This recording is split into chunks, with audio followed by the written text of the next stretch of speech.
narrowly flipped him from his stance. She kicked his leg out from under at the same time to disrupt his balance, spinning him through the air as a result. A split second later he hit the ground face first. Tsume rose back up to her feet with a grin, backing up sharply when Tsuzumi suddenly swung in with another attack from a supposed blind spot with a straight jab followed by an uppercut.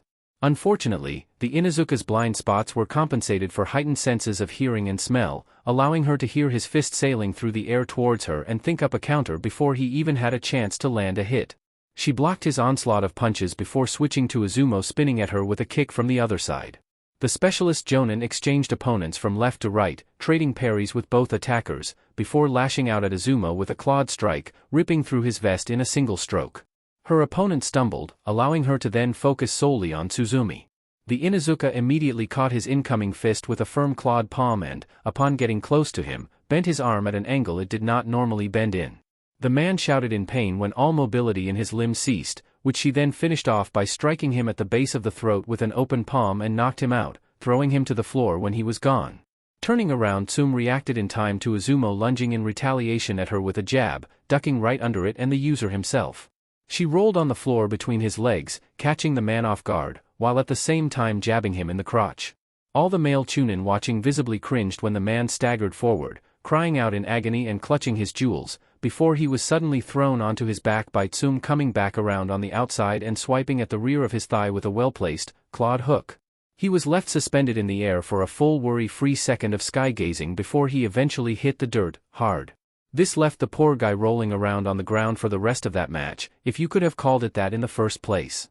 Kotetsu, far from giving up at this stage, managed to kickstart himself back into gear after a spectacular throw and crash landing, and began lashing out at the woman with a variety of wild attacks.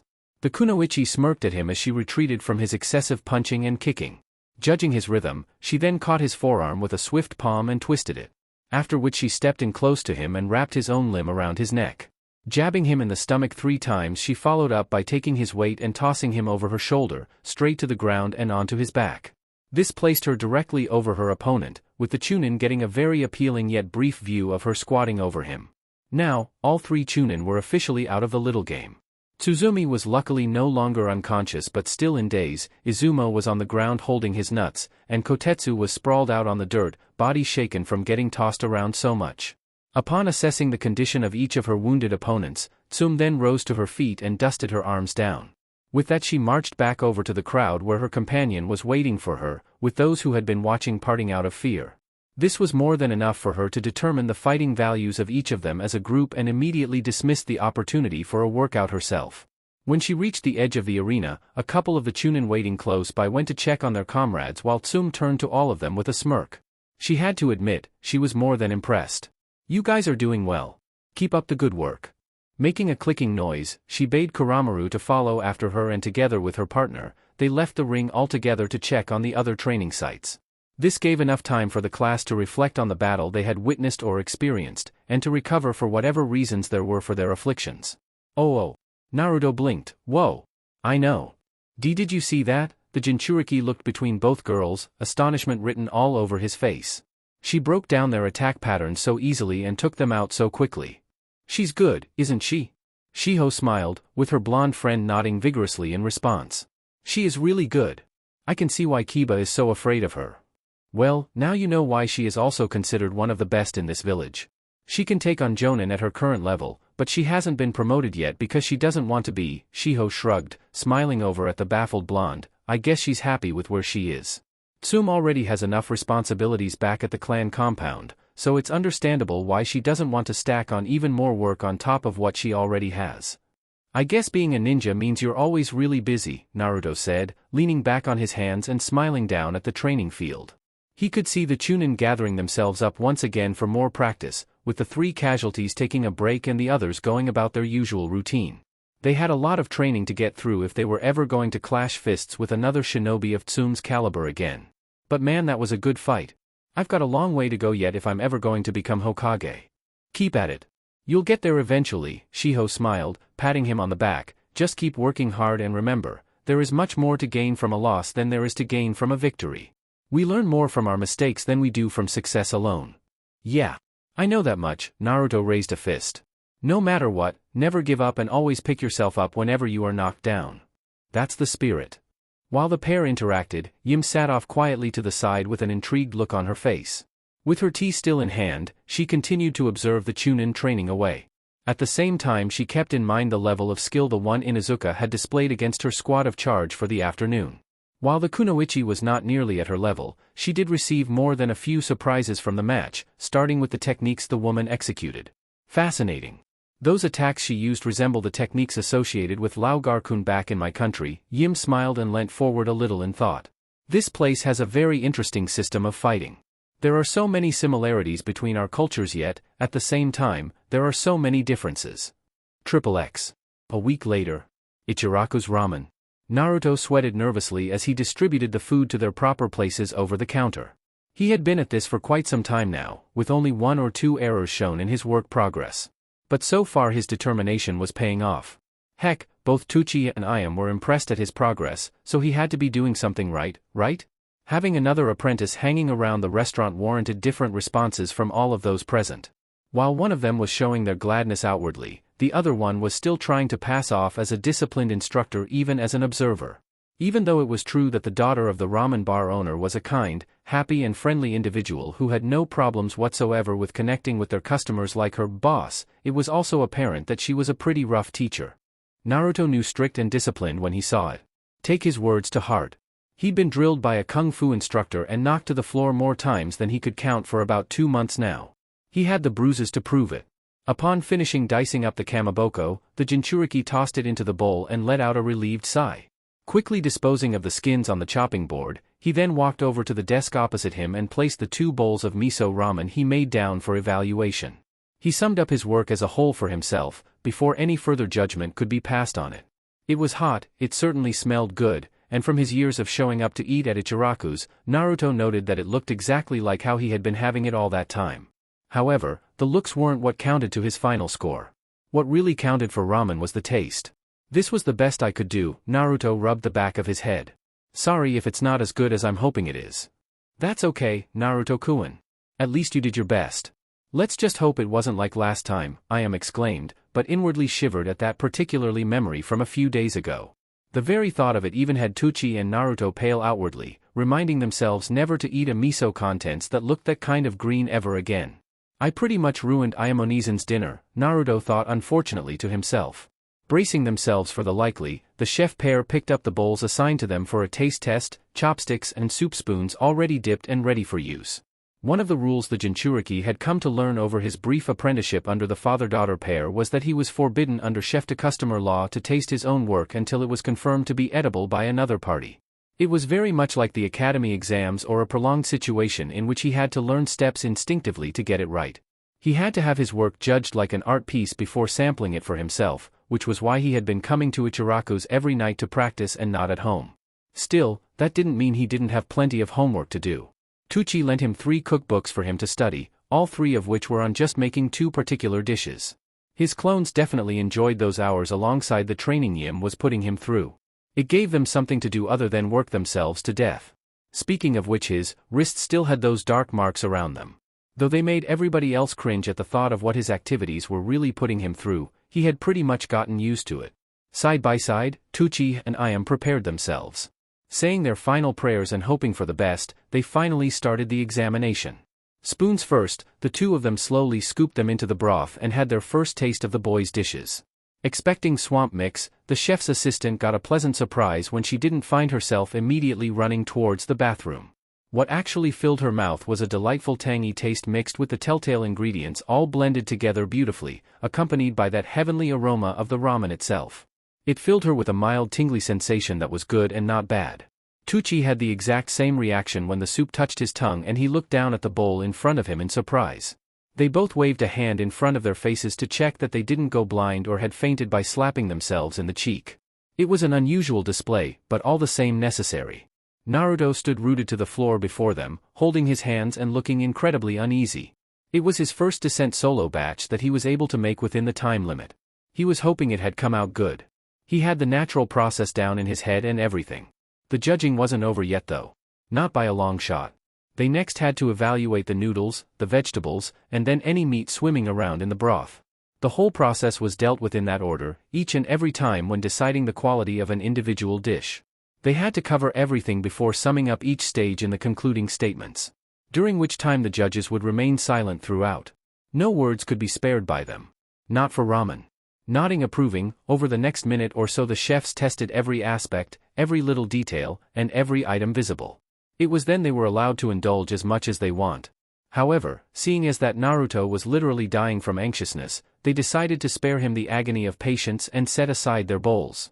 Wiping their lips and mouths with serviettes, they crossed their arms and inhaled deeply. The suspense drawled on from that point, until the moment one of them snapped. "Oh, come on!" Naruto shouted, throwing his arms out. "It doesn't take that long to talk about a person's food. It's easy. Say something like, awesome, or great ramen, or this food is fantastic. Something like that. Stop tormenting me." The blonde slumped over, animated tears streaming out of his eyes as he played the distraught card. Ayam giggled and stepped forward, ruffling his hair. "It was good, Naruto-kun." The blonde sobbed for a few seconds, long enough for her words to sink in before eventually pulling him out of his emotional downpour. He straightened up and looked up at the slightly taller girl with a surprised look in his eyes, seeing her giving him a kind stare in return. Baffled at her evaluation, he then looked over at Tucci to see him smiling proudly at him as well. Nodding, the man gave him a clear O.K. sign, indicated by a circle formed by his thumb and fingers. A few more checks of their facial expressions, confirming the results of his examination, the boy then suddenly grinned and leapt into the air, punching the atmosphere above him excitedly. "Yahoo! All right!" Naruto exclaimed, dropping to his knees and almost pulling off the full soccer goal celebratory routine. Were it not for the confined space he was in, he would have ripped off his apron and twirled it around. Yes. Awesome. Now, Naruto-kun, I laughed, helping him back to his feet and planting him on the floorboards where he was standing before, just so he didn't run around singing his success too much. You did great. But if you wish to perfect your art and to continue learning how to cook, then I recommend you continue working on your skills at home. If you do, then I'm sure you'll make the girl you end up with a very happy wife. Huh? Wife? Naruto blinked, his naivety picking its spot on time as usual. Oh, don't play coy with me, you little runt. I pinched his cheek, earning a groan of discomfort from him as he tried to fend her off. I'm sure you'll want a girlfriend one of these days. A man who can provide and cook will definitely get you to that stage much faster than looks and charm alone. That? You'll find out for yourself soon enough, I said, patting him on the shoulder and straightening up. She then looked at her father standing behind her to see him smile and nod affirmatively in her direction. Confirming the situation at hand, she then turned back to the blonde and placed her hands on her hips. By the way, Naruto-kun, you have customers. Me? Customers? The jinchuriki blinked in a perplexed state. Dropping the strange topic he was having with Ayam, he quickly hurried over to the door to assess that particular statement, and upon sticking his head through the curtains his eyes widened in surprise when he saw 4 very familiar people sitting outside at the front counter. Yim-chan, who had accompanied him to Ichiraku's that afternoon, was waiting exactly where he remembered she was with a patient smile on her face. This was no surprise at all. What did surprise him though, was that she was no longer alone. Not only was his kung fu trainer there, but so was Sasuke Uchiha, Hinata Hyuga and, from a couple of weeks ago, Naruto spotted Ran Tsukikage occupying the seat beside Yim. He nearly face-faulted, but refrained from doing so and continued to eye the row of new guests inside the bar. Why you guys? Naruto shouted, "WWW, what are you all doing here?" It was clear he was singling out the new 3, whose eyes all fell on him at their address. Hinata pressed her fingers together and looked away with red on her cheeks. I heard you were at Ichiraku's ramen, and Naruto-kun. So I came by to say hello. I didn't know you were working here with Tuchi and Ayam-chan as well. The purple-haired Hyuga smiled up at her crush, who was still giving her an incredibly owlish expression. Hello. No kidding, the blonde murmured. Sasuke, sitting with arms folded at the other end, smirked and looked up at the stunted orange-wearing troublemaker with a cocky gleam in his eye. I sure hope you make food as good as you fight dope. Don't disappoint me. What the heck are you doing here, then? Naruto pointed, grinding his teeth at the Uchiha staring him down with that challenging gaze of his. I heard a commotion that sounded remotely like you coming from this venue and simply came by to investigate, the raven-haired boy replied calmly and closed his eyes, looking away. Besides, I haven't had dinner yet. So now seems like a good enough time to kill 2 birds with 1 stone, so to speak. You just came here to watch me suffer, you miserable? Naruto shook his fist at the teen, but was promptly muzzled from any more provocative words when Ayam came up behind him and returned him to his post in the back room. Kicking and flipping the bird at the Uchiha as he disappeared into the kitchen earned a laugh from Tuchi and a chuckling chorus from both Yim and Ran. The samurai woman giggled and looked over at the martial artist she was sitting next to. I knew I felt like noodles tonight, but I didn't know I'd be getting a performance as well, Ran promptly spoke up while smiling at her company, who nodded in agreement. Good things come in small packages. Let us hope his hard work today pays off, the foreign master replied, earning an approving smile from the equally friendly wanderer. Seeing the commotion settle out back when I am prepared to go through whatever orders Naruto's clientele were going to ask of him, Tuchi then approached his dining room guests with a notepad and pencil in hand. He flipped the small book open to begin jotting down their individual meals. So, what can I get you for tonight? Hinata smiled up at the restaurant owner. 1 serving of miso ramen please? Naruto sighs. I'll have a beef one with extra fish cakes, Sasuke stated in monotone, with Tuchi nodding at them before moving on to the adults having a conversation with one another at the other end of the counter. I'll have a serving of miso, please, Yim said when she saw the manager arrive, raising a hand, and a pot of green tea. And for me I'll have a tonkatsu with your best bottle of sake on the side, Ran smiled, also making a pointed gesture. Excellent choices, Tuchi exclaimed, scribbling down the orders before walking over to the viewing window of the kitchen.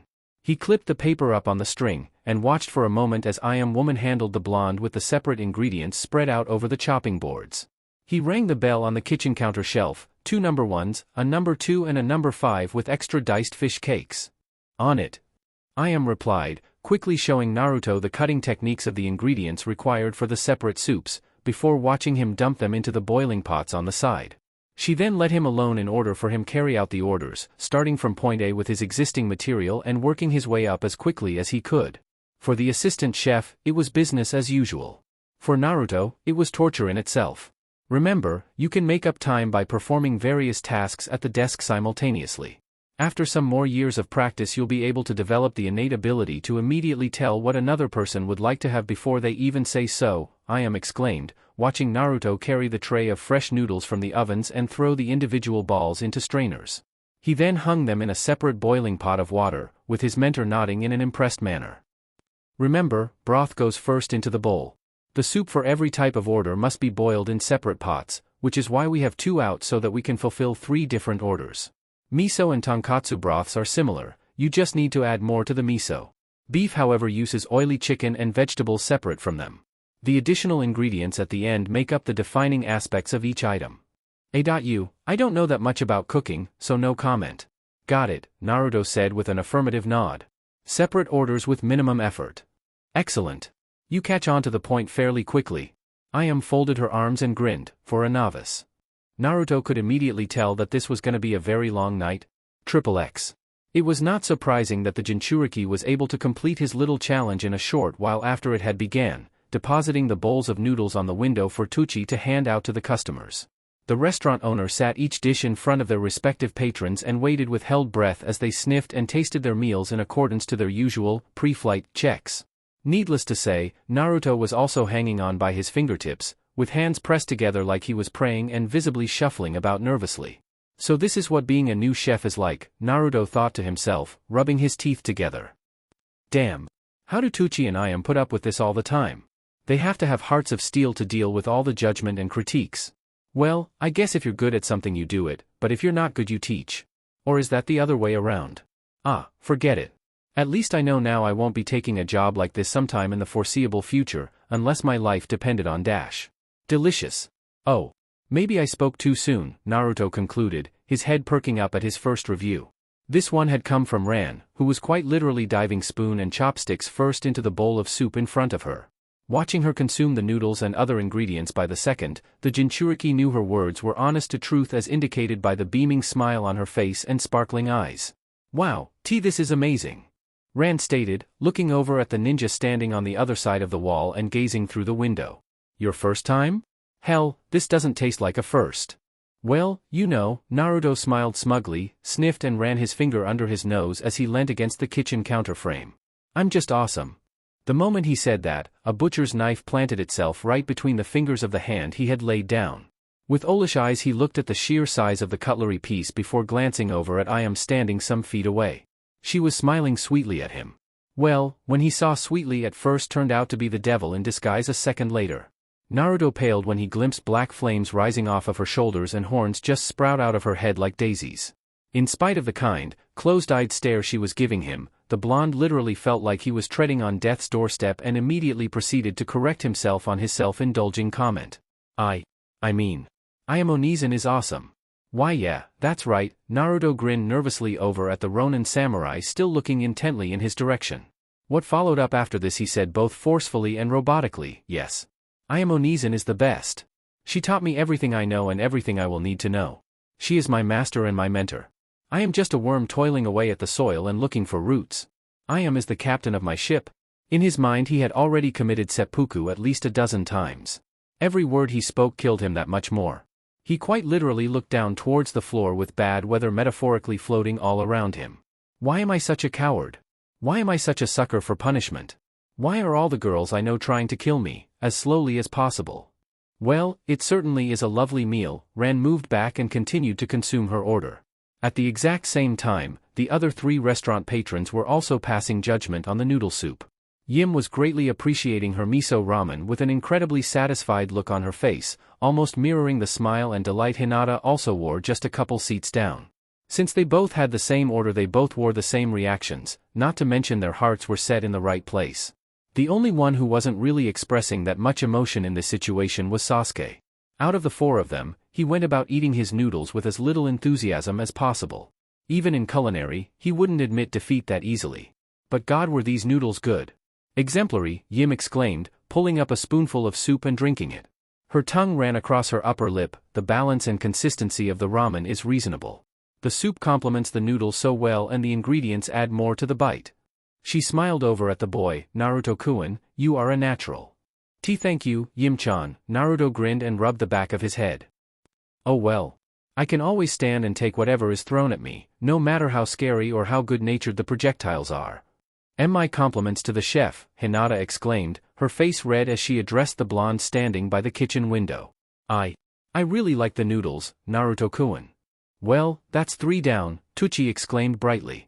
Both he and Ayam then looked in the direction of the silent Uchiha, still passively gorging on his meal without so much of a word or a glance in their direction. Silence fell within the bar and all eyes fell on the raven-haired boy. The presence of eyes laid on the back of his head didn't at all deter the so-called protégé from his meal. In fact, after taking so much attention throughout most of his life and ignoring a great majority of it, a few stares locked onto him wasn't much of a bother. However, it did make the situation feel a little more awkward than it actually was. Nevertheless, instead of responding to the audience, Sasuke continued to feast, drinking up spoonfuls of soup to level with the contents of his slowly emptying bowl. Between gaps in his slurps he would switch to the tea before once again continuing to eat. He was going through it rather quickly, which pleased Naruto somewhat. However, he had yet to deliver his verdict. After several minutes and upon finishing the soup, right down to the small puddle lying at the base of the bowl that he unceremoniously drank by using the dish as a cup, the Uchiha then placed his chopsticks across it, rose to his feet, and deposited the necessary funds next to the empty dishes. Without so much of a glance, he slipped his hands into his pockets, turned and left. However, just as he was about to completely vacate the restaurant with all eyes still watching his back, he stopped at the entrance and turned around. Looking between all individuals present, he then looked back at his empty bowl lying on the counter.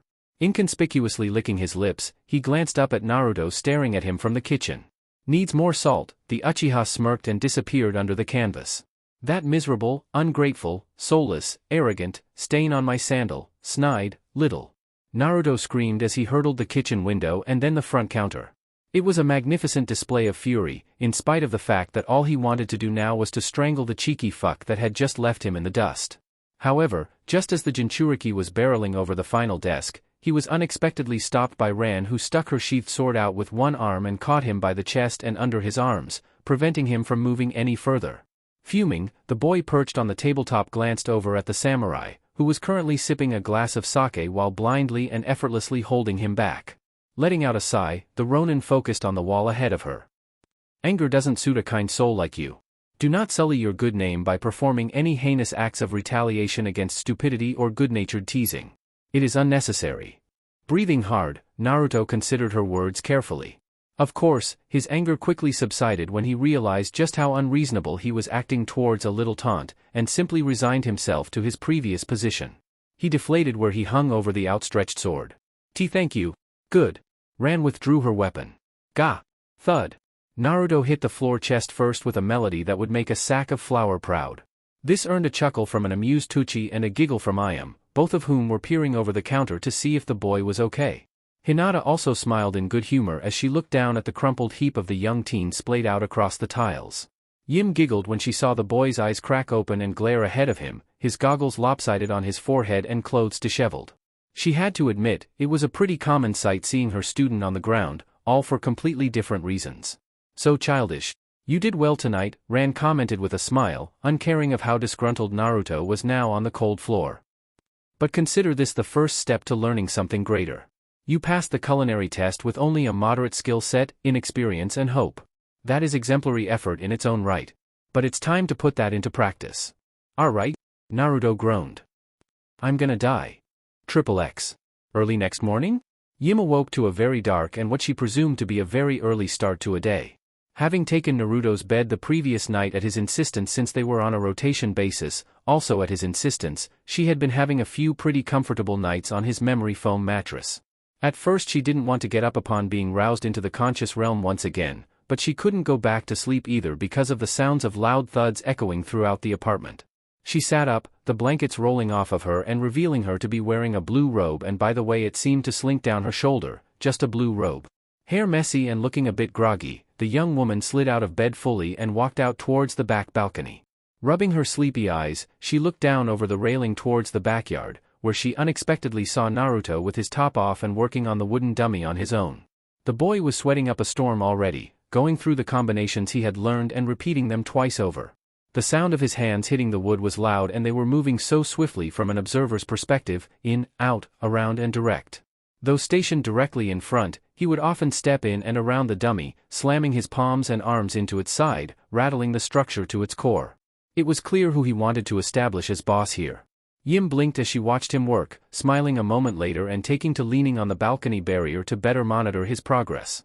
No mistakes, no flaws, no break in his combinations and no injuries. Granted he had been working on using the long pole for most of the time now, she could see he was getting that much stronger. Naruto grunted as he thrust his palms into the center of the dummy, the arms and legs rattling as he relocked with its supposed limbs, stepping in and side-kicking it at the joint where the knee was supposed to be. He then moved back in, working the neck and body, stepping around to the other side and striking at the middle and head. He followed this up with a sound retreat. Focus.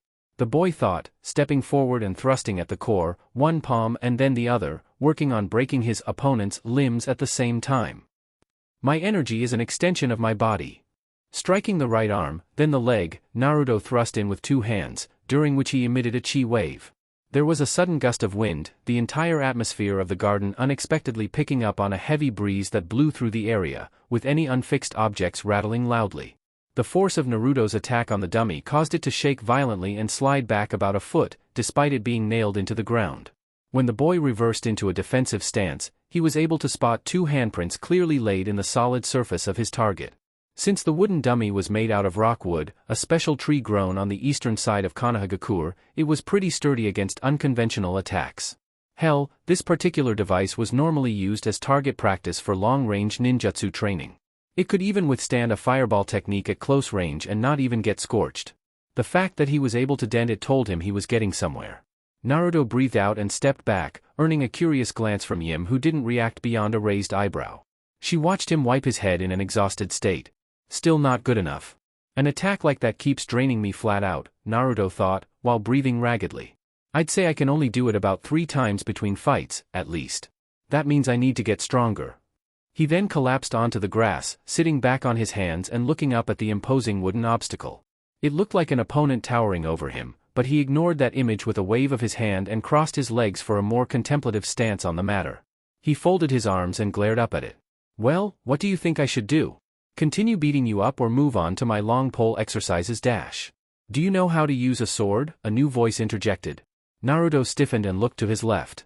Coming around the side of the building through the backyard gate he saw Ran standing by with her hand at her side clutching her katana and her other hand thrown over her shoulder, holding a big jug of sake. Smiling in his direction, she gently closed the door behind her and approached with grace and elegance behind every step she took. Ran-chan? What are you doing here? Well, before I answer that question, I learned from your good friend Yim-chan the address of your home and where she was staying at. She told me that she was currently residing at your place as a friend, roommate and teacher, which I found incredibly interesting. Of course, seeing as that I had nowhere else to go and nothing to do today, I decided to pay you a little visit. Ran smiled, watching him rise to his feet and stopping just short of a meter from him. It didn't even bother her he was only wearing a pair of pants, as it clearly looked like he was in the middle of working out. So to answer your first question, I am simply here to pay off my debt. Why your debt? Naruto blinked. It took him a bit to recall or figure out whether he owed anything to anybody or vice versa, but after looking back and remembering his first encounter with the samurai, the revelation suddenly popped into his head like a light bulb being switched on. Wait, you think? I don't think. I know, Ran smiled at him. She stepped to her right and gently set the sake down on the patio before facing him completely, unrolling her arms from the sleeves of her robes. But debt shouldn't have to be paid through meaningless material goods. It is easy to make money, there's plenty of it in this world. Naruto blinked at her, so? I'm sure you have heard of this proverb from your instructor before, as it has been used prominently in her people's teachings. Give a man a fish and you will feed him for a day. But teach a man how to fish and you will feed him for a lifetime, Ran exclaimed. The value of what you have given must be given in return. You saved my life, a gift that I shall value for the rest of it. Therefore, I shall pay my debt back to you in teachings that will last you for the rest of your life and will help you save more. The blonde gave her a deadpan expression. You don't need to put it so theatrically, whatever it is you're saying.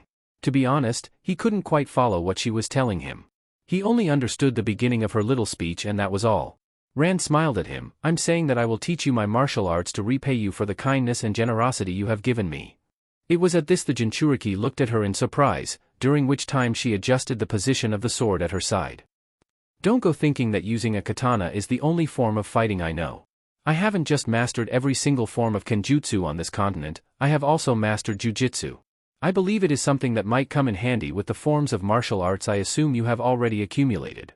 Naruto stared at her in silence, gobsmacked at her offering. Now, though people didn't think of him as such, Naruto was a man of principle.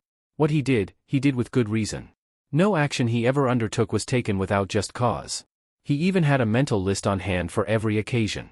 The most prominent laws of which he abided by were, sleep well, work hard, never make debts either way, take baths regularly, never skip out on breakfast, when you gotta go, never show your opponent your blind side, help out whoever you can no matter who they are, and don't kill unnecessarily. That last one was a while off, so he was pretty confident he could avoid it for as long as he could.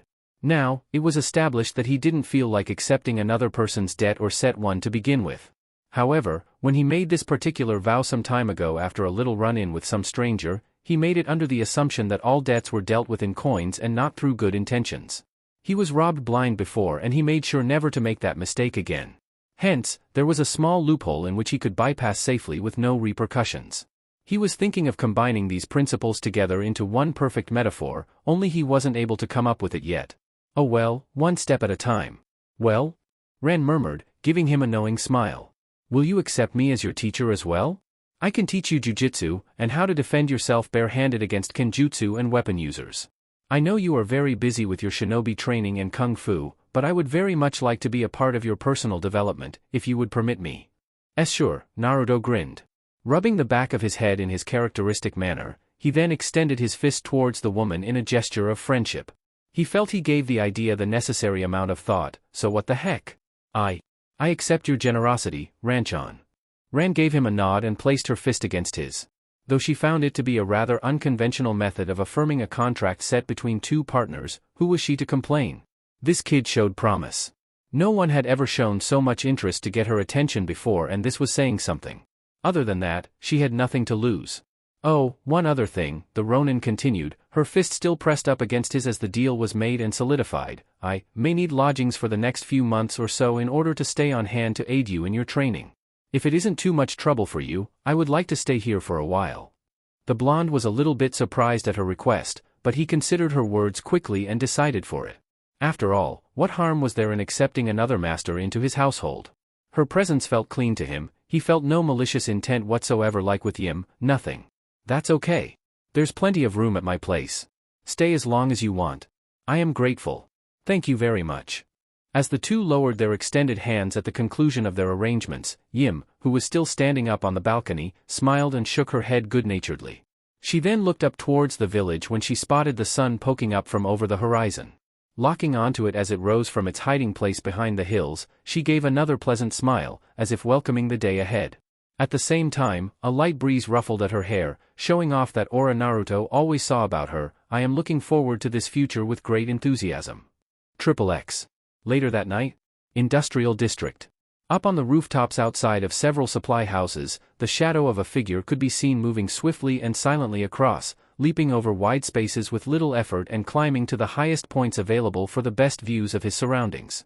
Eventually, after traversing across the various factories and towers making up his path for several minutes, the figure then landed atop of the largest building in the area. It was topped with a couple of water towers and air conditioning units, the easiest one to pick out from all the steel roofs and chimney stacks making up the others.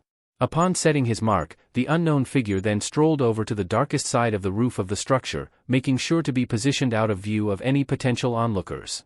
This area happened to be underneath the shadow of one of the massive water towers where his rendezvous point was. It was cold and empty. Perfect. Immediately after arriving, he strolled over to the edge of the complex and peered over the side of the fence barricade. Assessing that nobody was nearby, he turned around to wait. He wasn't expecting his contact to be here so soon, but then what could you expect from his master's lackeys? They were all unreliable. Almost instantly upon doing so, he came face to face with a pair of circular reflections peering at him from under the shadow of the water tower across from the one he was next to. The white-haired man with his Konoha shinobi bandana wrapped securely around his head flinched in surprise, but smirked a moment later when he recognized the pair of spectacles, which flickered as the obscured figure approached him. "You should consider getting contacts, Kabuto," Mizuki smirked, knowing exactly who it was he was conversing with. "If I did, then the people back home who have come to know my face wouldn't be able to recognize me, would they?" the mystery man replied, stepping out of the darkness to reveal an average male with glasses, gray hair, and wearing a purple gi with a white undershirt. He also wore a Konoha headband, a necessity in order for him to pass off as a member of the village. "Then again, I will take your suggestion under advisement." "Indeed." The man with the glasses frowned. "What is it that you wish to report, Mizuki? How goes your plan to steal the scroll of seals for Orochimaru-sama?" "I've hit a bit of a setback." "Oh." The spy pretended to be surprised. "Do tell." "Unfortunately, this little hindrance that I have encountered has crippled my original plan to acquire the scroll from the Hokage's mansion the simplest and easiest way possible. It was convenient and basically eliminated a couple of problems for us at the same time," Mizuki replied, his hands tensing somewhat as he glared back at his ally. "But the situation has changed drastically." "Well, it shouldn't be that difficult for you to fix, should it?" Kabuto replied, slipping his hands into his pockets and giving the man a cocky grin.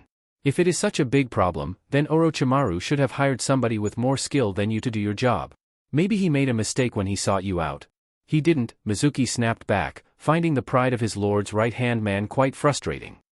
"Call it what you will, but this needs to be done." "And why does this particular thing need to be done?" Kabuto smirked. He saw the other shinobi shift uncomfortably on the spot, his hands visibly clenching tightly as if he were debating over what he was about to say next. "This is the point where I call on that favor you owe me." The man frowned deeply in response. "I don't owe you anything." "For this information, you do," Mizuki replied, his eyebrows narrowing. "I want a small team of shinobi to ambush and kill the Kyuubi's Jinchuriki Naruto Uzumaki, and another team to distract the caretakers he's hanging around with. Preferably I want the best you have on hand for the latter job. I can take care of the scroll pilfering myself." "That's a pretty big favor to ask," Kabuto said in a tone of feigned disgruntlement. "Why can't you do it yourself?" "Because the people who are always close to that Kyuubi brat are powerful, more powerful than you can believe," Mizuki stated, his eyes overshadowing. "Before I give you this next piece of information, I need you to agree to this request. I want that boy dead." Kabuto sighed and rubbed the side of his head. "This is something personal, isn't it?" "Call it pest control," Mizuki smirked. "This way you can cripple the village by getting rid of a valuable asset of theirs and have their fingers pointed in another direction, such as Kumogakure or Iwagakure for example. Stir up something to get the village leaders roused to a threat. I can leave that chore of pointing fingers to you." The man with the glasses shook his head. "I've heard of this boy, Naruto. He's nothing special. Always wreaking unwarranted havoc across the entire village and always causing trouble for the locals." Pushing his glasses back up his nose, the Sound Village spy looked back up at the white-haired Chunin awaiting his reply. "I think Orochimaru-sama may have a small genin team hanging around in his back room that he can spare. They can chase up your little problem and have him dealt with quietly. It should be good sport, not to mention they can get some training out of it." "So, are you interested or not?" the Chunin asked, raising an eyebrow. "All right then, you have a deal. Now tell me what you know." Mizuki frowned and slipped his hands into his pockets, looking out across the village. "Now this is just a rumor. I haven't confirmed it yet, but I heard from some villagers that the demon brat is currently in the company of some foreigner named Yim Wingchun and the wandering samurai named Ran Tsukikage." It was at this Kabuto's eyes widened and he stepped forward abruptly, his gaze hardening. "Say that last name again." "Ran Tsukikage." The spy slinked back and removed his glasses. It was clear that he was distressed in the face of this news, which meant that he had more shit on his plate to deal with. Letting out an exasperated sigh and rubbing the bridge of his nose, he slid his spectacles back on and turned away. Deciding to face a more appealing area when contemplating the information he had just learned, he grounded his teeth together and folded his arms. "This is indeed problematic. What I don't know is why the hell that woman is in Konohagakure in the first place," Mizuki stated with a scowl. "She never stays in one town for too long, she's always moving around from region to region. If she was outside of Konohagakure, then our master's plans for this village could be carried out without impediment. The fact that she is here means we are bound to hit snags that will most likely cost us dearly. Out of all the samurai we know of, she is as powerful as they come," Kabuto informed while looking over at his associated, both of them looking visibly shaken. "Not even Orochimaru-sama would dare cross her path. Not for anything." While it was true that their boss was no stranger to overwhelming power or shinobi he considered to be on par with himself, the reality was that he was only one man. As strong as Orochimaru was, the knowledge was clear to everyone associated with him that there were even more shinobi out there who were even more powerful than he was, and most of them he had made enemies out of thanks to his activities. That was why he rarely came out into the open. While Mizuki knew of only 2 other ninja in the world who were possibly a threat to his master, which were Jiraiya and Tsunade of the Sannin, Kabuto knew a great deal more. Orochimaru was once a part of a group called Akatsuki, and each of its members were even more powerful than the Snake Sannin respectively. That was quite a spine-tingling thought. But that wasn't the kicker. What was more concerning was while Orochimaru steered clear away from Akatsuki activities, the Akatsuki made sure to steer clear of Ran whenever she was sighted. That was the kicker. So, how do you propose we deal with these issues? Mizuki asked with great concern. You know now as much as I do that any plan Orochimaru-sama executes against this village will ultimately fail if that woman is still within the vicinity. Do you know if there is anyone out there who can possibly handle someone like her? Silence fell. Kabuto considered the possible outcomes of any of the operations Orochimaru had planned for Konoha, from subjugation plots to infiltration. Since he was closely associated with a great majority of his master's campaigns for the village itself and any schemes for dealing with its citizens, it took him a while to weigh out the chances of their forces coming into contact with the woman in question. Ran was sharp. She was intelligent and wise. Top that off with Kage-level strengths and you had one deadly enemy. Though he knew that the woman had a history of not wanting to get involved in any disputes, she always somehow managed to get dragged into them, and anyone standing in her way was mercilessly cut down. She was the reason why the Yakuza are running and hiding, and they had big connections, well, once. Kabuto even had an unaccounted foreigner that Mizuki was also worried about, but he ruled this threat out in favor of the samurai. It looked pretty bleak. I'll try and deal with her myself. I need to assess her level of skill before making any drastic changes to our plans, Kabuto stated finally, glaring back over at Mizuki. There are no other options available. The Sound Four are on a mission in Kirigakure, Girin is sulking, Yugo is indisposed, and Kimimaro is bedridden from his illness again. But I'm pretty sure I can deal with her on my own, or at least distract her long enough for you to make your move. You don't sound that confident, Mizuki smirked. In this case, no. I'm not. Then we have a plan? It's a stretch, but I think we will be able to pull it off. Kabuto adjusted his glasses with a nod. I will send word out to Orochimaru immediately and have him deploy a small team for you. They will be inside of the village by tomorrow night. Excellent, Mizuki nodded and gave the man a snide grin, just in time for the final graduation exam too. I'll let that brat have his moment, then cut him down swiftly. Chapter 7, Scroll of Seals Arc, Soundless. The next morning? Out on the ocean. On board the Mikasa, the mood was set at a relative low for the entire crew and its passengers, with not a commotion to be seen or heard. For the iron-hulled vessel itself, it was a completely quiet and calm path across the open seas. They were about halfway to their destination, and so far, there have been absolutely no dramas whatsoever to disrupt the routines aboard the ship, no battles going on to divert them away from their heading, and no technical problems with the ship itself to raise any sort of alarm. The route from the Americas to the shinobi nations thousands of miles away looked, for the most part, clear of any danger. The oceans were calm, the sky was clear, and the sound of a flock of seagulls circling the masts of the pre-dreadnought could be heard echoing all around, joining the sounds of the vessel lumbering across the wide open blue. Captain Marquis Togo, on duty and prompt as usual, stood at his station on the bridge overlooking the ocean laid out before him alongside his officers running coordinates checks and condition reports. Since it was basically open water from their current point to the island village, there really was no reason for him to be there, but he felt it necessary that he was present at certain intervals of the journey so that his crew knew he was there both physically and mentally. After all, if the ship could stretch its legs, then he could afford to do the same. With one of the bridge hands running beverages to those who requested, the captain was soon approached with a cup of tea of his own without even having placed an order for one. Of course, he couldn't turn down a drink when it was offered to him, and took it with an appreciative smile and a nod. As of right now, his day was complete. "Thank you, Miles," Marquis exclaimed, stirring the cup's contents and looking out through the windows. "Slow us down a bit. We don't want to burn the old girl out." "Aye, sir."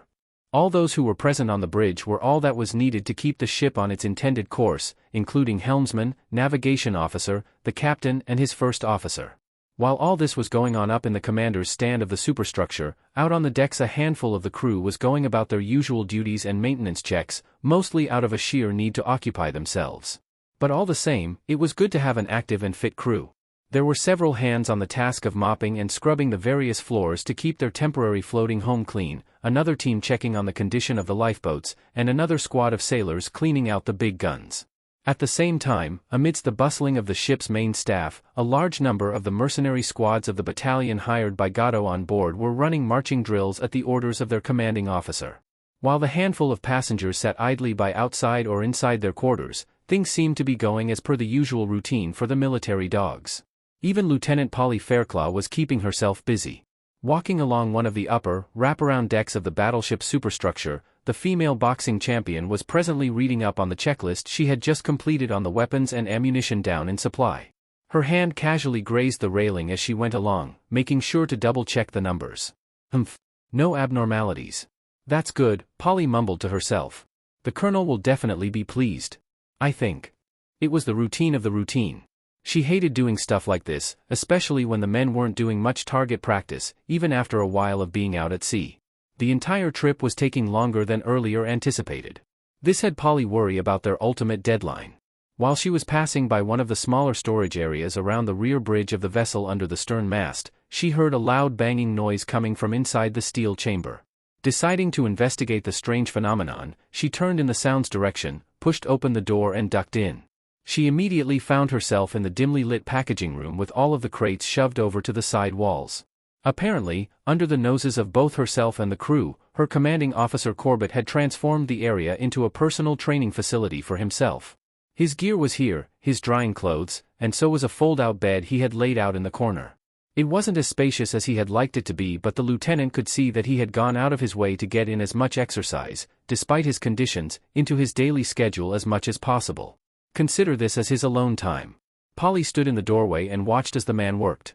Dressed in just a white singlet, his trousers, gauze wrapped around his hands, and boots, he was pretty much set for a full day of pumping iron.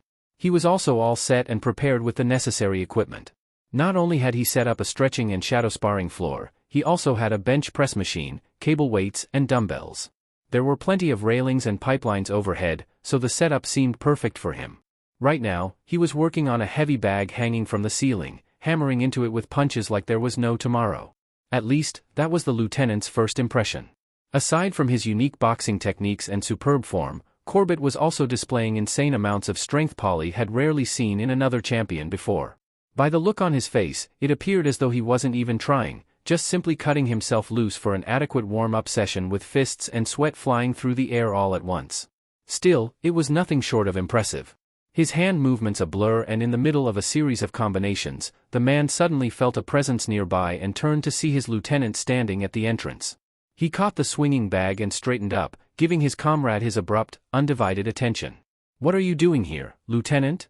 Polly, shaking herself out of her daze, walked further into the training temple with manifest in hand. "Sorry, sir. I was just heading up to the bridge to log this report, but I got distracted." She trailed off when she looked around the chamber some more, taking a further interested glance of all of the weight equipment the man had deposited around the place. "How did you get all of this stuff on board?" "I passed it by the captain and he gave me permission to set it up in this room."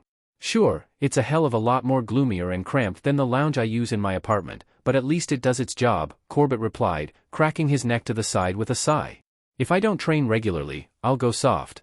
A boxer must assert himself to his profession if he is to become better than himself." "You've been in the army for too long, sir," Polly smiled in amusement. "I can tell that you miss your bare-knuckle bouts in the ring." The man grumbled and folded his arms, looking away with a childish scowl. After which he then continued making more aggravated gestures with free use of his hands. "It's completely unacceptable. The whole boxing world has been going pear-shaped ever since the Federation decided that it's safer for the competitors to wear gloves. You just can't beat the feeling of tackling an opponent bigger than you, head-to-head, bare-knuckled and in the ring. FOHEY. He froze. Seconds later, the large man spun back around to face the officer standing in front of him with a narrowed grimace on his face. "Who gave you permission to speak, Lieutenant?" The brown-haired woman shook her head with a smile and marched over to a nearby crate. As she strode along at her own leisure, Corbett followed her with his eyes as she set her manifest down, removed her jacket and, upon checking to make sure her gauntlets were secured tightly around her wrists, walked over to the heavy bag he had been working on moments before. "May I?" she inquired, pointing at the swinging sack of sand. Still looking a bit flustered, the tall, stoic officer cleared his throat and recomposed himself, choosing to set aside his rather unprofessional outbursts. He nodded approvingly, giving her permission through actions rather than words. At his admission, Polly took position. Rolling her shoulders, the woman breathed out and focused on her opponent hanging steadily in front of her. Feet spread comfortably and shadow-cast, she readied herself as if she were preparing for an actual match. Clearly, the moment she assumed her fighting stance, Corbett noticed that it was significantly different in contrast to his own. He recognized it immediately, noting that while he consciously had his feet set slightly wider apart and his fists held out further rather than close to his face, hers was more controlled and packed. Apparently, Fairclaw chose the conventional way of boxing instead of the old method developed over the past century or so. As soon as she assumed her natural fighting stance and after a few seconds of deadly standoff time between herself and the punching bag, the woman then exploded into action, unleashing a barrage of punches upon the object. She hit the target's core with more hits than what could possibly be counted as merely professional and with greater speeds than what her commander previously displayed. However, it quickly became obvious that she was purposefully holding back. In the minutes that passed, she allowed herself to cut loose and relax, her combinations flowing fluently as she pummeled the sack of sand with blunt fury. Corbett stood off to the side with his arms folded, smiling in admiration while he watched the woman work herself. She moved from left to right in a blurring motion, as if wearing down an opponent's defenses from the outside in. Cheeky thing. She's trying to copy my method of fighting through increased footwork and speed. He grinned to himself. She has explosive movement to match, and a good eye for technique. Satisfied with the few combinations she managed to execute in successive, unyielding fashion, she ended with a powerful hook that had the 200-pound bag swinging violently from side to side, rattling the chains and rafters. Polly dropped out of her stance soon after and forcibly stopped her opponent from swaying, before looking back over at her commanding officer. The way she threw her hair over a slowly rolling shoulder suggested something other, as she gave the man a sly smile. Well? Corbett disregarded her mischievous gaze and approached, arms still crossed. You move well and your combos appear to be much more aggressive than mine. Not to mention your speed is incredible. I'm assuming because you've loosened yourself up to a greater degree in order to implement a particular method of boxing, Corbett stated, placing his hand against the bag while grinning down at his right-hand woman, the girl who readily takes on male heavyweight champions and beats them to a bloody pulp. People seriously underestimate your abilities. With all due respect, sir, I think I can teach you a thing or two about punching, Polly smirked confidently. She was immediately countered in kind. Oh yeah? Well, show me what you've got, Lieutenant. Gladly. Hand up to her cheek, she struck directly from the guard position with little effort, not even worrying about the fact that her superior was leaning against the training equipment. Her fist's impact with the heavy bag left a deep indent and sent it undulating violently, even more so than her last hook. When it stopped rattling, Corbett chuckled and watched her step away from the plate, to which she then offered him the floor for a demonstration. Cracking his knuckles, the colonel took her previous spot and raised his guard to his cheeks. Don't blink, sir, Polly exclaimed. If this is a punching contest, then I win this one hands down, the officer replied, hopping on the spot. Setting his target and lining up his sights, his fist suddenly shot out like a bolt with a force equivalent to that of a mule's kick behind it. Though Polly before him had hit the target with extreme energy and little effort, Corbett took it a step further with a heavy power hit, enough to have the thing spinning circles, or so he thought. This may have been a bit of an understatement. A mule's kick? Try cannon fire. The moment his fist made contact, it not only created a loud, whip-crack sound through the air as if his attack were breaking through the sound barrier, the force also traveled straight through the punching bag, ripped the heavy thing from its railing and sent it hurling into the wall on the other side of the room. Actually, rephrase that, through the wall. The two-layered, 3-inch thick iron surface of the ship was blasted open and outwards when the deft, sand-filled bag went flying out across the deck, over the side and into the ocean. It was a record-breaking distance, covering about 25 meters even with the wall taking most of its impact. The resounding splash at the end had both Corbett and Polly blink in unison at the now gaping outlet in front of them, with the heavyweight who had executed the punch frozen in his outstretched position. Oops. Colonel Corbett, you bastard, an angry roar echoed from down the way, seconds before Captain Marquis himself arrived and stopped in full view of the newly made doorway. Looking over his ship's wrecked barriers and all the other damage caused by the flying sack of sand, the old man fumed and glared daggers at the person responsible for the debacle. Teeth grinding and face red, you could really see the angry thunderclouds forming over his head, which prompted nearby crew members that had come to investigate to stay well away from him. The two boxers immediately stood at attention upon seeing the glare locked onto them, hands crossed in front and both of them petrified with fear. Hi, sir. Polly squeaked. Why you ruffians.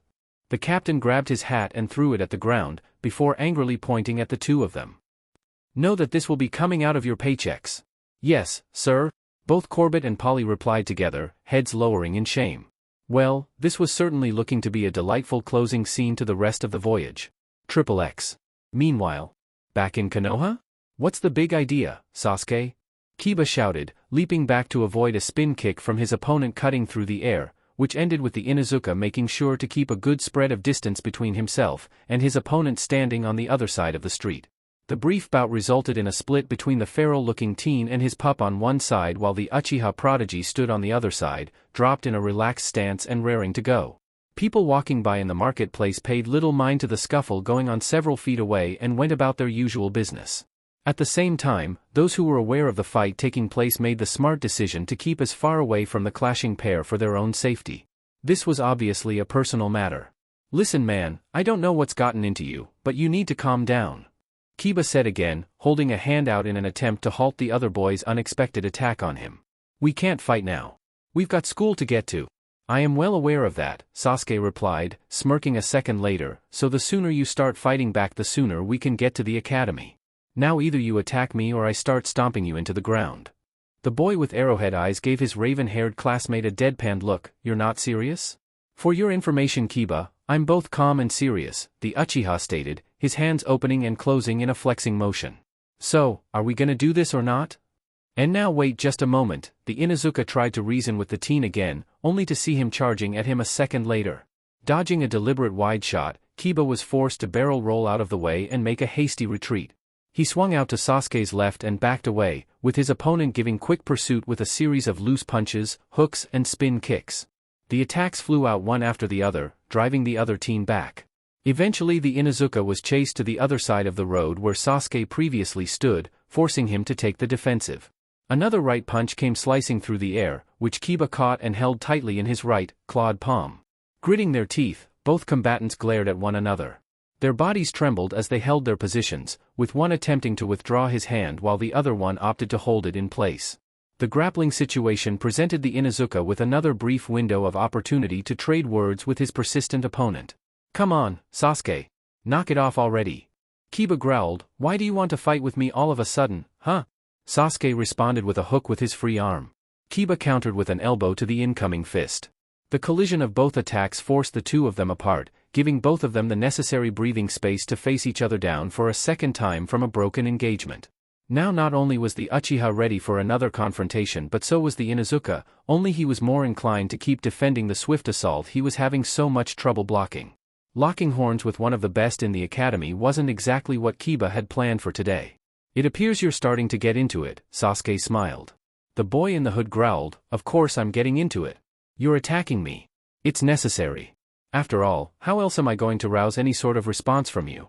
I know it takes a lot to get you worked up in a fight, even against me. Besides, the Uchiha frowned, clenching his fists.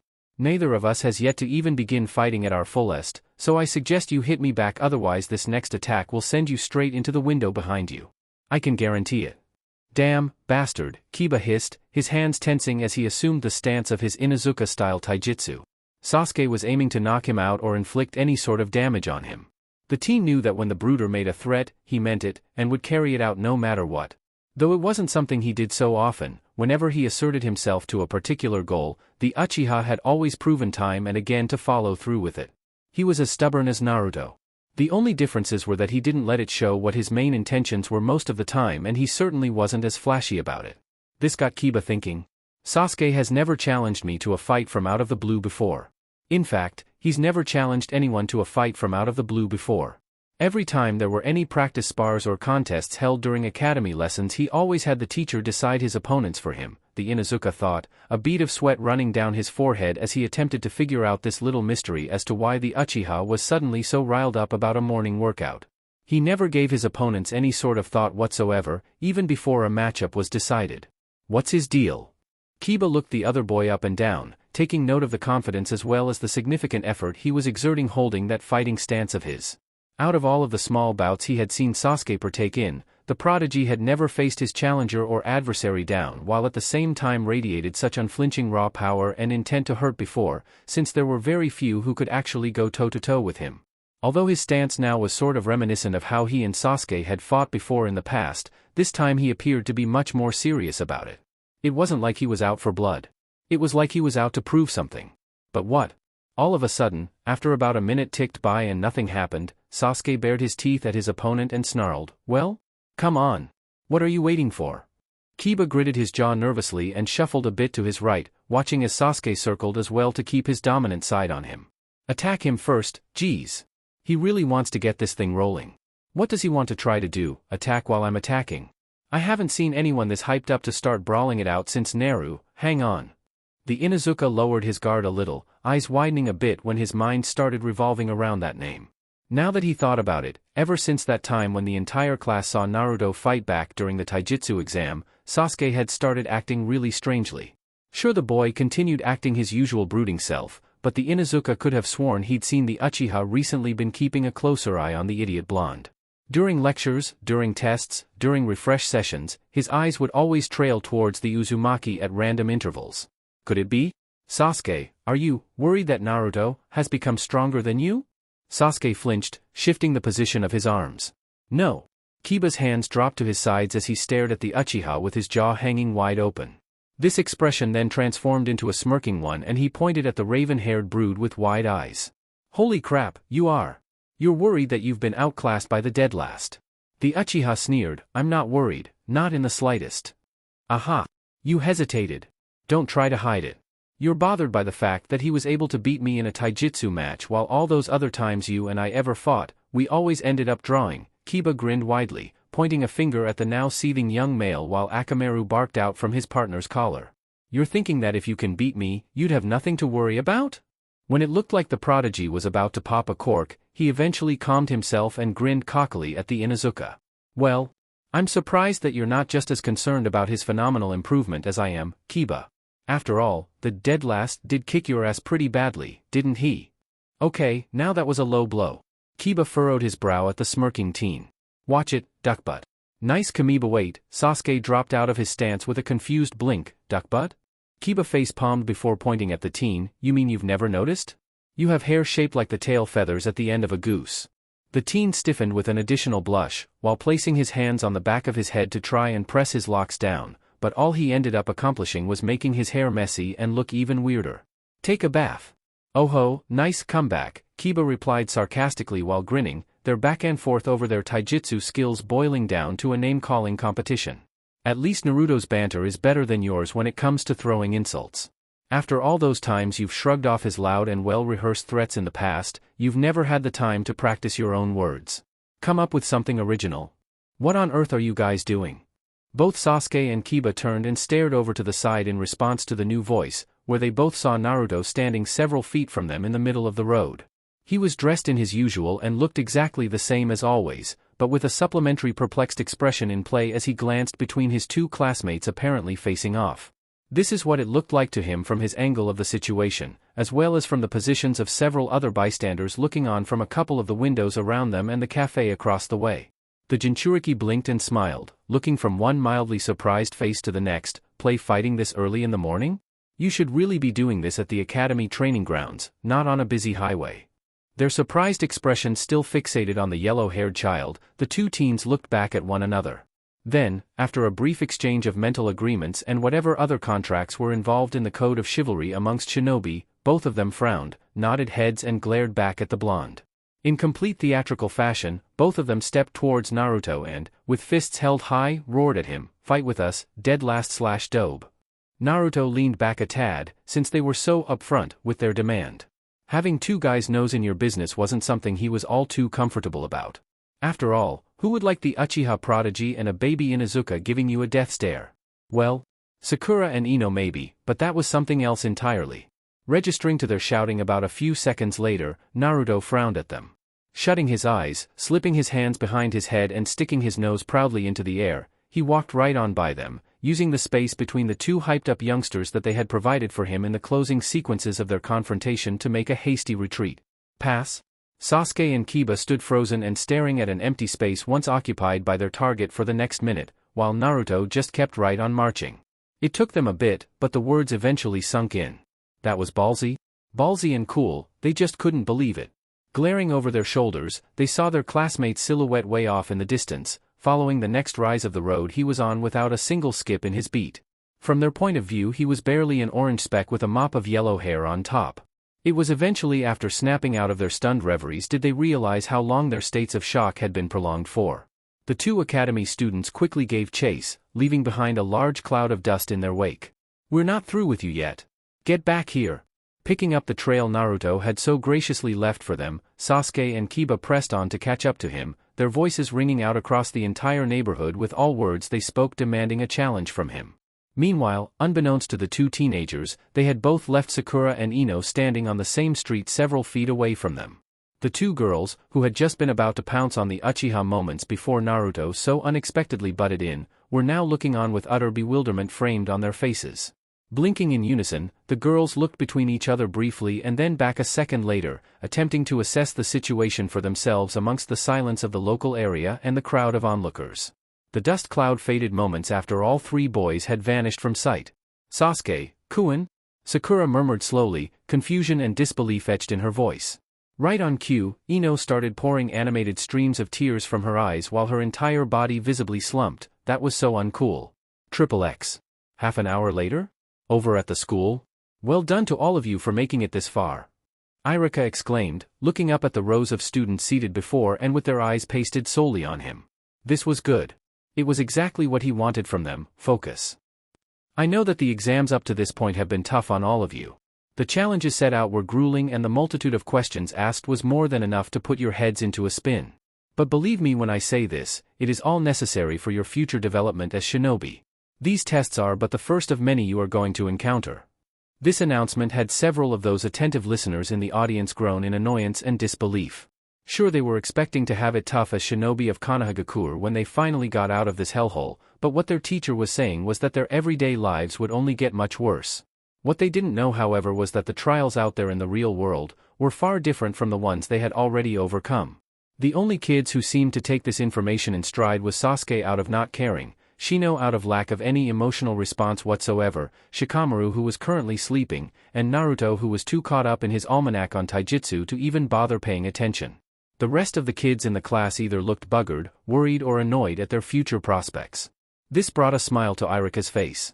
"Rather than bore you with the details of my first days as a genin," Irika smirked at all of them, "I'm going to instead deal out your final test as an academy student. In order for you to pass successfully with the highest marks possible, you will need to perform a successful Bunshin no Jutsu. This will be your graduation exam. So when your name is called out over the intercom, come into the next room. Both myself and Mizuki will be making the assessment." Seeing the silent, mixed looks of discontent now being directed at him, the teacher smiled, nodded affirmatively, and moved on with his duties. Collecting the necessary documents from his desk, he started towards the door, pulling it open and drawing out the roster he had on hand. Inspecting it, Irika looked back up towards the rows from the entryway. "We'll be doing this alphabetically. Shino Aburame, you're up first." The boy with the sunglasses and high-collar jacket rose from his seat and, with his hands slipped comfortably in his pockets, slowly marched his way down the flight of stairs. When he arrived at ground zero he followed his teacher into the next classroom, where the final test all academy students were expected to face awaited him. This pretty much left everybody else waiting in the homeroom for their turn, all of them conveying varying levels of anxiety and dread.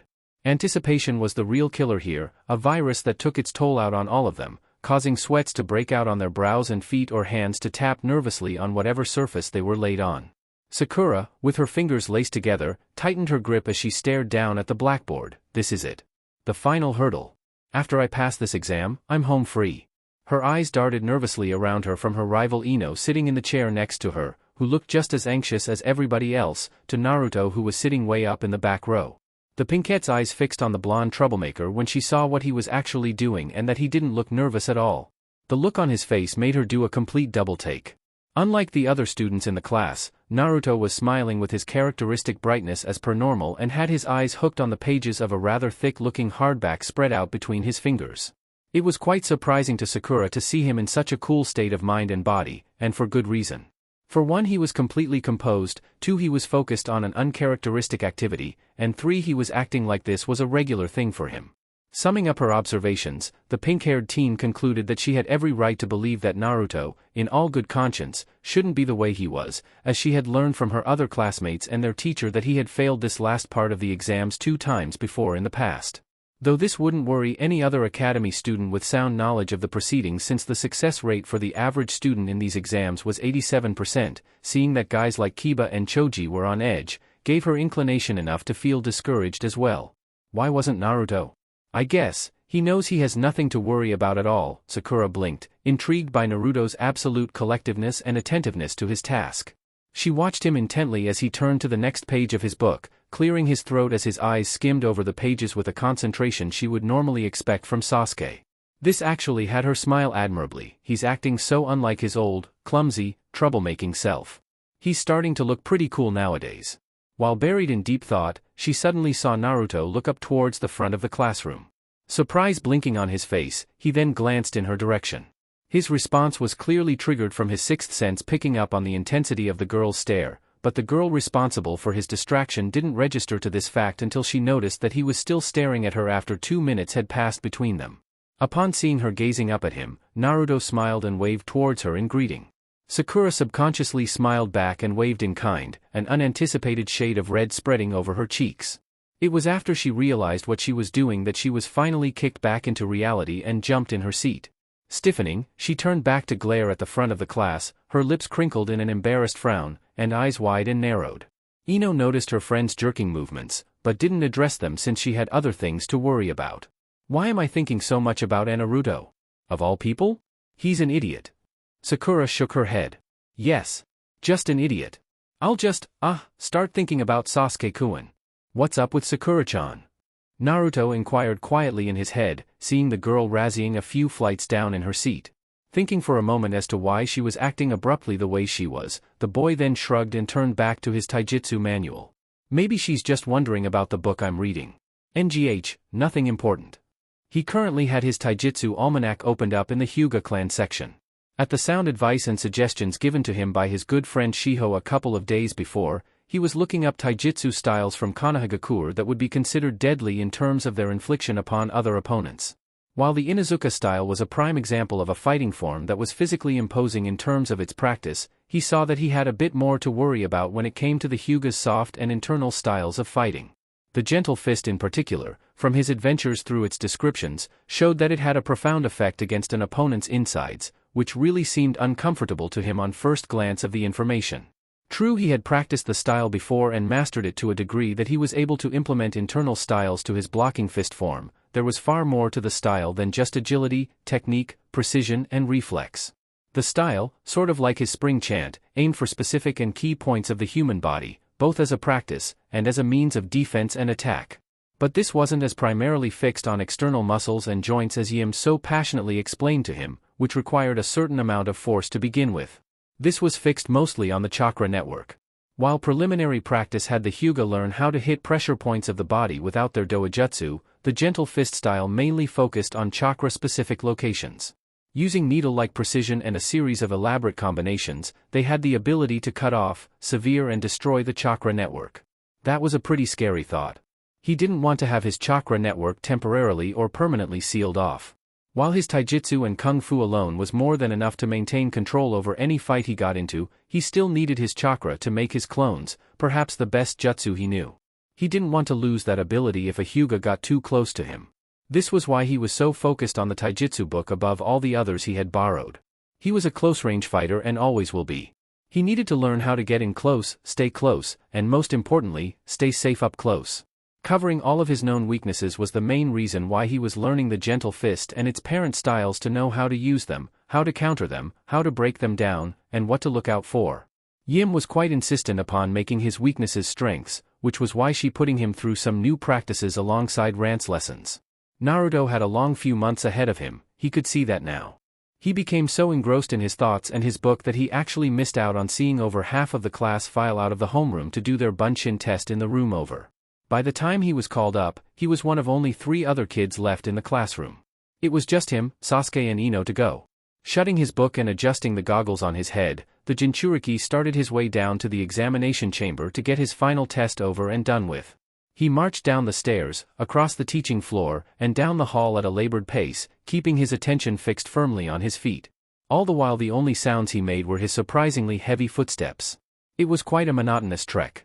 When he finally entered the room, he found that all of the chairs and tables had been pushed over to one side, with Irika and Mizuki occupying the desk in front of the chalkboard. On the tabletop sat the examination sheet in front of Irika, with 3 headbands also lined up beside it. Naruto assumed that there had been many others, but that they had already been handed out to the students who had passed. The sight of the cloth with the gleaming metal attached to it bearing the symbol of his village made the blonde even more determined to earn one for himself. He just couldn't wait. He literally sprang across the room and stopped in the empty space in front of his 2 teachers. Irika smiled when he saw the boy hop into position, hands behind his head and a cheerful grin across his face. As far as he was concerned, it was the same old cheerful Naruto ready to face off against his old nemesis the 3rd year in a row, radiant, happy and cheerful as always, rain or shine. So, the scarred Chunin grinned, "Are you ready for this, Naruto?" "You bet." "Well, I hope you've been practicing, because you'll need to do this if you're going to graduate with high marks at the end," the instructor informed, while navigating his pen over the boy's name and over to the grading section provided. At the same time, Mizuki watched his companion's actions closely, his eyes shifting between both parties. "Remember, in order for you to pass this final with high distinction, you must be able to create at least 2 clones. That means there has to be a total of 3 of you standing in front of me once you've executed all of the hand seals successfully. Do I make myself clear?" "Yup." Naruto grinned, although he was still a little bit concerned. "Crap. I hope it's not textbook specific. Do you have any questions before we start?" Irika asked, going through the standard proceedings to ensure everything was covered. Immediately upon putting his question out, the youngster's hand shot up into the air. Both Chunin shook their heads in amusement, with even Mizuki chuckling on the side. "Naruto, you're the only one here. What's up? Does it have to be the Bunshin no Jutsu?" Naruto asked, pressing his hands together and twiddling his thumbs nervously. Irika and Mizuki blinked. To them, it was a pretty vague question. "You'll need to be more specific than that, Naruto," the white-haired Chunin stated, seeing the boy rub the back of his neck. Anxious and not completely certain of the full specifications of the task, the boy pointed at himself. "Well, you see, I can't do the regular Bunshin, but I can do others." "Others?" Irika parroted, lowering his pen. The notion of his student being able to perform a clone outside of the academy's standard curriculum spiked the man's interest. Naruto, who had been training in secrecy over the past couple of months outside of the academy, had already expanded upon the aggregate of all of the core techniques he had displayed thus far. This knowledge created an interesting prospect for Irika to further look into. Kids from other clans and families didn't normally practice Bunshin that much since it was such a simple technique and that it was a central topic learned at the academy. Therefore, it was seldom expanded upon outside of the school since the routines within the schedule always ensured success with the technique by the end of the training period. Sure, the Aburame had the bug clone and the Inuzuka had the man-beast clone that coincided with their taijutsu. The regular clone was standard for everyone. The only one who couldn't do the regular Bunshin for some strange reason though was Naruto. So aside from his Kawarimi, Henge and taijutsu, what else had he been experimenting with? What had Naruto picked up in his weeks of isolated training that wasn't within the regular program? "Well, it's not that I can't do the Bunshin. I mean," Naruto stuttered, now rubbing the side of his face as he tried to composite a reply. "I've been practicing the regular clone technique, a lot. But since I kept on screwing up and wasn't able to make any decent ones, I started using other Bunshin techniques and they worked just fine for me." "Really?" Irika sprouted a small smile. "That sounds intriguing." Mizuki raised an eyebrow and nudged his coworker in the arm. "Is that allowed?" "The examination outline only says that the student must be able to create at least 2 clones by the end of the final semester. It doesn't say anything about what type," Irika said, slapping his clipboard with the back of his hand. The other Chunin nodded his head in understanding before both of them glanced back at the boy waiting patiently for them. Irika smiled over at his very nervous student. "What kind of clones can you create then, Naruto?" The Jinchuriki perked up at this with a wide grin and pulled out his notebook. Irika and Mizuki sweat dropped when they saw him draw the diary and open it up, quickly flipping through the pages. "I've been brainstorming." "No kidding," Irika murmured, subconsciously slapping himself. "He's so practical-minded." "Ugh? Let's see." Naruto stopped at the page he was looking for and ran his finger down the list inscribed. "So far, I can do Doton Bunshin no Jutsu, Doton Kage Bunshin, Mizu Bunshin no Jutsu, Iwa Bunshin no Jutsu, Suna Bunshin no Jutsu, Konoha Bunshin no Jutsu, Kage Bunshin no Jutsu an. The boy grinned sheepishly and pocketed his book, a few other useless ones. No biggie. Inside his head though, he was saying something else that was completely different from his verbal response. Yeah right, those are my secret weapons I'm still experimenting with. No way am I giving away my trump card so early. Irika stared at the boy with a slack jaw. Even Mizuki was giving the youngster a look of bewilderment. Of course, the teacher's baffled stares didn't last for too long, with Irika coming around first with a quick head shake. After which he straightened out his vest and cleared his throat. The paralysis gone from his system, he threw his eager-looking student a hard gaze. Naruto. Yeah. Tell the truth, can you really perform all of those jutsu you've listed successfully? Huh? You're not pulling my leg, are you? Irika asked, with his eyebrows narrowing and creasing at the point where they met. He had good reason to be serious with him. Some of those techniques you read out to us are rarely taught at Konoha. Hell, about 2 of them are considered extremely high-level techniques and are dangerous if not used correctly. Wha? Naruto blinked in confusion, raising a meek hand. But. Irika, don't be so hard on him. Mizuki grinned and tapped his friend on the shoulder, getting the scolding Chunin to stare at him instead. Listen, maybe he's just trying to convince himself that he can do all of those techniques because he can't perform the basic clone jutsu successfully. I mean, no ordinary academy student can use that many techniques without some outside help or a lot of practice. The only ones who do possess an arsenal of jutsu in that number from the graduating group are Sasuke Uchiha and Kiba Inuzuka, and they are both extremely talented individuals. I know, but what Naruto is talking about is one form of ninjutsu spread out over a wide range of different types, and some of them are extremely difficult to master. That's different. Irika sighed and looked back over at the blonde, who was back to being concerned about his situation and shuffling uncomfortably on the spot. The Chunin waved his pen at him. Naruto, do you think you can demonstrate some of these clone techniques for me? You know, just so I know you're telling the truth. What? You don't believe me? Naruto replied, before a big smile appeared on his face. He cracked his knuckles and formed a hand seal. Okay then. If that's what you want, I'll show you some techniques, Irika-sensei. Let the exhibition begin. The Chunin being addressed looked down at the boy's hands to see them formed into a tiger seal. It took him a few moments to deduce what he was trying to do, before his eyes widened somewhat. Wait, that's... The next thing he knew were spouts of water shooting up and out of the floorboards on Naruto's left and right. The built-in pipes underneath the building contributed to the teen's technique as 2 separate puddles formed and began rising up at the user's will. The masses took form and shape, before quickly transforming into exact copies of Naruto. The 3 copies mimicked each other's movements, right up to the point where they all gave the 2 Chunin the thumbs up. How do you like that? Irika blinked in shock, whereas Mizuki was giving the boy an astonished stare. The original Naruto batted one of his copies on the head, giving his instructors a victorious smile. They're both solid bodies of water and will stay this way so long as I keep it active. He then formed another hand seal which dismissed the technique, the 2 clones dispersing back into puddles and fading away. Not done yet with his performance, the Jinchuriki executed yet another 3 hand seals and ended on the ram seal. The moment he finished the combination, the floorboards next to him cracked and split, before clumps of dirt suddenly started pouring into the room. The earth rolled about and formed a small mound on the user's left, before gathering itself up, rising and taking shape right before the teacher's astonished eyes.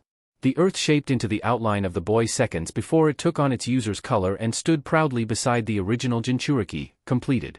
Hands on their hips, the pair of them grinned in unison. That's 2, the original exclaimed.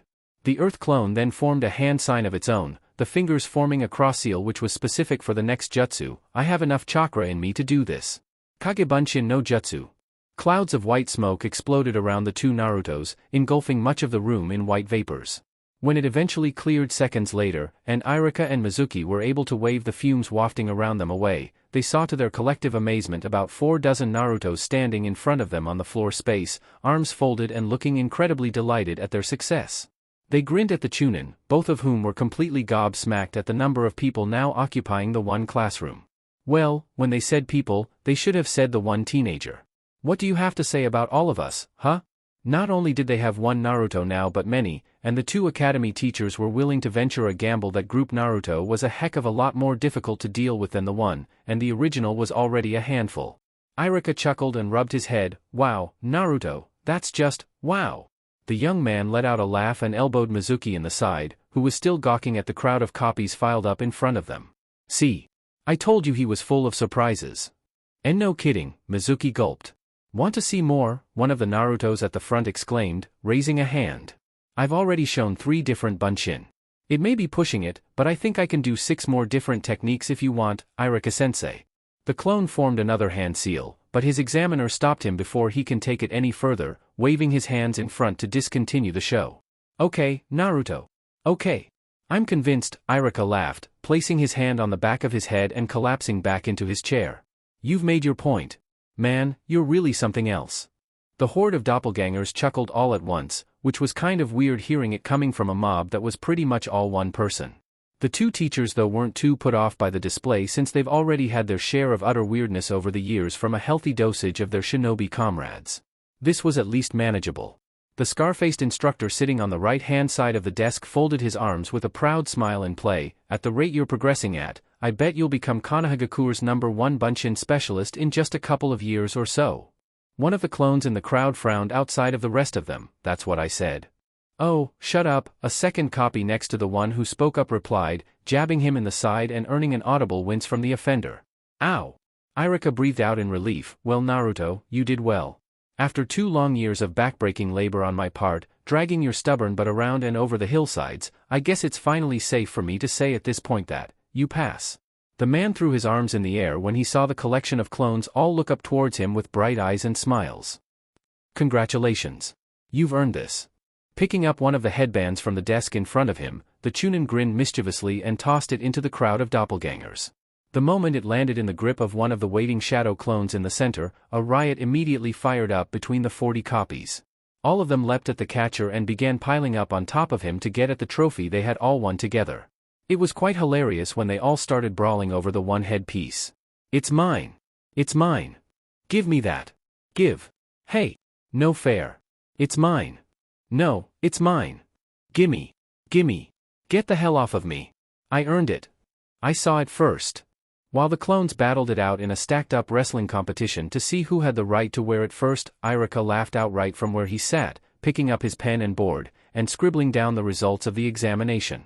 The loud noises emitted from the horde of Narutos beating the snot out of one another went on ignored and unnoticed by the 2 Chunin, who began assessing the situation between one another with the homeroom teacher dealing out the final score his #1, knuckle-headed student had gotten.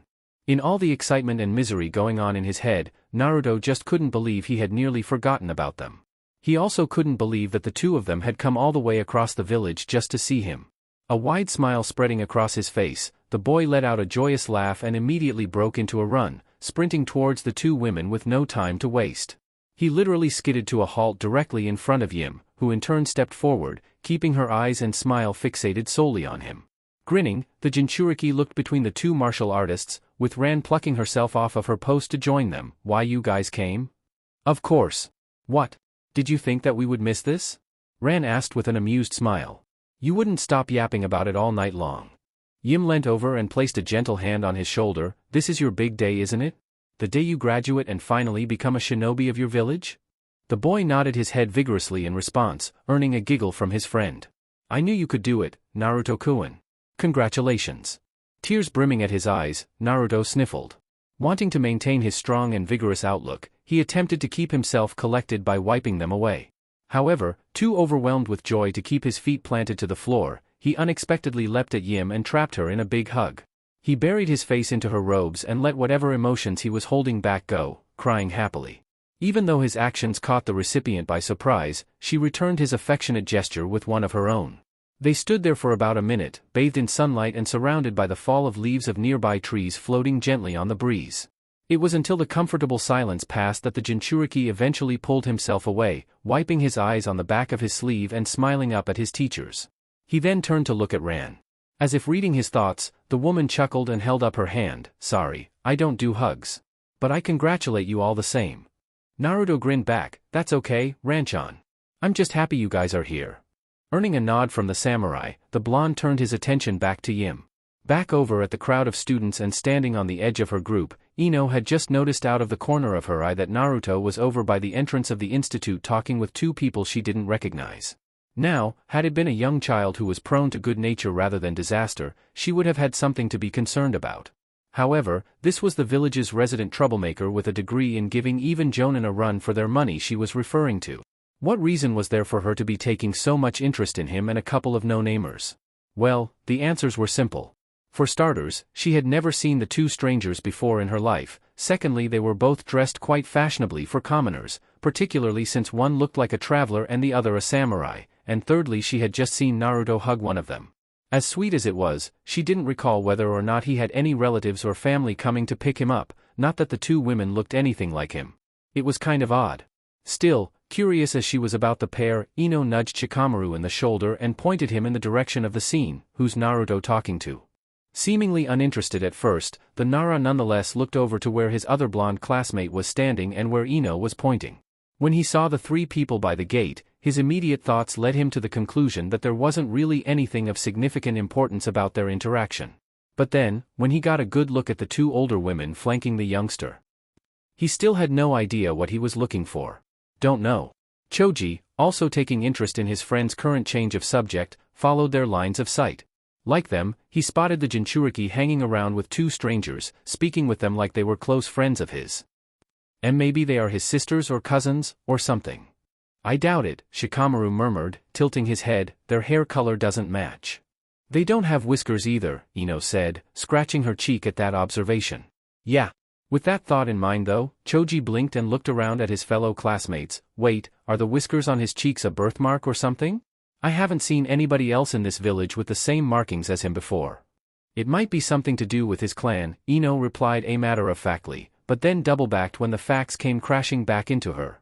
She looked over at the jinchuriki standing by the gates with a new, solemn expression on her face. He's all on his own, isn't he? Just like Sasuke? Watching Naruto as he chatted away with his two friends, Ino and her group then saw the jinchuriki look over at them, as if he had felt their prying eyes on the back of his neck. Spotting the three onlookers from his distance, Naruto grinned and waved over at them under the smiles and approving glances of the women accompanying him. The young Ino Shikacho trio had the common sense to wave as well, also smiling when they saw that in spite of whatever loneliness he had experienced before, he had managed to make more friends outside of the school, people who were obviously now incredibly close to him. This was enough to put some of their concerns and discomforts to rest. When the pale-haired Yamanaka lowered her hand, she observed as Naruto joined his two companions and walked them out of the gate. Soon enough, they were gone. Well, even though he doesn't have a family, at least he can still smile. Ino exclaimed sweetly. Shikamaru, spotting the Yamanaka heiress' sudden, softened expression, sighed and shook his head. Damn it, Naruto, you finally found a way to make girls fall for your silly-looking grin. Ugh, what do I care? It's too troublesome to think about it. Still, at least he could mentally pat his friend on the back for a job well done. XXX. A couple hours later, following a long, celebratory walk throughout the entire village, with Naruto grinning and laughing excitedly about the headband he had finally been able to acquire all the way through, he took both Yim and ran down to Ichiraku's for his favorite dish to further commemorate the triumphant occasion. After 2 years of utter failure, humiliation and disappointment, he had every right to feel proud of himself. Third time was the charm, after all. Though Ran initially questioned him on his choice of restaurants, all queries were eventually put to rest when Naruto explained that on the day that he finally became a genin, Tuchi and Ayam would be the first people he would let know of his success. Since they were two of the only villagers who had ever supported him in his young life, there was no way that he was going to turn down his promise. He was going to see it through to the end. Not to mention ramen was all he could think of on the spur of the moment. He didn't exactly account for Yim and Ran 2 years ago, though. Their company was a very welcomed bonus. Anyway, the moment he sat down at the counter of the ramen stand, he immediately told his two favorite chefs in the whole world all about his big day, and how he absolutely blitzed the Bunshin exam. It had certainly been an impressive performance to be in attendance of the actual trial, and it definitely sounded extravagant by how he told it. However, the only people who could possibly prove or disprove any irregularities in his story were those who were actually there, which were Naruto, Iruka and Mizuki. Since the latter two weren't exactly present, it pretty much left any blank or over-exaggerated details up to imagination and debate. Of course, the tale would have been told much better had Naruto's mouth not been stuffed with noodles midway through, but extraordinarily enough, nobody had complained, at least not yet. When all was said and done, and he finally reached the end of his ascension tale, telling the two noodle chefs how Yim and Ran, 2 of 3 of his favorite teachers of all time, were there to personally see him on his big day, his grin had failed to falter his face. It was still there, even when he was drinking in noodles as if his stomach were a bottomless pit. With a dozen empty bowls piled up beside him and still growing in height, even under the gawking stares of both Ran and Yim, Naruto kept on talking. If was incredible. Thonk. I am replied, waving her ladle several inches above his head after whacking it. Her actions had the blonde wince in pain and surprise, prompting him to begin rubbing the bruise now starting to part a space in his hair. Please choose either to eat or to speak, Naruto-kun, I am stated with a smile, you'll be able to tell your story better that way. Okay, now there were complaints. Still, the little bop didn't deter the blonde in the slightest. It only served in making him rethink his current choice of expressive media. Rubbing away the bruise, Naruto slurped up the rest of the noodles hanging from his mouth, before sighing and grinning excitedly up at his audience members. I'm saying that the whole thing was incredible, I am Onizen. You should have seen Irika-sensei and Mizuki-sensei's faces. They were just priceless. Oh, really? Naruto jumped in his seat and turned around, with Yim and Ran also rotating towards the new voice in surprise. When they did, they saw Irika himself standing directly behind them, with the curtain of the store pushed up above his head. Smiling in greeting at the sets of eyes locked onto him, he made his way in and took the only available seat left next to Naruto. The Chunin grinned and raised his hand. One bowl of miso ramen please. Coming right up. Tucci replied with a thumbs up, swinging into the kitchen to begin making the order. The scar-faced academy instructor then turned his complete attention to Naruto. The young jinchuriki was looking up at him as if he had grown a second head, but what his reaction actually entailed was surprise to his sudden appearance. Obviously, he hadn't counted on the third of his favorite teachers to show up out of the blue like he did. It was quite an amusing look. I have to admit, Naruto, in all my years of teaching and evaluating your skills, I have never been more surprised in a student's aptitude than by what you demonstrated to me back in the examination room. That was, without a doubt, the most unbelievable series of simultaneous techniques I have ever seen from a student from that school, Irika stated, leaning against the counter while giving the blonde beside him a proud gaze. Naruto blinked. Are you serious, Irika-sensei? Yim and Ran, clearly within earshot of the two males' conversation, smiled to themselves while at the same time covering their inquisitiveness by indulging in their meals and the bottle of sake sitting between them. They practically eavesdropped, but gave the convincing illusion that they weren't. Dead serious, Irika said, folding his arms and propping himself on the desk. All the while, he kept giving his most unpredictable student a very analytical stare. Ever since your last detention, all you've done from that point was improve yourself and focus on your studies. At the same time, you've shown a remarkable ability for accelerated growth and learning, even appropriating techniques into your arsenal that would be considered unorthodox and sometimes impossible by normal academic standards. Well, I had loads of help, Naruto exclaimed. This earned a nod of agreement from his teacher. There's nothing to be ashamed of in asking for help. Guidance from individuals with more experience than you can turn weaknesses into strengths, an admirable quality in a shinobi, Irika informed, watching as the youngster's smile grew. There was no way I could hold you back this time, Naruto. I'm expecting great things from you in the future, do you hear me? Yup. Naruto exclaimed, thumping himself in the chest. I swear I will make you proud, Irika-sensei. Believe it. Then I wish you the best of luck, Irika smiled, ruffling his hair. Naruto chuckled in response, trying to ward off his instructor's hand but failing.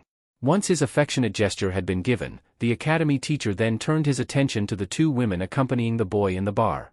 They certainly looked how they were described, but their overall characteristics remained to be seen. Nevertheless, the knowledge he had been digging up over the past week on the two out-of-towners would serve him well here. That, Irika could be sure of. So, are you going to introduce me to your new friends? Oh. Yeah. Irika-sensei. Naruto began, enthusiastically gesturing to the person seated nearest to him. This is Yim-chan. She is a martial arts master from across the seas who has been teaching me her version of taijutsu, and is one of my best and closest friends. The samurai lady sitting next to her is Ran-chan, also one of my friends and teachers. They are both really amazing people. The latter smiled and raised a glass to the shinobi sitting beside Naruto, but did not voice any greeting beyond that and quickly returned to her lunch. Yim on the other hand was more willing in making face-to-face introductions and acknowledged the young man with a warm smile and a pleasant bow from where she sat. It is a pleasure to meet a friend of Naruto-kun's. The honor is all mine, miss, Irika smiled back, placing a hand over his chest. Though he seemed calm on the outside, in his mind his thoughts were all a whirl of disbelief and awe. Man. I heard that Naruto has been receiving additional lessons from a foreign martial artist, but this is beyond the scope of my initial investigations. Not only is he hanging around with one gorgeous flower, but two. Geez Naruto, give me some of that luck of yours, you little rascal. Keeping his cool, Irika looked back at the boy in question to see him still smiling and beaming in his direction. I'm just glad that this troublemaking knucklehead is in fine company. Promise me that you two will look after him from now on, the young man said, while reaching up and grounding his knuckles into Naruto's skull. The Jinchuriki responded with a very childish scowl. We will, Yim replied straight out, with an affirmative nod. Hey! I'm a shinobi now. You don't need to look after me all the time. Naruto whined, throwing his hands up to try and remove the fist digging into his brain. Yeah, but you're still a troublemaker, Irika stated in amusement, at the same time swiftly removing his hand when the boy started batting the air away. You're a walking, natural disaster. I have a right to be concerned. Not anymore. I quit being a nuisance ages ago, Naruto grumbled, respiking up his locks and turning his best, annoyed glare to his teacher. Oh, I'm not too sure about that, the Chunin exclaimed, scratching his cheek and looking away with a mischievous smirk. Old habits die hard and of course, I have yet to see you wallowing around in a pit of misery of your own making. I'm still waiting for that next bomb to fall. Naruto huffed, crossing his arms and looking away, whatever. Damn Irika-sensei for knowing me so well. The Chunin grinned and gave the thumbs up towards Yim, who acknowledged her own amusement of the situation with a smile before turning back to her meal. She could certainly agree that her student was indeed energetic and one of the most unpredictable disciples she has taken so far. Who knew what sort of shenanigans he would cook up off of the top of his head in the future? Ran snorted at the scene and raised her sake glass to her lips. Teacher-student relationships, what a concept. XXX. Later that afternoon. Needless to say, it had been a great lunch. Delicious ramen, Yim, Ran and Irika spending time with him, Tucci and I am marveling in his stories. It was all that was needed for Naruto to say that he had had a fantastic time. Sadly though, all good things must come to an end. Bidding farewell to his academy teacher as he departed, Naruto, Yim and Ran then stepped back out into the slowly dimming day. The telltale signs of purple in the sky were enough to inform them that the sun was on its last leg of its journey and that they should probably start heading on home. However, just before any of them could begin making their way down towards the main highways in the direction of the apartment complex, the Jinchuriki was stopped in his tracks by Yim gently taking hold of his arm. The boy, finding himself planted all of a sudden, looked up at his friend with a surprised blink. What's up, Yim-chan? I almost forgot, Naruto-kun. I have to pop down to the stores to buy groceries. Your cupboards are almost empty and we're running low on food in the fridge, the woman exclaimed, rubbing the back of her head with a nervous grin. Sorry, that last one would be partly my fault. Oh? We need more food, the Jinchuriki confirmed, reaching into his pocket and pulling out his frog wallet. Zipping it open, he drew several paper notes and handed it to the woman, who was still looking slightly ashamed at her reasons for the necessity. Here, this should be enough for whatever we need. Just hurry back, okay? Will do, Yim gave him a small smile, pocketing the funds. With a bow to both Naruto and Ran, she started on down a road headed in a different direction. The pair stood by to see their friend off, as they did so for Irika before her. Rubbing the back of her head, Ran then turned to her Jinchuriki landlord and gave him a small smile of her own. I also have some unfinished business of my own that I must take care of. The boy looked up at her inquisitively, to which she slipped her hands into her robes and hid them inside her sleeves. You see, a very kind merchant paid for one of my meals a few days ago and I feel that I should pay him back before he leaves the village. I won't be gone for long. Naruto grinned. That's cool, Ranchan. Take as long as you want. Grateful for his understanding of the situation, the samurai bowed to him as well and parted promptly. The quicker she could find the man the sooner she could return to her temporary homestead to spend more time with her apprentice. This left Naruto standing outside of Ichiraku's on his own, hands in his pockets and not really knowing what to do with the rest of his time. After seeing his two teachers/friends off on their independent quests made him feel like doing something else that was productive. So, figuring that he could probably sneak in a few hours of training before nightfall, the boy kicked himself into gear and made a fast march towards home. He left the square where Ichiraku stood and hit the side streets, passing by other institutes and stalls on his way to the downtown residential districts. He didn't need a map or anything, and it wasn't like he was in any hurry. Reaching the edge of the boulevard, Naruto was just about home free when he abruptly heard the sound of approaching footsteps coming at him from behind. Detecting the person before they even had a chance to say a word or announce their presence, the boy turned around to greet his pursuer. Half expecting an attack, he was pleasantly surprised when he saw a very familiar, pink-wearing, hot spring buddy running up towards him. Though his initial reaction to the recollection was to blush to the roots to his hair, he quickly suppressed it into a composite state for better presentation. Tenten-chan? Ah. I was hoping it was you, Naruto-chan, the girl exclaimed, hopping to a stop in front of him with her hands placed firmly on her hips. I could spot your yellow mop on top of that orange jacket from a mile away. The youngster scolded at her choice of honorifics. What's with the chan all of a sudden? I'm only a year younger than you. How about Naruto Kohai?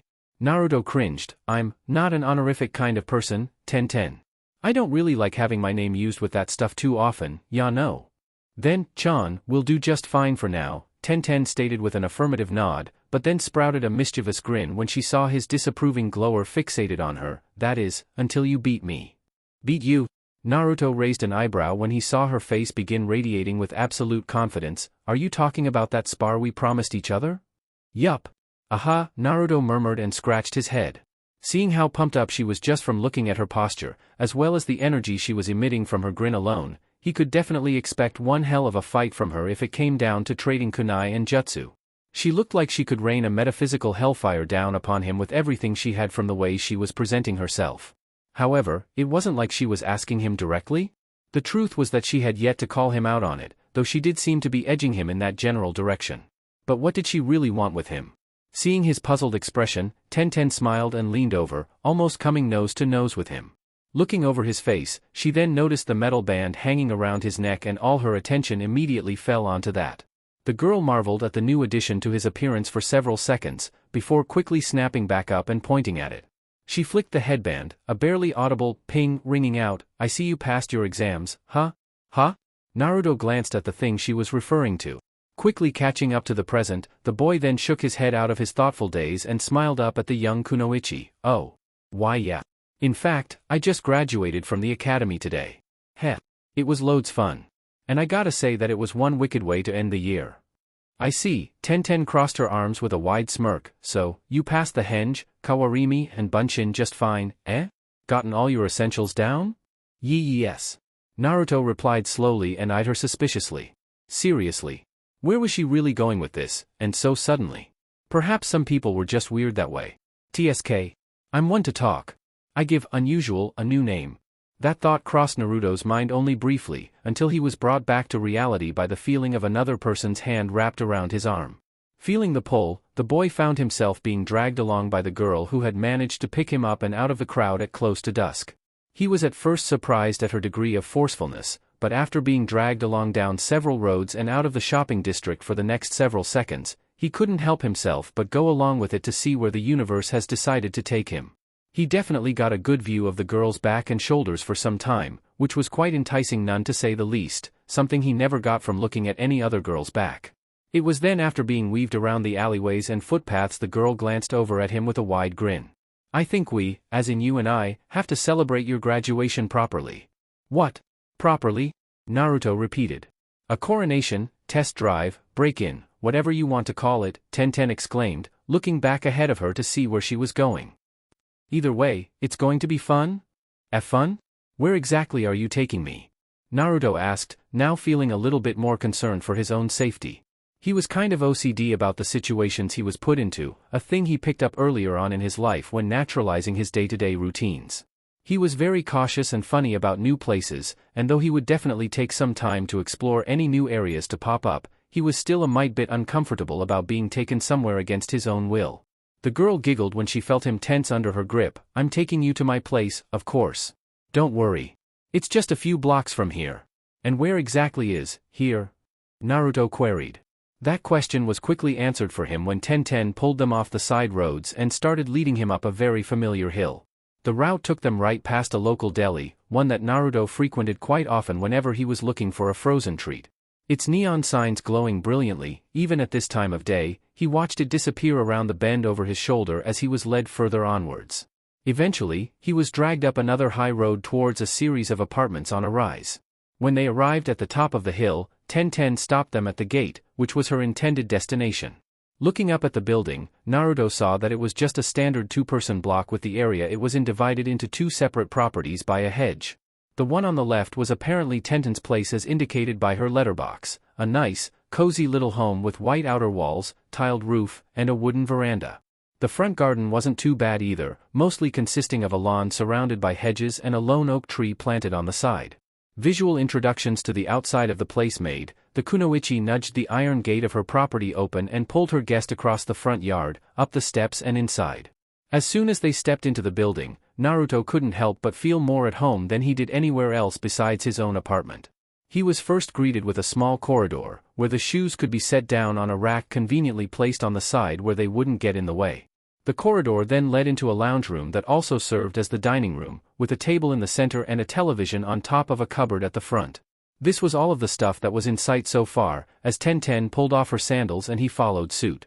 There was a door to the right where the corridor hugging the wall exited, which Naruto guessed was where the bathroom and toilet was. Further down the same stretch of wall there were additional sliding doors, which the guest also assumed divided the bedroom off from the rest of the place. A straight shot from the corridor he was still in, across the living room floor he could see another sliding door that led straight into the backyard. Lumbering in after Tenten, the blonde stopped at the exit to the living room with his hands slipped into his pockets and eyes trailing about curiously. To sum up the general details, the ceiling was white, the walls were light blue, and the varnished floorboards really added a reflective lighting to the overall environment. It definitely felt like an ordinary apartment, if you ignored the large assortment of scrolls and weapons lying about the place. The couches were covered in paper and unfurled scrolls, the cabinets lining the walls were covered in kusarigama, kunai, shuriken, katana and alike, and she even had a custom-made glass cabinet like a weapons locker, filled with staffed weapons and other material. This pretty much summed it up as a shinobi apartment after a few more glances. With Tenten hastily removing all of the scrolls from her couches and putting them into her room across the way, Naruto smiled. Nice place. Thanks, Tenten exclaimed, sliding her bedroom door closed and making sure there wasn't anything sharp lying about that they could step on by accident. Sorry about the mess. I wasn't really expecting anyone over today so I didn't bother cleaning up, but seeing as that you just graduated, I figured I could pour you a drink or something to help you mark this amazing day of yours. She clapped her hands together with a wide smile. Congratulations. Naruto gave her a half smile in return. A small party, huh? Well, I guess some soda or juice wouldn't hurt. I've got ice cream too. Bring it. Naruto grinned even wider, giving her the thumbs up. Tenten giggled and waved him towards the big couch in the middle of the living room, while scooting around and making for the kitchen just left of the entrance corridor. Her guest was still standing by. Make yourself at home then. I'll be right back. Trotting away, the jinchuriki did as he was told and made it for the couch. He planted himself on the feathery mattress and waited for his host to return, taking some time to look around some more. Tenten wasn't like his friends at school. Unlike her, he could definitely tell what their interests were on sight, mainly because he had known them for much longer. This girl on the other hand was in a completely different universe. She was obviously intelligent and energetic to an extent, she had a flair in her personality, was really friendly, kind, and optimistic. Almost like any other girl he would probably meet. But her interests, skills, background and talent remained a bit of mystery to him. However, after taking in his surroundings for the next few minutes, he found that the room he was in spoke more about its resident than the resident itself. Just from looking at the number of ninja tools scattered all around him along with the scrolls that went with them, Naruto could immediately tell that Tenten was some kind of weapons master. Shuriken jutsu and sealing techniques would definitely be on her list of capabilities, and if he knew anything about taijutsu was that weapons came hand in hand with close combat. The number of kunai and shuriken he counted in addition to the various melee weapons, also had him mentally place her as a long-range specialist, not something he was really used to dealing with. Oh well, lessons learned. I bet she can dice up her opponents with everything she's got in here, Naruto gulped, not someone I really want to annoy. After drinking in the apartment, Tenten came back into the room with 2 bowls of ice cream and cans of soda under her arm. She tossed one of the sodas to her friend the moment she plopped the desserts down, before slumping into one of her couches herself. The sound of their beverages popping open filled the air with a gentle fizz, and the 2 youngsters quickly began indulging themselves in their treats. Basking in the silence of the scene, Tenten decided then and there to resume interactions with her invite. How is it? Refreshing, Naruto sighed, smiling back at the brown-haired girl who had her feet kicked up onto the table in front of her. This is a really nice apartment you have here. It's in much better condition than mine, that's for sure. You should see the view, the kunoichi replied, tipping her can towards the backyard doors. Since I'm basically on the apex of a hill, I can see the entire village's central from my back porch alone. Nodding in understanding, the boy quickly looked about curiously again, feeling the conversation leading on to another topic. When realization of her living situation dawned on him, he then turned back to her with an analytical glimmer. Are your parents out or something? Oh no. They live somewhere on the other side of the village, Ten stated with a shrug. When I became a genin I asked them if I could move out into my own place. I wanted to be more independent, to have the ability to be able to move around as much as I wanted, and not have them worrying about me too much. It's been pretty great so far. My missions are more than enough to pay for my essentials. Naruto gave her a bit of a deadpan look. Don't you feel lonely? Living away from your parents and everything? The girl tilted her head. Not really. I make sure to visit my family as much as I can. Plus I work at my dad's shop, so on the clock I see him plenty of times a day. It was tough going at first, juggling attention between my missions, work and paying rent, but it's all stable for me now. I can finally relax. I guess things will be the same for me when I finally have to start earning the bread and butter for myself, Naruto sighed, leaning back in the chair and gazing at the ceiling in resignation. Hello shinobi life, goodbye welfare payments. Ugh. I bet the others won't have to go through this kind of crap. With that thought in mind though, the boy looked back over at Ten to see her taking another long sip from her soda. I guess if I had to ask anybody for help in that area, I know I can come and drop in on Tenten-chan. Setting her drink down, the girl slumped back in her seat, getting more comfortable. What about you? What's living with your family like, or do you live on your own?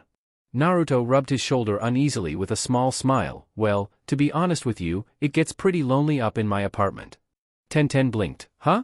You're on your own as well? Yeah. How should I put this? The blonde looked at the girl, scratching his head. After I left the orphanage several years ago, I was moved into an old building in the backstreets. Hokage Gigi set the whole thing up for me with the landlady. She's a nice person, even though she's still pretty scary. But that's not the real problem I have. Having a scary landowner isn't your problem? Ten scoffed, giving him an amused smirk. It's a big part of my life, I can tell you that right now. Naruto shrugged, still giving her a weak smile. The problem is that I'm the only one living in that huge building. The moment I moved in, everybody else moved out. Since then, or, for the longest time I can remember, I've had a lot of trouble getting close to people and making friends. I think the first time I moved into the apartment was the first time I started noticing how scared people were of me. All amusement drained away from Tenten's face when she heard him say that. Her posture changed to match her mood as well as her intensified stare, as she looked at the boy now shuffling uncomfortably in his seat. Hearing him say how everyone was scared of him, she didn't buy it. Looking at him now, she saw no fangs, no claws, no leering gaze. The whiskers were a bit of a surprise, but she guessed it was a package deal with his genetics, but as far as she could see, from the outside, there was nothing scary about him. Hell, she was taking time to get to know him, and though he had a bit of an unusual personality and was incredibly kind, she could see nothing wrong with him at all. Why would he say people were afraid of him?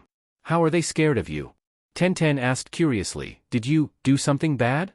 Naruto shrugged, shifting the canned drink between his fingers methodically. No idea. Nobody will tell me. All I know is that wherever I go and whoever I talk to, the adults always stare at me with this very cold, unwelcoming look. It's one that really hurts, deep down in your heart. They do it so often that even a lot of the kids stare at me funny and stay away. His hands tensed around his beverage, with the aluminum creaking from the pressure. He then looked up at Ten, giving her a forced smile. I'm really lucky to have actually made some friends in this village. Even though it's only a few, I'm very grateful. When she saw the boy look back to his soda, which he started drinking again at a less enthusiastic pace, she sat back for a moment to contemplate his words a little further. The truth was pretty hard to swallow. In defining moments of a person's life when a real answer was necessary in order for time to keep marching forward, it could either kill you or lift your spirits. In this instance, Naruto's truth was a real kick to the shins. After all these weeks she had thought him to be a really popular guy, able to win over the favor of strangers, hang around with gaggles of mates, and chatting it up with girls. In reality he was really all alone. With his shining personality, she thought he would have it great for him. But the truth was he didn't. He looked really torn up over the fact. Smiling, Ten stood up out of her seat and walked over to him. She sat in the free space of the two-person couch he occupied and placed a hand on his shoulder. Giving him a reassuring squeeze, she watched as the boy looked up at her with a mildly confounded look and braced him closer. You know what I think? I think that you're a great guy, Naruto. Just ignore what those other idiots do or say about you, they're just idiots. She rocked him gently, her actions eliciting a warm, genuine smile from him. Her words were soft and reassuring, something Naruto was easily able to pick up on. The tone she used alone was enough to tell him that she was being honest. Thanks, Ten. The Jinchuriki grinned. That's all right. Tenten patted him on the shoulder, leaning forward and placing her drink on the table. She then swapped it over for the ice cream. Now, enough moping around. This is supposed to be a happy day for you, one of the many days in your life that you will definitely want to remember. So let's talk and have some fun. Naruto chuckled and also traded hands for the frozen treat. It wasn't much, just vanilla with chocolate topping. However, treats tasted much better when it came from the hands of a friend. Side by side, they enjoyed their snacks. Though it was quiet for the most part, it still felt like a very festive mood. It was this silence that could be greatly appreciated. They couldn't have asked for anything more. While in the company of the kunoichi, Naruto's eyes couldn't help but continue wandering around the room some more, and marveling at all the weapons she had in her collection. Out of everything else present in the lounge, the ninja tools continued to stick out the most. This got him thinking quite a bit as to her potential, which he was quite honestly eager to find out for himself. He wanted to see what she could actually do with all of this stuff. Setting her half-eaten dessert down, Tenten then picked up the remote and gestured to the television in front of them. Want to watch something? I heard there's a rerun of Koyuki Kazahana's movie Warrior Princess playing tonight. If not, then we can watch the Iron Country's Kendo Championships. Nah, Naruto exclaimed, also setting down his ice cream and lacing his fingers together. I don't really feel like television tonight. He looked over at his fellow genin, seeing her shrug and set the control back down. The moment she did so, a roguish grin spread across his lips. Although, there is something that we can both do that can brighten up our afternoon. Tenten blinked at him. Oh? What did you have in mind? XXX. A few minutes later, out in the backyard. You're really psyched to do this, aren't you? Naruto exclaimed, hands in his pockets and a wide smirk on his face as he looked across at the brown-haired girl positioned on the other side of the lawn. From the way Tenten stood with her fists balled, back straight and her headband fastened proudly across her forehead, she was all for it. She didn't have to give him a complete, verbal response to his question as she threw her arms out and gestured towards her garden, to which the Jinchuriki looked about with an eager sparkle in his eyes.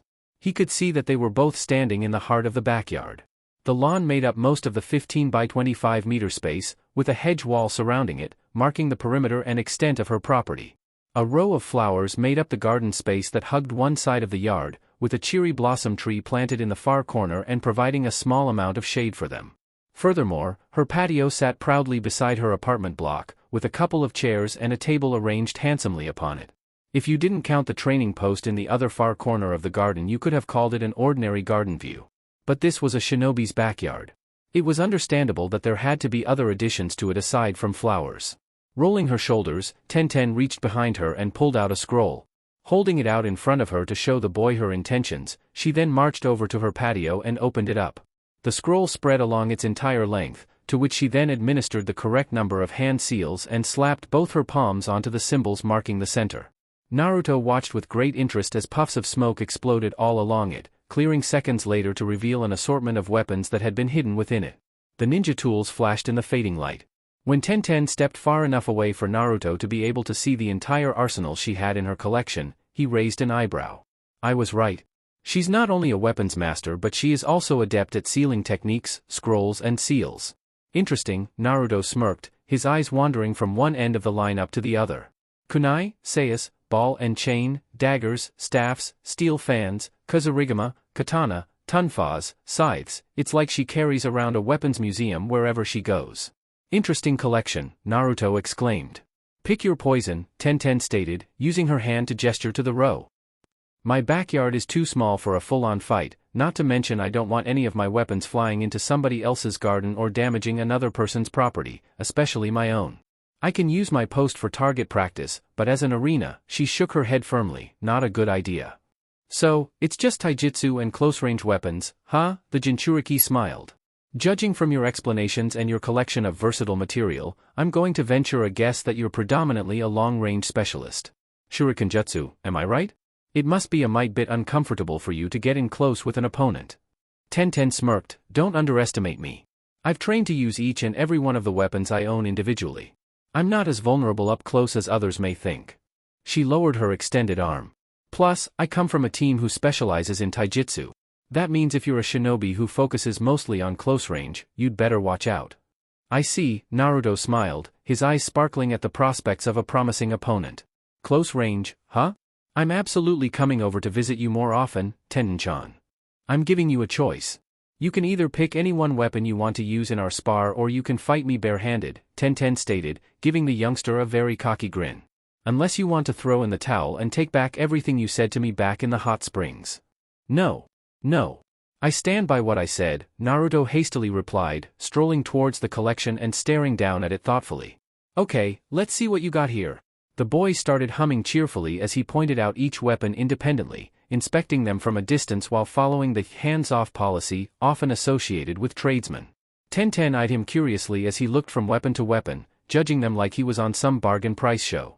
After about a minute of waiting, Tenten suddenly found herself staring in bewilderment as Naruto simply shrugged off all of the deadly, pointy objects lying in front of him, and wordlessly wandered around the scroll, right past the patio, and picked up the broom sitting against the wall directly beside the garden hose. He weighed the instrument in his hand and balanced it on his finger, twirling it once or twice to get the feel for it. A bamboo stick that was just over 120 centimeters in length, with a wooden block at the end and the broom corn filaments sticking proudly out of the block. It was a regular sweeping broom for the patio and not a push broom variant. And why in God's name was he worrying about what it looked like? Spinning it again and nodding at his decision, Naruto walked out onto the lawn and took his place over on his end. He slammed the handle end of his chosen weapon into the ground and grinned up at the kunoichi. I'm ready. Tenten was baffled. She pointed at him. That's a broom? And a fine broom it is. Naruto twirled it on its point within his grip where he held it, which he then caught firmly. You choose a broom, as a weapon? Tenten repeated, trying to figure out what the hell he was doing. Was it a joke? If it wasn't, then her head was about to explode. Are you serious? Naruto looked at it and then back at her, wondering if he had just done something wrong. Yeah. So? What's the problem? Tenten facepalmed and shook her head. At this point she was beginning to wonder whether the whole world was insane or it was just her.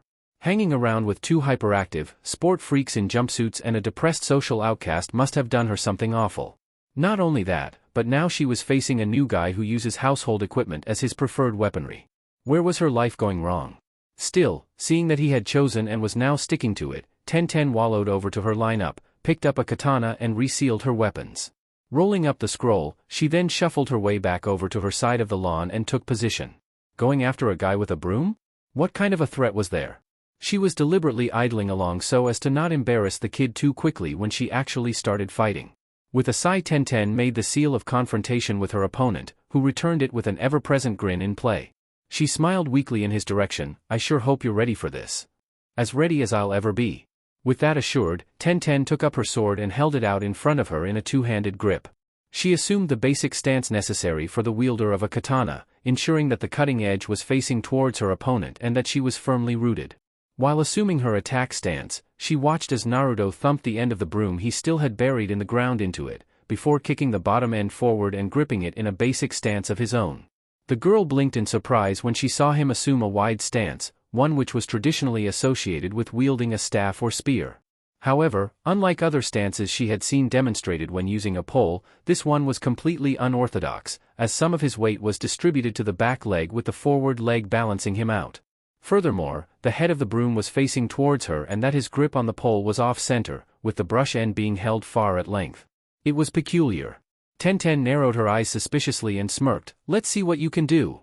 Without another word, the kunoichi charged forward. She reached his position in just under 2 seconds and lashed out with an angled strike from a low position. The sharp blade cut through the air and across, to which Naruto unexpectedly stepped away from and dodged the sailing tip, just barely. Stepping back some more when she followed through with another, he then spun the broom stick around his body from his initial guard position. The brush and makeshift staff whipped around like a spinning fan blade as he thrust around and struck out at the girl, who backed up at his sudden intense display in surprise. Using a dual-handed grip, she blocked the sweeping attacks he made against her, no pun intended, the brush end whamming against the side of her blade repeatedly.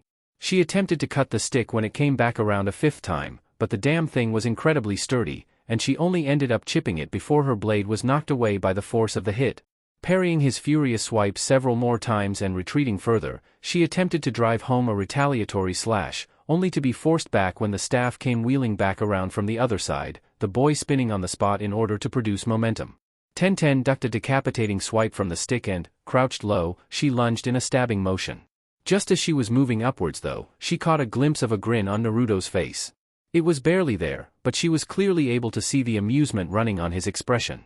This was seconds before the broom he was wielding unexpectedly spun around his neck in a free rotation, and came dropping directly down on top of her when he directed its force upon her. The brush end slapped her on the back of her head, the momentum behind it alone enough to knock her stumbling forward. Naruto stepped to the side and allowed her to stumble through, with the girl wheeling around on the spot to face him quickly and to make sure he stayed back. She rubbed her neck and checked her hand to see if she was cut. Seeing no blood, she looked up at the smiling blonde in shock. The boy twirled his broomstick around in his right hand stylishly, before spinning it casually around his body and resting it against his lower back. He cuffed it with his arms and held it behind him with the elbow joints holding it. That could have been bad. Tenten frowned. What's up with his movements? His body is so loose. The way he was keeping on his toes told her more about his unusual fighting style as well as what he had just performed. His attacks aren't direct and his form isn't rigid like Lee's. Not to mention his footwork is ridiculous. He was no ordinary academy student and what he was using was no ordinary taijutsu. This was something else entirely. Well, you're just full of surprises, aren't you? It looks like I'm gonna have to take you and your broom on a little more seriously, Tenten grinned at him. This is great. The girl then leapt forward, attacking with a downward slash. Naruto whistled in amazement at her sudden jump in speed and stepped to the side swiftly, before rotating his body and the staff to knock away another incoming strike. Tenten pursued him relentlessly across her lawn, shouting out and lashing out at him repeatedly with her sword. Her blade sliced viciously through the air, attempting to carve any sort of mark into him, only to hit nothing but air or the handle end of the broom as the boy retreated. His feet doing all the work for him. Naruto spun on the spot and around the kunoichi when she came in for another lunge, effectively avoiding her. She wasn't deterred though and quickly re-engaged him. With his broomstick still rested behind him and held by his arms, he dodged another couple of slashes aimed for his body, before avoiding another lunge. This time he ducked low under the incoming, horizontal blade. During which he counted her footsteps on approach and judged the technique of her slashes, breaking down her every move as she attempted to hit him. It was obvious she was testing him too, but that didn't mean he was going to let up on her. He narrowly avoided another downward slash and moved to the outside, seeing her shoulders wide open. The jinchuriki didn't capitalize on this though and moved around, out of her reach. He skidded to a stop, kicking up dust with a bead of sweat visible on his forehead. She's good. No, she's better than good, Naruto thought excitedly with a smile. I'd even go so far as to say she's stronger than Sasuke. Tenten spun and charged, sword held out for another attack. This time the jinchuriki decided to make things a little bit more interesting and changed the direction of the competition. Her slash transforming into a stab midway through, Naruto gritted his teeth and adjusted the direction of his next counter, dodging and rolling the staff he wielded around his arm. He thrust the handle of the broom straight down on top of the girl's hand, the strike slapping her wrist hard and causing her to relinquish her hold on the sword. The pain in her hand was enough for her to drop her katana, with Tenten wincing and recoiling at the same time. Naruto smiled and kicked his broom upwards, knocking the falling katana into the air and throwing it to the other side of the lawn. It landed some distance away from them, impaled in the ground. Cursing, Tenten changed tactics and pivoted on the spot. She thrust a reverse roundhouse kick at his head, and though it didn't make contact, the force of its trajectory was enough to knock the goggles off of Naruto's head. The boy backed away in surprise as the girl pursued, quickly throwing straight, hard punches at his head, which he dodged. Weaving around her fists, he then avoided a power jab she corked up especially for him. Her fist grazed his nose at its speed, astonishing him at the sheer force she exerted. However, that wasn't the only thing that caught his attention. As he watched her fist rotate on its execution, he noticed the position of her feet and the way her body moved into the attack from its starting point. Quick as it was, he was able to catch every frame of her attack, his eyes following her fist as he leant away. Naruto grinned excitedly, that strong fist style, a descendant of the wood-blocking fist. Awesome. I've always wanted to fight someone who had a hand in strong fist. There are very few shinobi in this village who know that style. No wonder her attacks are packing so much heat. The moment he avoided her last punch, the same fist she used grabbed his jacket and he was pulled forward into another incoming punch with her left hand. This caught him off guard for sure, but he was able to react to it in time. His broomstick still held behind him, wedged between his forearms and biceps at the elbows. Naruto ducked underneath her attack and spun around, whamming the handle of his broom into her back and sending her stumbling forward. Quickly recovering, Tenten spun around and moved her dominant right foot forward.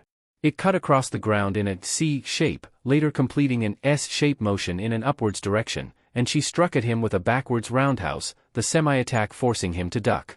Though it didn't pack much power, he was still weary of any attack she executed. He then dodged the roundhouse kick she followed up with, before rotating his body towards her swiftly, striking out with the long stick of the broom and ramming her in the side of the head. She managed to raise a left guard to block it, the stick pressing against her firmly. Tenten smirked as she held her block. "You're really good, Naruto-kun." "Oh? What happened to Chan?" The blonde grinned cheekily. "I'm withholding that honorific for a later date." Tenten shouted, and forcefully pushed the broom away with her guard, rushing at him with a jab. Naruto backed up sharply, moving his staff around from where he was holding it and knocking her starting punch away with it. She pressed on with a series of more punches, followed by hook combinations and elbows. The boy grinned and ducked another roundhouse kick, after which she hit the ground with her kicking foot and spun at him with an elbow. The blow hit the broom and caused him to skid backwards, after which she continued with an upward thrust of her knuckles over the guard. But Naruto parried, rotating the broom and intercepting the disorientating hit. Bracing the lower part of the pole, he struck upwards with the lowered staff towards her center, hitting her in the side. Wincing, Tenten backed away, dodging left and right when he thrust at her with the handle point of his weapon. She leapt away and ducked when he hooked out with the brush end, followed up by a follow-through with the handle end. Attacks avoided, Naruto continued spinning the broomstick around him in a stylish fashion, rolling it around his body, neck and arms before settling it comfortably behind him again, propped under his elbows. "We should do this more often," the jinchuriki exclaimed. "It's really hard to find a decent sparring partner around here that doesn't kick your ass within the first few seconds of the match." "What? You don't like strong girls?" Tenten replied in amusement. "I'm assuming that's why you're hanging around with a woman like Yim. She's your teacher, isn't she?" Naruto grinned in response to her last statement, but left the former up to an actual verbal response. "Actually, strong girls are my type." Tenten lunged at him with a hook, with Naruto dodging and rotating, swinging the brush end in her direction. The girl leapt over it and barrel rolled, before dashing off to the other end of the lawn. The youngster followed, but stopped several feet later when she saw what the girl was really aiming for. Yanking her katana out of the soil, Tenten wasted no time in rushing at him. Letting out a yell, she struck out at him with it, the boy spinning his broom around and batting the sword aside like before. She came in again with a downward slash, but he blocked it by thrusting the brush up towards the descending blade and catching it on the block. Just as he was about to bat it away, Tenten sidekicked him in the torso, which he was forced to take. Wincing, Naruto grinned and stepped in quickly, closing whatever distance there was between them. His shoulder pressed up against her back, he elbowed her and with the right direction of force applied, nudged her so that she stumbled away from him. Managing to keep herself from falling over, Tenten pivoted and redirected her front to him, sword held before her. Reassuming a balanced stance, she lunged, slashing at him twice with angled strikes. The boy backed away to avoid the blade, before spinning his staff around and slamming it against the base end of the sword, knocking it out of her grip for the second time. However, this time the kunoichi was ready for him. Tenten caught the handle end of the broom he thrust at her and held it firmly. She directed a flick kick at him, which he was forced to block with his arm since his primary weapon was occupied. With her opponent distracted, the girl readjusted her stance and with a quick power thrust, punched the broomstick at the center, where her sword had managed to chip it. The chip was actually a cut that managed to get about halfway through it, which meant that it had weakened considerably. The right power directed at the right point, Tenten was able to snap the stick in half with a single blow. Naruto stepped back hastily, spinning the half-a-broom he still held around. He thrust the brush towards her, forcing her to back off after she had cut his weapon down some. After which, he spun the broom in his left hand and held it out, assuming a different stance from his previous one. Tenten hung back, puffing a little bit from the effort she had to go through to disable his weapon.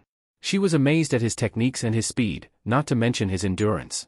While she had broken a few beads of sweat, he looked as though he'd been having the time of his life from the start. Naruto grinned at her.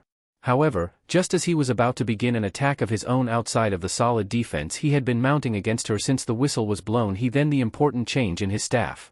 Pulling back a little and glancing at the handle edge of his broom, particularly the area where it had been snapped, he began assessing the condition of it and the specs of the fight to come. Tenten saw him look at what was left of the broom in his grip, and right when she thought he was about to begin an attack, the boy turned to her and tossed his remaining half of the weapon to the floor. At the same time he raised his hands in front of him and smiled. "I give up." All at once, silence fell. The sound of battle that had once been an orchestra playing inside of Tenten's head suddenly vanished, and she was left standing speechless in her last fallback position. Wide-eyed and staring at her opponent, her hands promptly dropped from their defensive position. "Wa?" Naruto smiled and slipped his hands into his pockets, nodding down to his weapon lying uselessly on the ground. Puzzled, the girl also looked down at the 2 pieces of the broom lying at her feet and walked forward. Picking them up, she looked at the point where they had been broken in half and attempted to figure out what Naruto was on about. It didn't take her long to find out the problem for herself. When she had snapped the broom in 2, the point where they had broken had basically transformed the once harmless, dull staff into a sharp spear at the fractured ends of the sticks.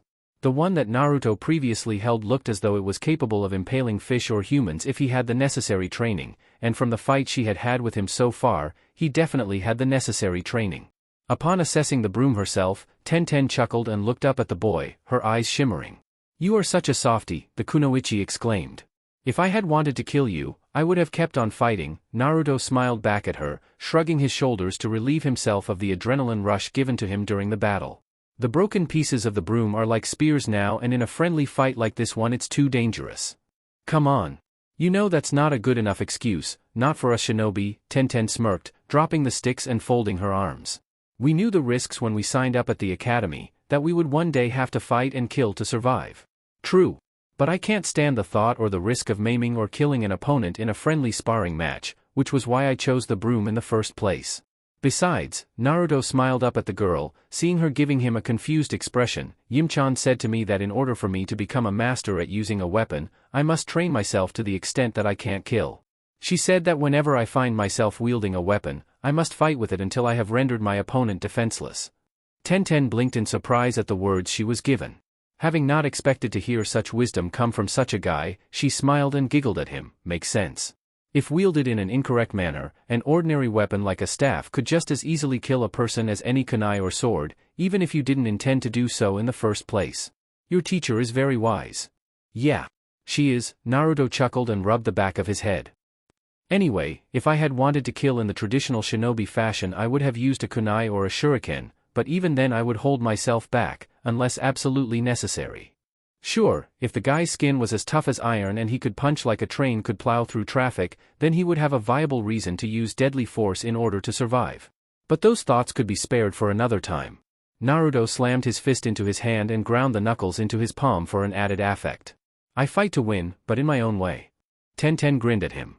She then walked over to where her katana was lying and picked it up. When she did, she immediately sealed it back into one of her scrolls and quickly re-engaged her guest in conversation, so as to not dismiss him entirely. "You conceded defeat tonight. Trade in that staff of yours with an actual bladed weapon and I would have been in real trouble. However, I will consider this to be a draw for now, as neither one of us gained any ground in any way or landed any damaging hits on the other." Tenten marched towards him, stopping till she was facing him eye to eye. The proximity between them had Naruto lean back quite a bit so that he bent at a very funny angle. "But know this, I will be getting my win back, Naruto-kun. You can count on it." Confused at first, the jinchuriki shuffled away to a comfortable distance so that he could see better. It was when he saw Tenten hold her fingers out towards him in the symbol of harmony that he was able to completely comprehend what she had been saying to him. With a warm smile shared between one another, Naruto linked fingers with her and they shook. With the sun setting behind them over the horizon and the day turning to night, they couldn't have asked for a more appropriate setting. This was a really great day, Naruto thought happily. XXX. Later that night, Naruto had hurriedly made his way back home after his long day hanging with Tenten. When he arrived through the front door, his first hopes for the late evening were to be greeted by his roommates Yim and Ran. Unfortunately though, finding the apartment with all the lights off and everything locked up, he knew that they were still out.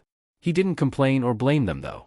They were both busy people, they had their own errands to run, and they weren't always going to be around. Still, the whole place was a lot more exciting and uplifting when they were around. Locking his front door, Naruto made his way over to the kitchen to get himself a drink. Since he had no milk and nothing else much in the fridge except a bit of orange juice, he decided to have what was left of that and poured it into a clear glass. Tossing the empty plastic bottle into the bin, he then shuffled his way over to the balcony for some fresh air. "I had so much fun," Naruto smiled to himself, "first earning my headband, then hanging out with Yimchan and Ranchan, and then spending the rest of the day over at Tenten's place. What else could I possibly ask for?" Humming, the boy was about to unlock the balcony door when he then noticed something out of place. Over at the dining table, he spotted a flash of a reflection of light. Blinking curiously, he moved over to it and picked up whatever it was that was sitting on his tabletop.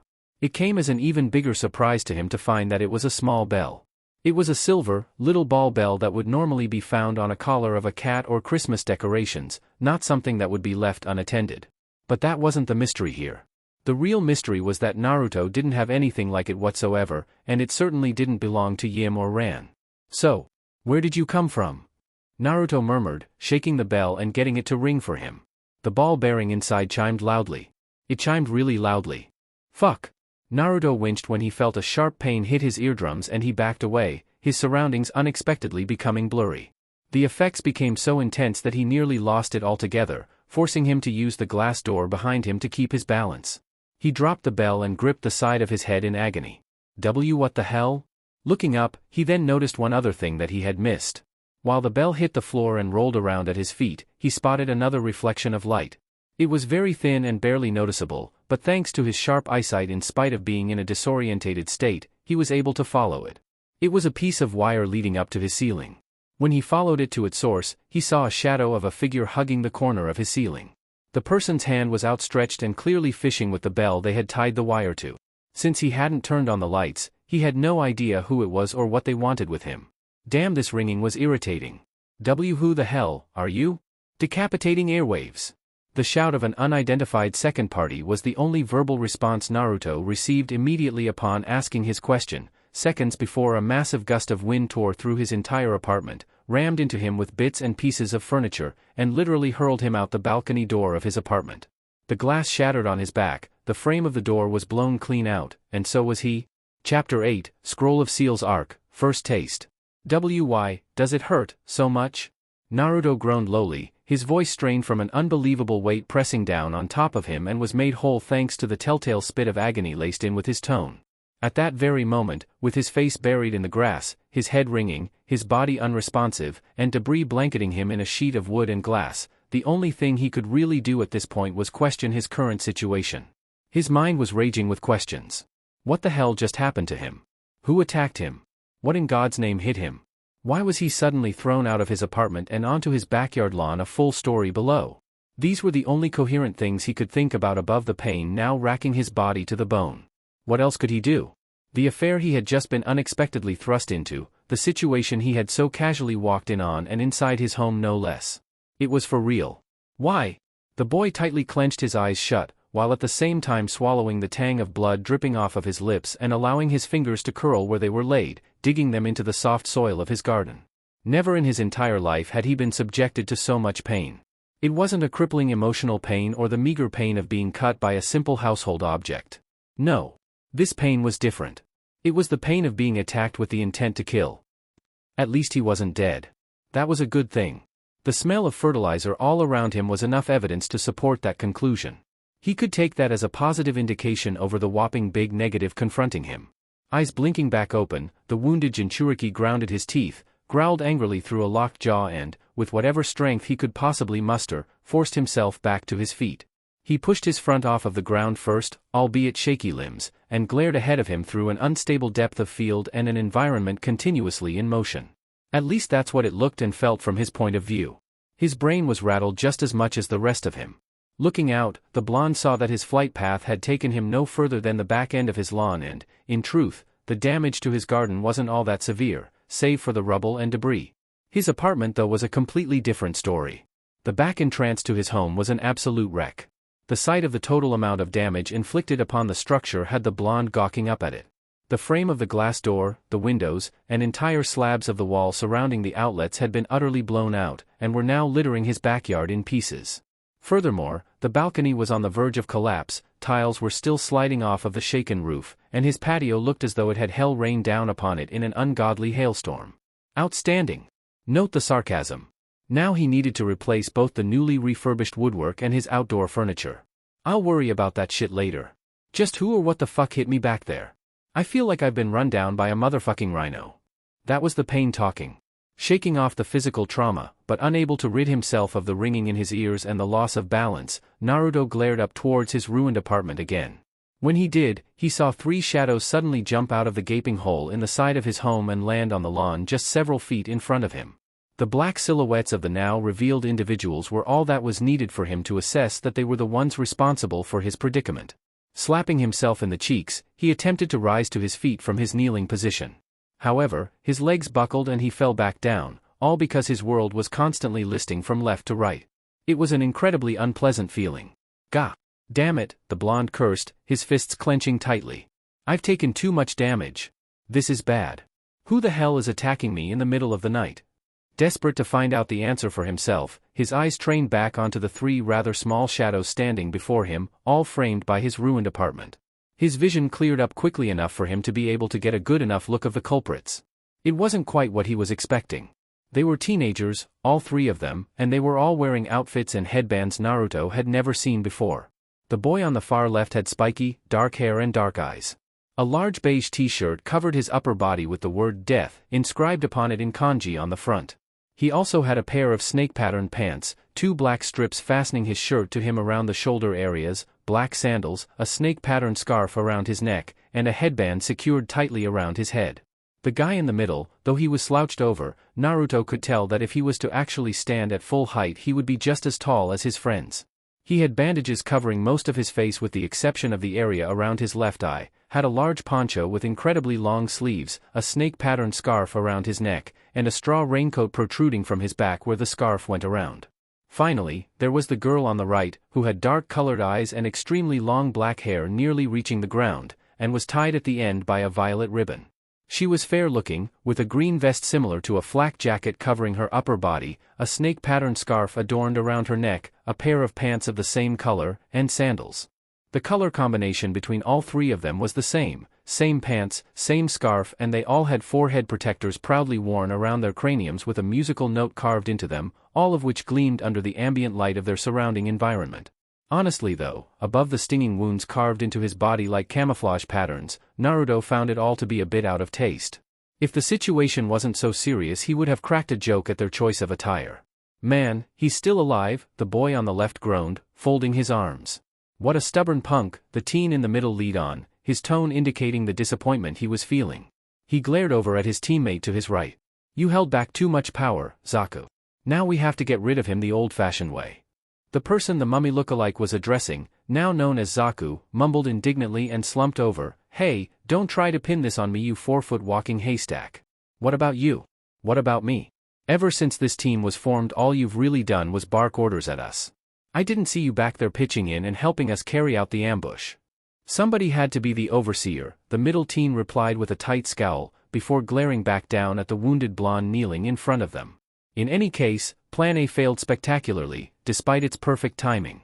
Seeing their attention lock back onto him, Naruto let out a low growl and attempted to stand up again. If they were done bickering then that meant they were going to continue on with whatever plans they had for him. He rose quickly.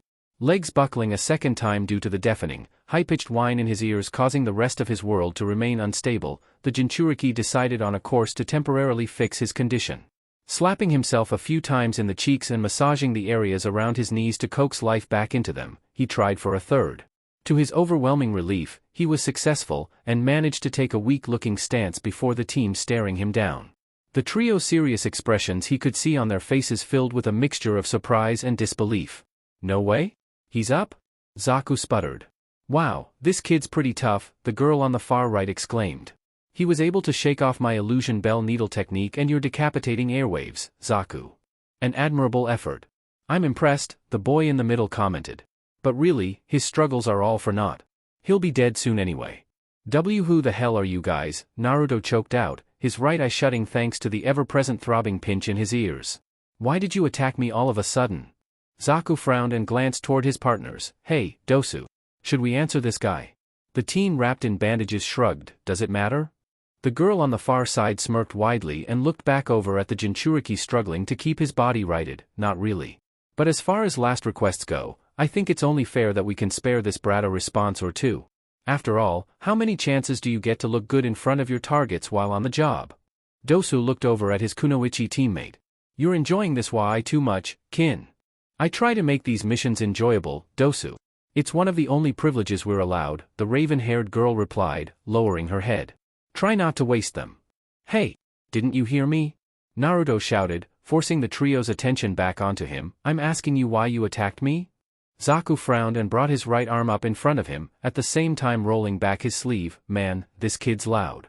Spreading his fingers, the teen revealed some sort of hole carved in the center of his palm with a tube sticking out of it. The sight of the unusual device being pointed in his direction gave Naruto a small clue as to where that blast of wind from earlier probably came from. His curiosity wouldn't go on unanswered. Should I just disintegrate him so that we can go home? No, Dosu replied sharply, glaring up at his companion and seeing his movement cease. We've already made enough noise. Any more and we'll alert the local guard to our presence here in the village. This needs to be done quietly since you failed to kill him before with your initial attack. Zaku glowered and lowered his hand. Again, you're blaming this on me. You say I don't pull my weight on missions, right? If that's what you two really think, then stay back, the team leader ordered and stepped forward, straightening up to a more comfortable height. His sudden movement and the raising of his covered right arm had Naruto back away warily. I'll handle the rest of this. In spite of his shaken state, the jinchuriki was still capable of comprehending his current situation. His world had cleared up some more during the time his three attackers had been arguing with one another, so it was to no surprise that he was able to physically react even though his movements were staggered. The teen known as Dosu now approaching him had raised his right arm and yanked back his sleeve. It was from where he stood Naruto was able to make out what the guy was hiding underneath his long clothing, a strange metal gauntlet with a thick brace on the forearm piece and holes punched into it. They looked sort of like air passages, much like the single tube he had seen protruding from the other boy's hand. From his quick and discreet observations, Naruto was quickly able to surmise his opponents one by one. If the girl on his right could use bells to disrupt motor skills and the other could produce concussive air waves that could level buildings, he was able to guess that this third team member was able to produce a technique that could take out an opponent quickly and quietly, as indicated by way of their discussion. This did not bode well and put the jinchuriki on high alert. Problem was though, his body was still badly beaten to make too many sudden movements and he had no idea what was gonna happen next. I don't know who these guys are, but I know they want to kill me. Naruto gritted his teeth, shuffling away more and more as the team leader moved closer. But why? I apologize for the inconvenience, Dosu spoke up, clenching his raised fist and flashing his weapon at the youngster. You see, you were supposed to be killed the instant you walked through your front door. If you had died then you wouldn't have to be suffering the way you are now. It was stupid of us to hold back the way we did. But know that we genin of the village hidden in the sound always correct our mistakes. Naruto's eyes narrowed further, his ears open enough to hear every cold word spoken by the approaching teenager while his gaze remained firmly locked on the contraption on his arm. I have to dodge. Right on cue, the bandaged team leader crouched low and lunged straight at him, right arm cranking back and fist cutting through the air a split second later. The jinchuriki had but a bat of an eye to react, immediately diving to his right when Dosu came flying at him with a haymaker of a punch. The gauntlet barely brushed past the side of his head, only grazing a few hairs on its way. Upon making his evasion, Naruto barrel-rolled when he hit the floor and leapt back to his feet. Making sure to put as much distance between himself and his opponents, he ran several paces across his lawn for good measure before skidding to a stop and spinning around to face them. He quickly dropped into a loose spring chant stance. The roll didn't do much for his condition though. His back was killing him. Damn it, that wasn't such a good idea. Locking back onto Dosu, he was surprised to see that the boy wasn't attempting to pursue him. Glancing around at all three of their faces, he saw small smirks in play and all eyes directed towards him. It was as if his little maneuver had amused them somewhat. Naruto blinked in surprise. Why aren't they attacking?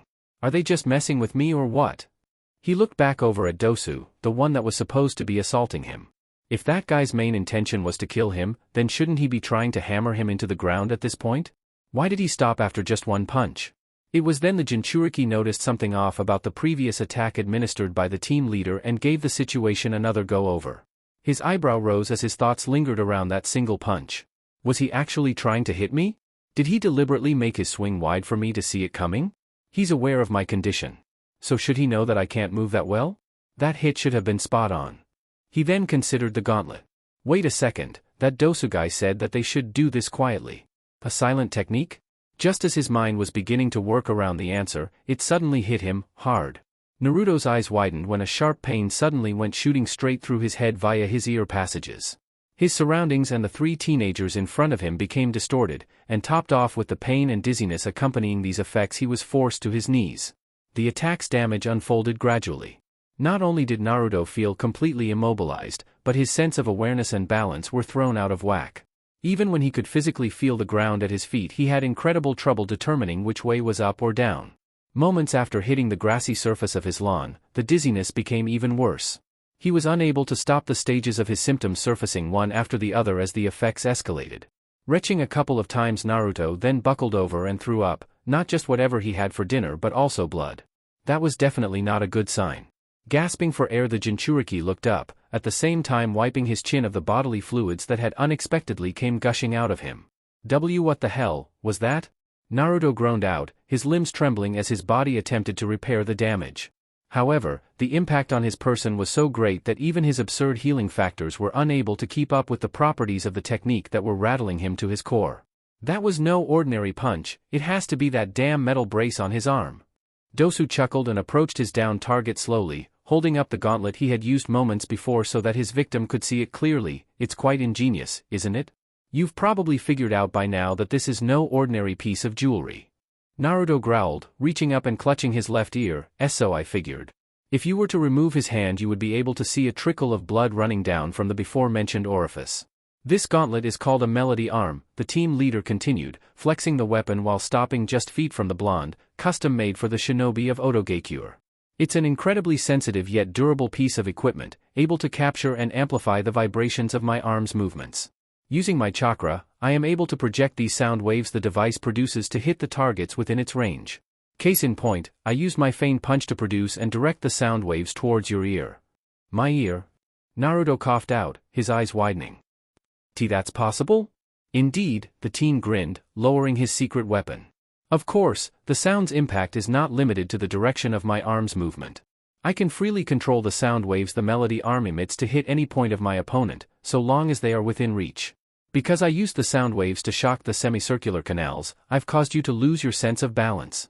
I'm afraid you won't be able to stand up, let alone move for a while. Naruto gritted his teeth, narrowing his blurred and distorted gaze upon the bandaged teen towering over him. Why, you bastard? Yes, I've been called that many times before, Dosu sighed with a shrug. But what can I do about it? It's a perk. He then stepped away and turned towards his teammates. Well, I've done my bit. Who wants the pleasure of finishing him off? This question had Naruto's eyes widen in alarm and the other two genin of the enemy team smirk. Zaku cracked his knuckles and marched forward. I'll do it. It's been a while since I've had such an easy kill handed to me. Besides, Kin would probably torture him for a while before snuffing him out. His eyes went over his shoulder to the girl keeping her distance. The kunoichi folded her arms and looked away. Do what you want. Since we're in that much of a hurry. She sounded disappointed. Zaku snorted and brushed by the team leader, who shuffled back in his slouched stance to rejoin his other companion. This left his more willing team member a perfect line of sight straight for their target hunched over before them and ripe for the picking. To say that Naruto was now more desperate for help at this point was an understatement. Trembling even more so than before with his hand still clutching his left ear, the Jinchuriki tried with all his might to will his body to move. However, sheer determination and brute strength wouldn't help him spring back into action this time. He had taken way more damage from that last attack, too much for a second save. While he struggled, the enemy genin continued to walk towards him. Damn it. Damn it. Damn it. What am I going to do now? Fuck. My legs won't move. His eyes shut tightly and he hunched over. What can I do? What can I do? If I don't act soon I'll be killed. Come on. Think. Move. Anything. Seeing their target pretty much cower away where he knelt, one arm over his stomach, the other to his ear, and the back of his head literally showing to the world from his position, Zaku smirked and spat at the ground. I can't believe that no Count Mizuki wants a worthless punk like you dead. Really, this whole thing was just a complete waste of time. Naruto's eyes flew open, but he kept his face and expression out of sight in his curled-up position over the grass. Mizuki-sensei. Yeah. He said some stupid shit about you being the container of the nine-tailed demon fox and that by snuffing you out the three of us would be making the world a better place. TSK, I always knew the guy was messed up in the head. But who isn't in our village? The spiky-haired teen sighed, pulling out a kunai from the pouch hanging from his belt and spinning it on his finger. Oh well. Like it matters? To me you're just another dead body. Naruto was speechless. Eyes wide, sweat pouring from his face and all attention focused on the blades of grass at his feet, the Jinchuriki said nothing. Right now, his head was doing all of the dreading and talking in his place with whatever conscious thoughts he was able to conjure up. The shock had pretty much caused him to black out. Sure, even though he was quite literally knocking on death's door and could feel his breath creeping down his neck, all of his attention was fixed on the words spoken by the enemy shinobi standing over him. Mizuki-sensei wants me dead? Why? Zaku grinned and cranked his arm back, the kunai he held firmly clasped in his hand and pointed directly down at the blonde's head. Naruto couldn't see it though. He was still drowning in despair and disbelief. Because? I'm the container of the nine-tailed demon fox. The sound genin thrust, lunging down at his target with the knife trained for a finishing blow and all of his weight put behind the strike. In spite of the real-life speed the entire situation was unfolding at, time seemed to slow to a crawl in Naruto's eyes. Sudden realization and understanding had that effect on the human body. That's why, everybody has been glaring at me, staying away from me, hating me. The sound of the blade fast approaching rang out in the silence. Naruto's eyes closed once more, loosely this time. I'm just a demon that everybody hates, and treats like dirt, nothing more. Are you okay, Naruto-kun? Who is that? Why Im-chan? You are very perceptive and welcoming, a character who acts on good intentions. Ran-chan? I hope you do become Hokage someday, Naruto-kun. Shiho-chan? I'm expecting great things from you in the future, do you hear me? Ayaraka-sensei? You know what I think? I think that you're a great guy, Naruto. Just ignore what those other idiots do or say about you. They're just idiots. Tenten-chan? Naruto's eyes flew open. Slash. A spray of blood flew through the air. XXX. A minute earlier? Across Konoha? My, he certainly was a very pleasant young man, Ran exclaimed happily, marching down the mildly busy road with a jug of sake hanging at her side. I'm glad I was able to pay him back. It was worth it. Now I can concentrate on paying back my other debts. The brown-haired woman hummed a happy tune as she strolled along, with her bottle of alcohol swinging gently and her sword clicking against her belt in time with her every step. She knew she was heading in the direction of Naruto's home, having memorized many of the routes within the village since arriving as a means of making good progress on her walkabouts. If you were going to live somewhere temporarily, know your way around. That's an important aspect of survival if not well-being. Let's see, left, the samurai mumbled, making a sharp turn and continuing down a new boulevard. The lights of the surrounding restaurants and stands marked her path, telling her that she was going the right way. Naruto's place was outside of the entertainment district and at the far edge of the east residential area. She knew that when in doubt of her location that she could always follow the brightest lights. They were the main highways of the village leading to all four gates of Konohagakure. She had just turned off the northern road to head east, and could tell she was getting closer since the stores and stalls were gradually becoming sparse. The buildings to her left turned into apartments over fruit stores, with Ran taking note of the familiar neon signs with every building she strode past. First time I ever had to worry about where I was really going, Ran murmured absent-mindedly. Hey, Ran-sensei. Blinking in surprise, the samurai stopped in her tracks and turned around. Much to her off-guarded response, she saw Naruto running towards her from down the road, waving at her with a beaming smile on his face. Upon realizing who it was, the samurai smiled as well and rotated to face the boy completely when he came to a screeching halt in front of her, kicking up dust when he hit the brakes. It was to no great mystery why he wasn't catching his breath. She knew full well that he was simply a bundle of energy. I knew I would meet up with you, sensei, Databeo. What's up, kiddo? Ran asked with a warm smile. I thought you were home already. I was heading back, but then I decided to stop over at a friend's place for some playtime, the jinchuriki exclaimed happily while beaming. I had loads of fun. I'm sure you did, the woman replied, tilting her head. So, are you coming home now or are you still in celebration mode? Well, not really, the boy giggled, reaching for the back of his head and rubbing it sheepishly. Ran's eyes followed his arms as they moved while her smile remained in play. I'm pooped and it's been a really long day. I think I'll head back home now and get some sleep. Very well then, Ran stated and shouldered her jug of sake. I'll be right behind you. The boy nodded vigorously and marched on ahead, with the samurai woman following after him. The pair stayed quiet as they trailed the road to the very end of the boulevard, passing by the last of the villagers within the district and turning off on a side road. They soon found themselves surrounded by hedgerows on both sides, marking the barriers of other properties and houses. It was a very peaceful neighborhood, more than what Ran could ask for in such a village. The only sounds that could be heard anywhere nearby were the distant buzzing of crowds and the orchestras of crickets hiding away, and the only signs of life on these roads were the brief glimpses of cats darting in and out of sight. It was a very pleasant night. However, as they were proceeding along at a comfortable pace, Ran suddenly slowed to a stop and lowered her sake bottle back down to her side. Picking up on his friend's movements coming to a standstill, Naruto turned around to face her with his hands still behind his head. Spotting the woman's eyes overshadowed, the jinchuriki gave her a curious gaze. "What's up, sensei?" There was a light thunk of the sake bottle hitting the dirt floor, seconds before the samurai suddenly lunged towards the boy, hand on her sword and moving in a drawing motion. Naruto let out a yelp of surprise and leapt away, skidding along the ground feet away to a stop. He acted fast. However, when the youngster came to standstill himself, he quickly realized Ran had barely moved an inch from where she had deposited her sake bottle and that her hand was in fact hovering over the handle of her weapon, and not on it. What had fooled Naruto into acting were a faint movement and a flash of bloodlust that produced an illusion of proximity. It was non-lethal, but it still honestly scared the shit out of him. "Ran-sensei? What are you doing all of a sudden? Drop the act. I know you are not Naruto-kun," the woman stated calmly, her eyes locked onto the boy. "Who are you? What are you talking about?" Naruto shouted, slapping his hands to his chest repeatedly in desperation. "I am Naruto. It's me and only me. Stop making jokes, sensei. Your forthcomings have failed to create that perfect illusion of confusion and innocence."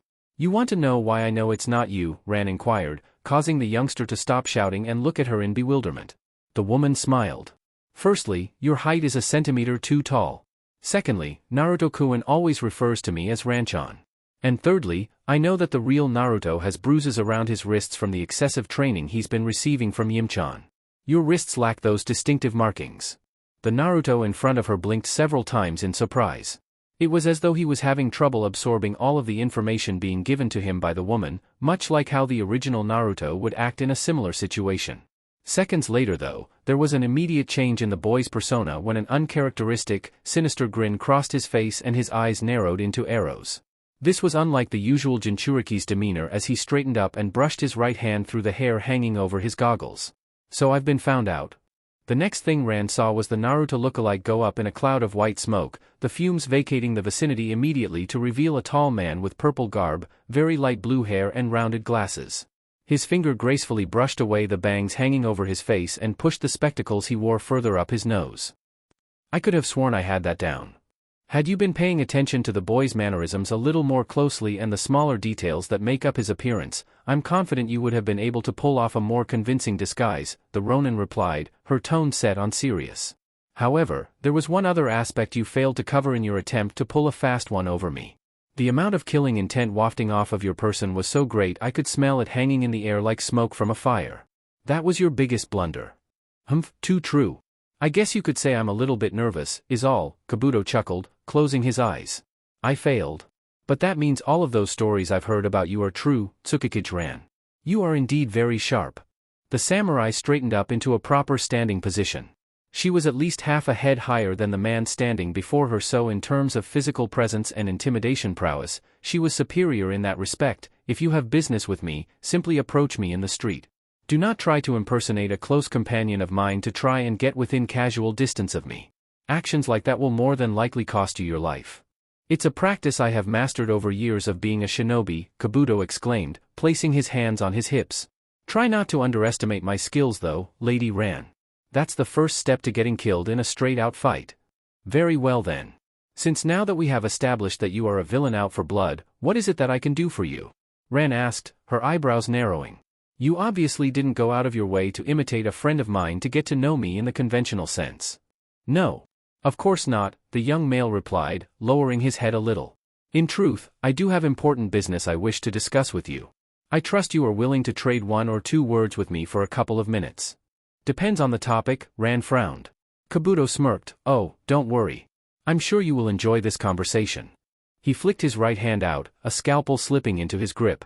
The samurai identified the weapon immediately and tightened her gaze on the boy, but remained steadfast in her place. The blade was obvious, as was his intent to cause harm. But she wasn't worried.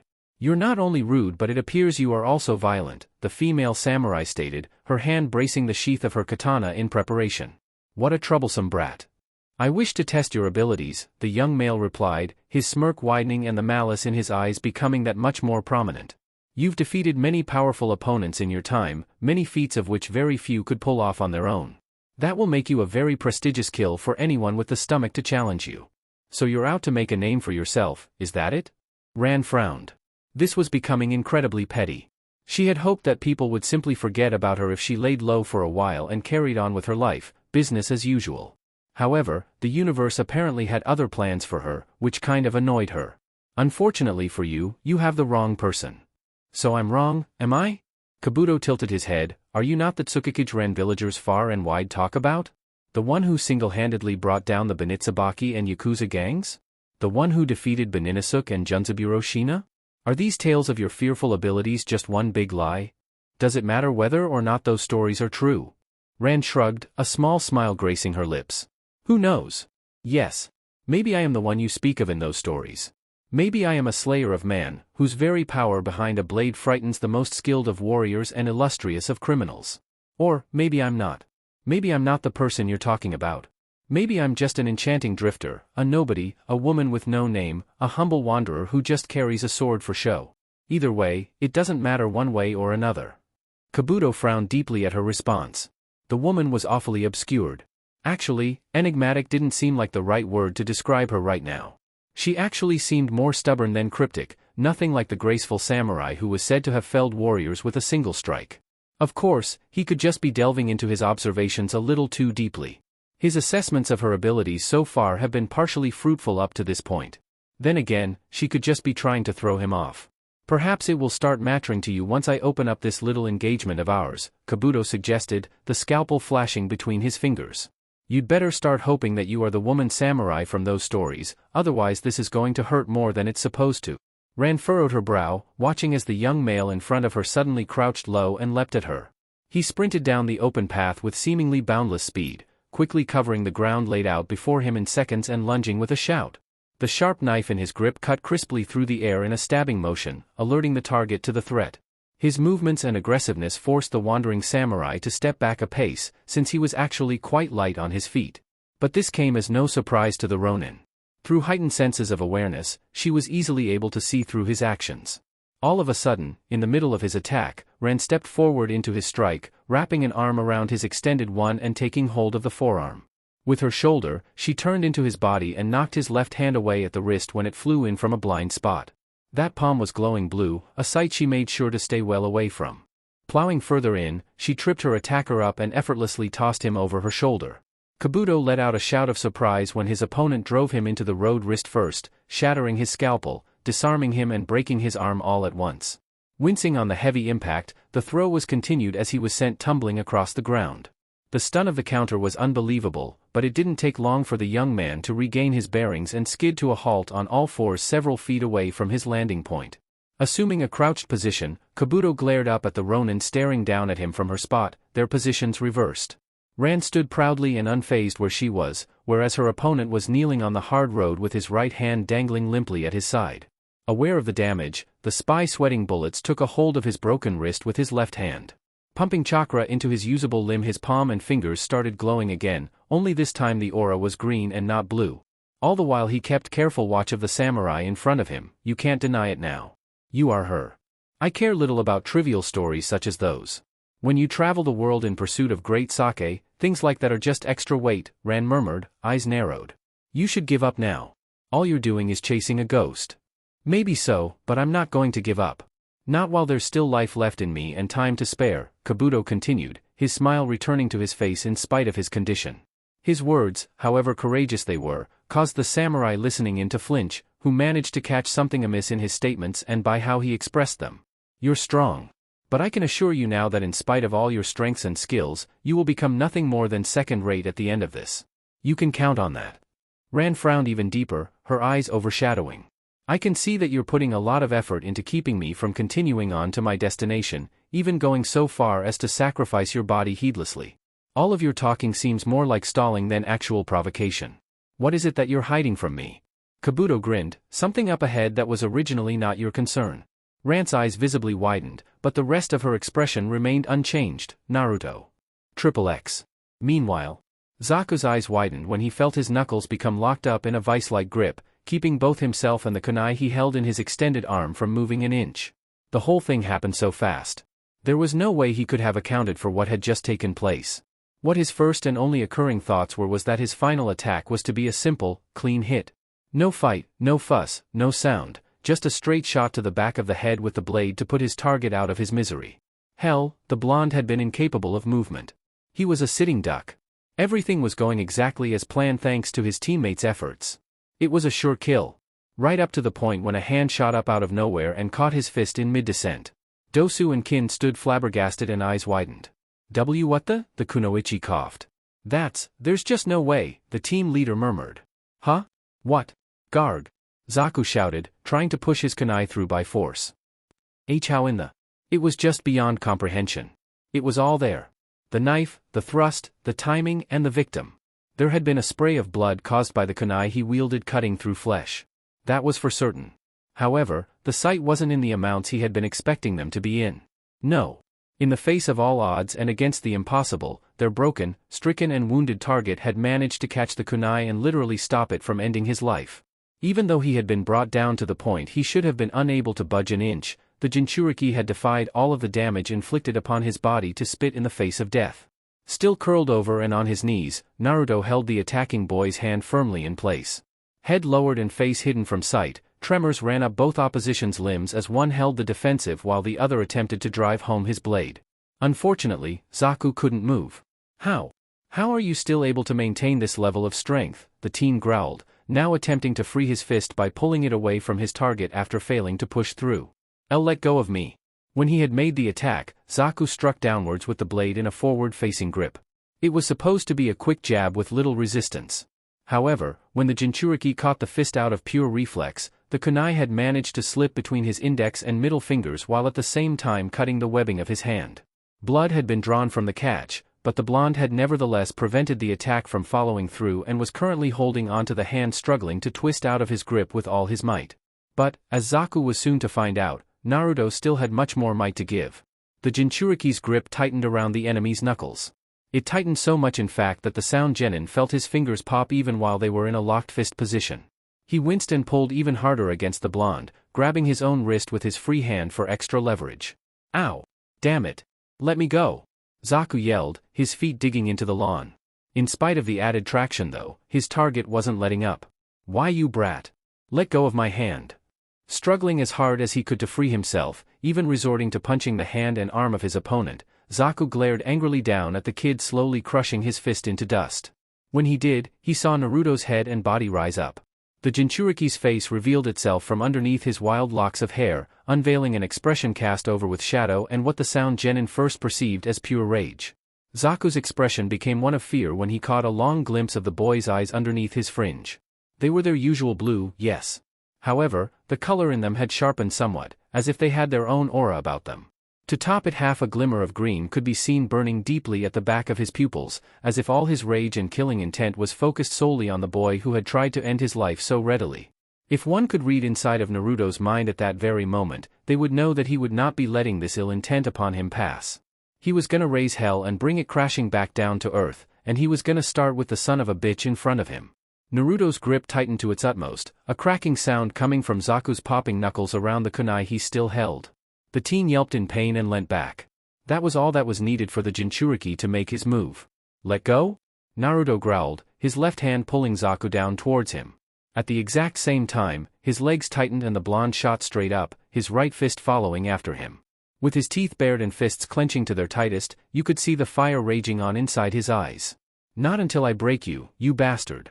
All Zaku saw was a blur and all he felt a split second later was blinding pain. With the full power of his body behind his right fist, Naruto sent it straight into Zaku's stomach without contest. Because he was still holding him in place with his left hand, in addition to yanking him into an extremely close range, which was ideal for his spring chant form, the jinchuriki felt that he could completely open up with his full strength without fear of repercussions. His fist rotated slightly and sharply when it made impact, grinding into the other boy's body while continuing forward with the momentum behind the hit itself. The force generated by the punch alone echoed throughout the entire area in the form of a deafening thud. But that earth-shaking thump wasn't the only thing that filled the air. Dosu and Kin visibly cringed when the distinctive sounds of loud crunching reached their ears. Whether it was a crack or a crunch they weren't entirely sure. What they did know though, was that epic blow must have hurt like hell. Zuko's face puffed up at the cheeks when all of the air inside of his body was quite literally pushed out all at once. It wasn't just that though.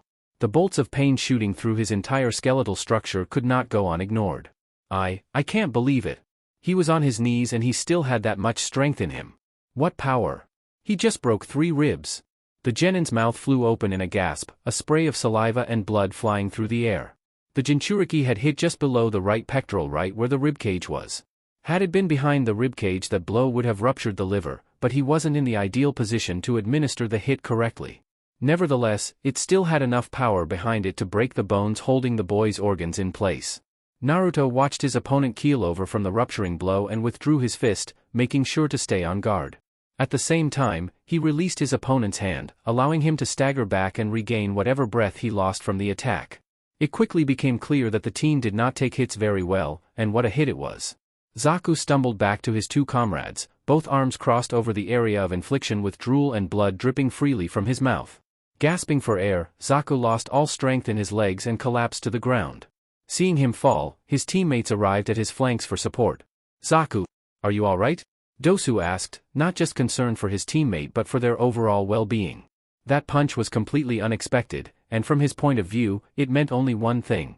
Zaku panted heavily, his breathing ragged and spit still dribbling from his lips. Shaking his head, the sound genin glared up, eyes locking onto the blonde who had assumed a very narrow stance, dominant foot forward with his right held further than the left, open-palmed. The sight of the jinchuriki on his feet was incredibly discomforting to all three of them. He took Kin's illusion needle bell technique, survived my decapitating airwaves, and completely shook off a direct hit from your resonating echo drill. Zaku choked, his whole body trembling in both shock and pain. At this point all three members of Team Dosu had their eyes locked onto the boy, who was planted in a towering and confronting stance. Is this brat even human? Dosu furrowed his brow, whereas Zaku and Kin continued to fret over their target, a partial recovery from the initial attacks I expected. However, a complete recovery after a second assault. I am curious. The bandaged teen rose to his full height, glaring down the individual who was giving them a cold expression of his own. Naruto was ready for a fight, they could all see it. How did you manage to shake off my technique? Your limbs should have felt like they were being held down by blocks of lead, and even if you could stand, it would have been like you were standing on a surface made of jelly. Naruto continued to stare knives into them. Nobody said a word for the next few seconds, with the only sounds present in the area being the labored breathings of Zaku and the crumbling of tiles from the nearby rooftop. However, after a long exchange of death glares and silent treatments, the jinchuriki broke the ice with a casual smile. All killing intent on his face vanished with the moment, leaving him in just his spring chant fighting stance. It's the most painful experiences in your life you never forget, Naruto replied with a grin, his words unwavering. How can I forget? Oh. Flashback. Concentrate your chi to your head, it will create the illusion in your body that you are standing upright, Yim instructed, seeing the boy's face slowly turning red again from all the blood rushing in the wrong direction. She didn't want him to pass out, which was why she taught him the basics of chi grasping and manipulating beforehand in order for him to avoid health problems in these exercises. It was a good thing she did too. He had been in this head-standing position for over 2 hours now. The chi redirection through the body helped create a gravity shift and rotation at the person's core, meaning that the blood would be pumped regularly and be evenly distributed throughout. That still didn't mean he didn't have to work excruciatingly hard to simulate and maintain this effect. It was ridiculously exhausting. 5 more minutes. You said that half an hour ago, the boy screamed. End flashback. Oh. Thank you, Yim-chan. Naruto grinned. I'd be dead now if it wasn't for your training. What was that? Dosu queried, stepping forward. You're not making any sense. Painful experiences in your life? What does that mean? Fantastic, using the time they had on hand to ask him questions that didn't really go anywhere. Though he didn't feel like divulging any information to the three of them since they were obviously out to kill him, Naruto was using whatever time they could spare him to catch his breath. It was the damage from the attack that had blasted him out of his apartment that was his current problem. The jinchuriki had 2 busted ribs and a broken shoulder, and he was pretty sure he could insert a messed up ankle to that list. If there were any other broken bones he hadn't accounted for, he could add them on later. It didn't take him much to admit that he was currently feigning indifference to the damage he had suffered at their hands, yet he was doing a pretty good job so far. Even though he had managed to counteract against the effects of the last attack that had crippled his sense of stability temporarily, he was still incredibly shaken up from both the attacks to his inner ear and outer body. That guy with the gauntlet upset my balance with his sound technique, Naruto thought, furrowing his brow as he summarized the jutsu and countermeasures he had activated in his head. He said it used the vibrations it produced to attack the ear, making it a physical attack and not a mental one. That's good. If it's physical, then by channeling the chi through my body in the correct manner I can stabilize myself and re-establish the natural equilibrium of my form, rendering his attack useless. The blonde then blinked when he realized what he was actually contemplating on and frowned. Wait, what did I just say? Huh? Kin murmured. Are you talking to us? No. I'm not talking to you. I'm talking to myself, Naruto shouted back, clearly addressing the three of them. He then shook his head and went back to quiet meditation. The guy who looks like an idiot and talks like an idiot is bound to be an idiot, or it could be he's just saying the wrong things at the wrong time. TSK. I should really learn when and when not to run my mouth. The blonde then frowned even deeper, developing a tick mark on his forehead. Great. Now I'm using myself as an example for stupidity. He slapped himself across the face. Stop thinking that shit. It'll only get worse. Another slap. How can it get worse? Slap. Stop it. His constantly changing expressions and the way he went about resolving his inner debate brought sweat drops to Dosu, Kin, and Zaku. The trio, now back on their feet, was staring oddly at the boy who they were supposed to be killing. However, the performance they were now witnessing sort of distracted them from their task, long enough for it to turn from strange to downright disturbing. In all their years of living in the ass-smelling basement that was the village hidden in the sound, they could honestly say they had never met a stranger person in their lives, and a person around their age group no less. What an unusual runt, Kin thought, her eyes narrowing even further after watching him slap himself a couple more times. He may act strange, but that doesn't make him any less of a threat, Dosu thought, his sour expression becoming dead serious once again. His eyes overshadowed as he looked upon the boy standing in front of them, which happened to be the most troubling part about this entire gig. We've thrown everything we've got at him and he's still on his feet. He should be paralyzed from the number of attacks he has taken to the ears. How is it that he's not down? Tiring of the one-man show, Dosu lowered his head and brought out his right arm, his gauntlet making its second appearance of the night. The sight of the weapon remerging from underneath the incredibly long sleeve had Naruto stop hitting his face long enough for him to focus his attention entirely on the ruthless threesome standing before him. The curtain of bloodlust fell over the sound genin once more, with the three of them lined up and looking incredibly intimidating under the shadow of the moon. Don't mistake our patience for conceding defeat. We still have a job to do here and we aim to complete it, Dosu stated, his dominant arm flexing and clicking against his hidden weapon. I don't know how you managed to shake off my strongest technique, but judging from your present condition I can imagine that you have the innate ability to do so consecutively. You are a most troubling target. Blinking, Naruto then reached up and rubbed the back of his head sheepishly. Well, I don't mean to be. The three of them face-faulted. A second later the trio was back up on their feet, with Zaku fuming and batting grass off of his shoulders.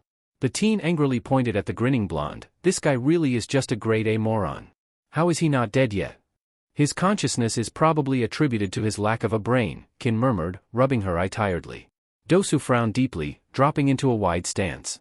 With his arms lowered, he swayed from side to side, obviously preparing himself for a more direct confrontation. Naruto noticed his teammates fall in line with him, each of them assuming a different fighting stance. As much as he would have loved to figure out what their primary fighting styles were, the Jinchuriki realized that he sort of still had a bit of a problem right now. It was 3-on-1, and he had no idea what to do at this point. He figured this was where his academy basics came into play. There was the option of running, but he hypothesized that if he attempted to do so he'd probably get cut down by these three if he turned his back to them, even for a moment. Never turn your back on an opponent. That was one of his highest standing rules. He also wasn't sure how far his body would actually carry him if he did try to make a break for it. With all the damage he had taken already, he felt that he might unexpectedly collapse after the first several yards. Calling for help was also out of the question. He knew for certain that most of his neighborhood was deserted mostly thanks to his presence. It wasn't like it was his choice, everybody left to get away from him. There was also the thought of sending up a couple of signal flares or setting off some explosive tags to get attention.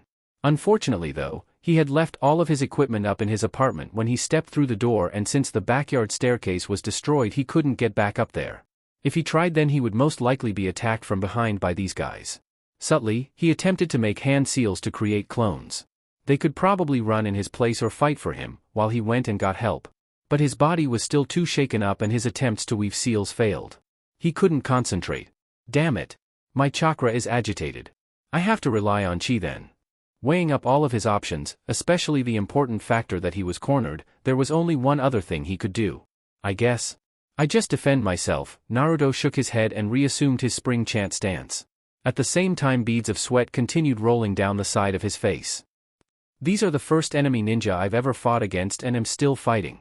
This is nothing like what I expected my first combat experience to be like. I mean. His eyes glanced from left to right briefly, before locking back onto his targets. I'm in my backyard. We'll finish this the conventional way then, Dosu exclaimed, still swaying on the spot with a narrowed gaze. Zaku, Kin, keep your techniques confined to this space.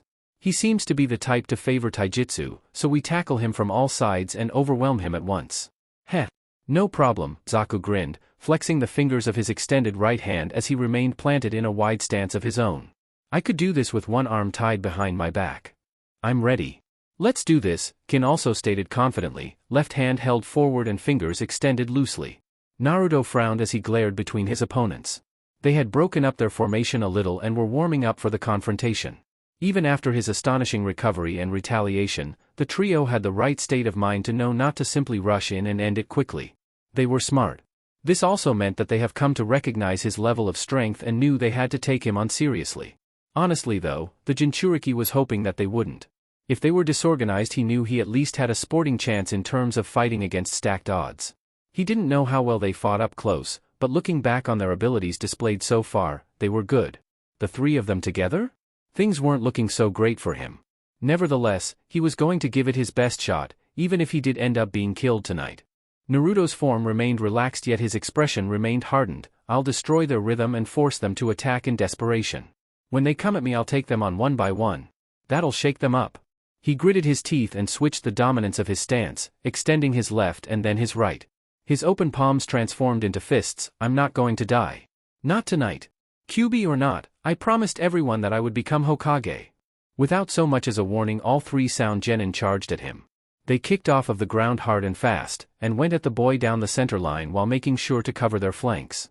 With Zaku in the middle, the boy headed the attack with a wide grin on his face and a roar as his right fist hooked over from behind. Completely corked up, the attack came flying down at Naruto from up high in a chopping punch. This was exactly what the Jinchuriki wanted to see. A guard breaker from the start. The spiky-haired mischief maker smiled under the shadow cast by his hair. Stepping forward and closing the distance too soon for his opponent, Naruto placed himself in an advantageous position for his style to be executed. He redirected the right punch that cut across at him, simultaneously aiming the same liver blow he launched before at Zaku's broken ribs. That swift, left body shot was all that was needed to lift the other boy off of the ground and send him flying back, winded and eyes widened in shock. Upon dispatching the forward attacker, Naruto stepped right and front-kicked Kin, swinging around on his flank, hitting her square in the breastbone and knocking her back just as he did with her partner. The immediate attackers gone, the boy then backed away swiftly when the team leader came in, allowing him to fully concentrate on the one. Dosu's attacks were quick. His footwork carrying him for the opening of the fight, Naruto retreated further and further, with Dosu trying to close the distance and land at least one hit on his target.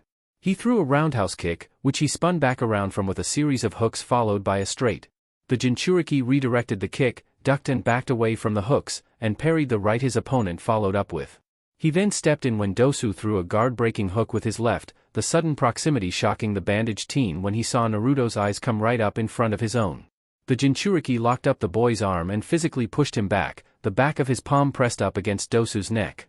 Unable to stop, the enemy teen became frustrated and with a low growl, tried to push the nuisance off of him.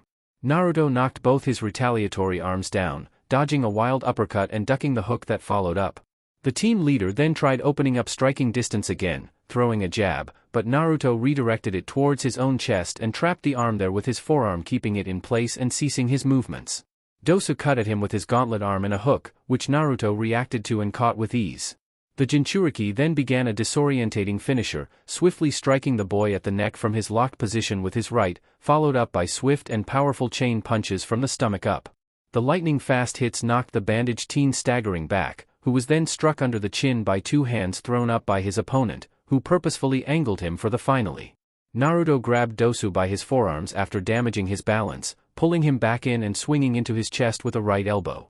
That quick shot landed heavily and winded his target, before the Jinchuriki ended with a double palm strike to the boy's chest, throwing him through the air and to the ground.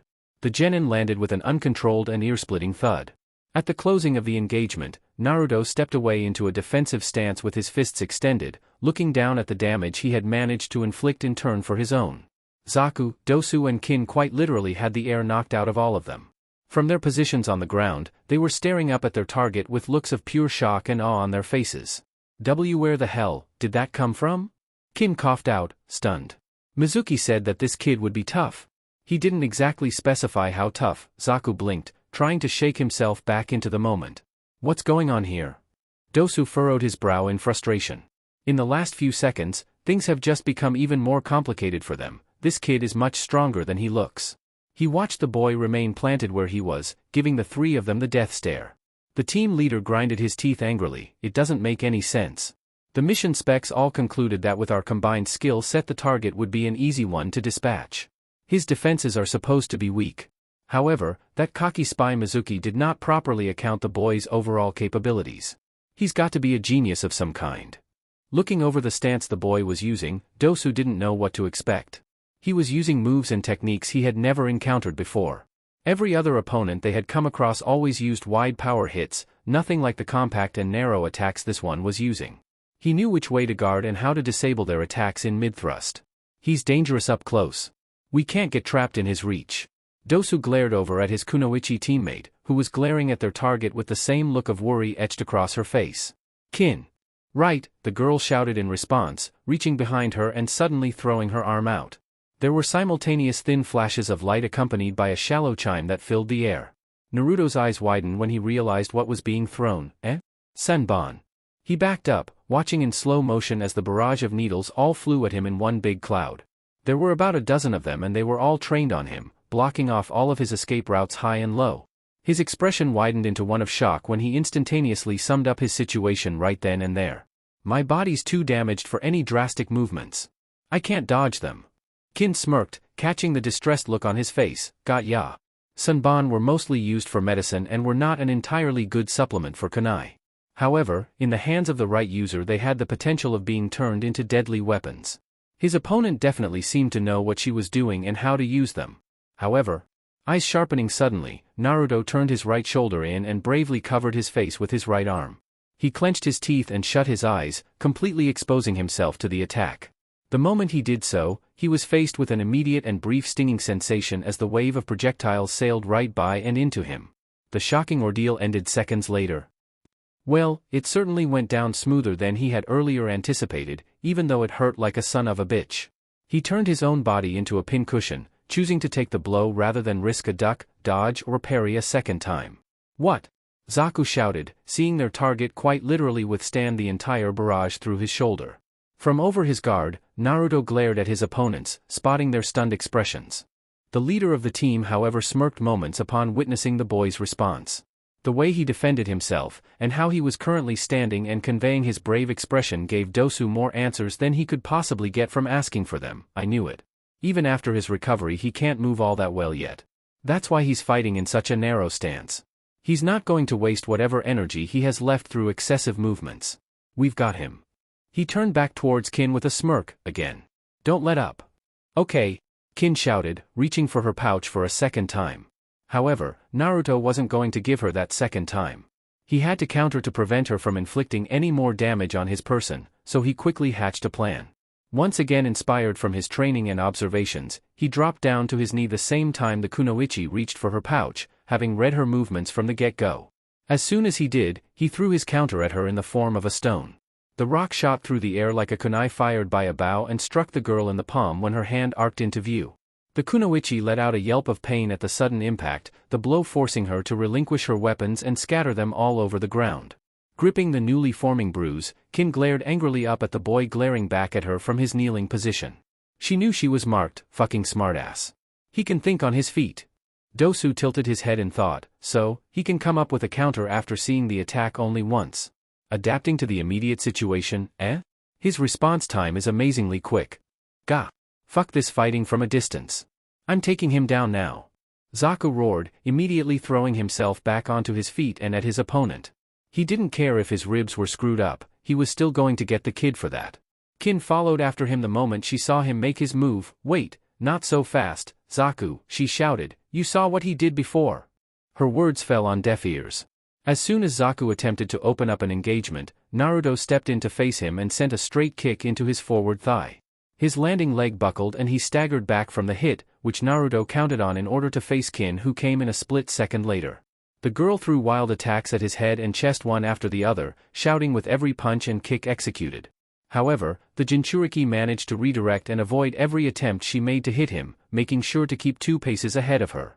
After her punches were thrown off, Kin swung in with a wide hook. The jinchuriki countered swiftly, striking her in the shoulder with the back of his left palm and disabling the attack in mid-throw, before stepping in and hitting her square in the chest with a right palm strike. That sent her flying back at her teammate still stumbling close behind her. Zaku was about to resume his attack on their target upon recovery, only to unexpectedly catch his flying teammate full-on in the chest. The result was a domino effect, with both of them being thrown back several feet and away from the blonde. Dosu remained safely at the rear, watching the blonde's movements closely for an opening of some kind. Both attackers crashed into the lawn next to their team leader, with the first to charge in pushing the girl off and rubbing his ribs. Getting hit like that was starting to become really irritating. With her teammates pretty much useless in this instance, one of which was doing nothing but standing around while the other one had been used as an impact cushion, she decided to carry on the fight herself. Even though the re-engagement had been an utter failure, Kin noticed they had accomplished one other thing. They had changed the boy's direction of focus, having coaxed him into close quarters and left him on guard. His current stance meant that the blonde was guarding high again. He'd exert too much effort crouching quickly to counter. Kin gritted her teeth, assuming a kneeling position on the lawn directly in front of Zaku. Now! She threw a third barrage of Sanban, her movements unimpeded this time. Naruto backed away in response, baring his teeth. Shit! Not another wave. The needles were fast approaching. He slapped his hands together, forcing himself to form the correct seals above the protests made by his limbs. The kunoichi he was fighting was proving to be more of a threat to him than the other two right now, so his primary objective was to take her out of the fight as quickly as he could. But first he had to stop her attack. Please, just give me this one. Please. With the seals formed and his chakra lined up, Naruto gunned his technique. And in the nick of time too? Kawarimi no Jutsu.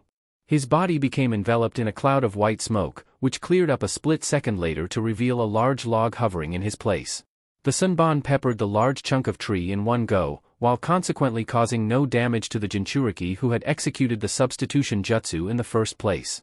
The user of the jutsu himself was standing directly behind the hovering log, glaring around it and directly at the kunoichi who had attacked him. Kin blinked. What? They know I can't move too much, otherwise I'd risk wasting the energy I have left.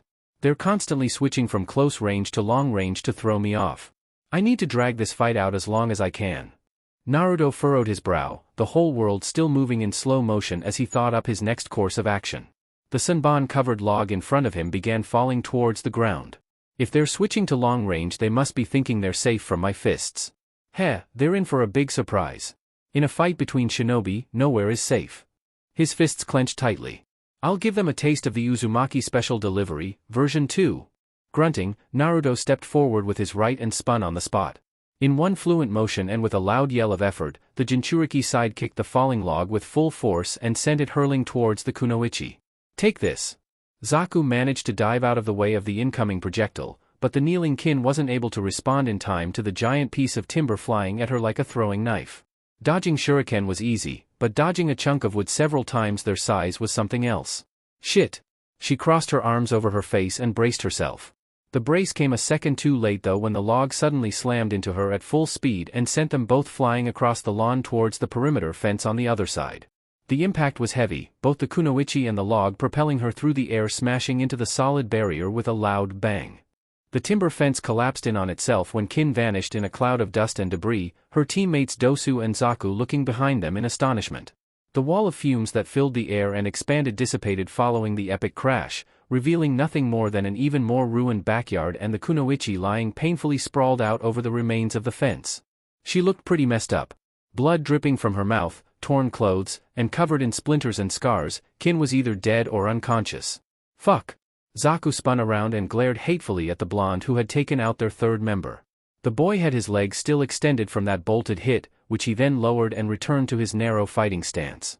He doesn't have much left in him, but his insane strength is still all there. Naruto glared back at them.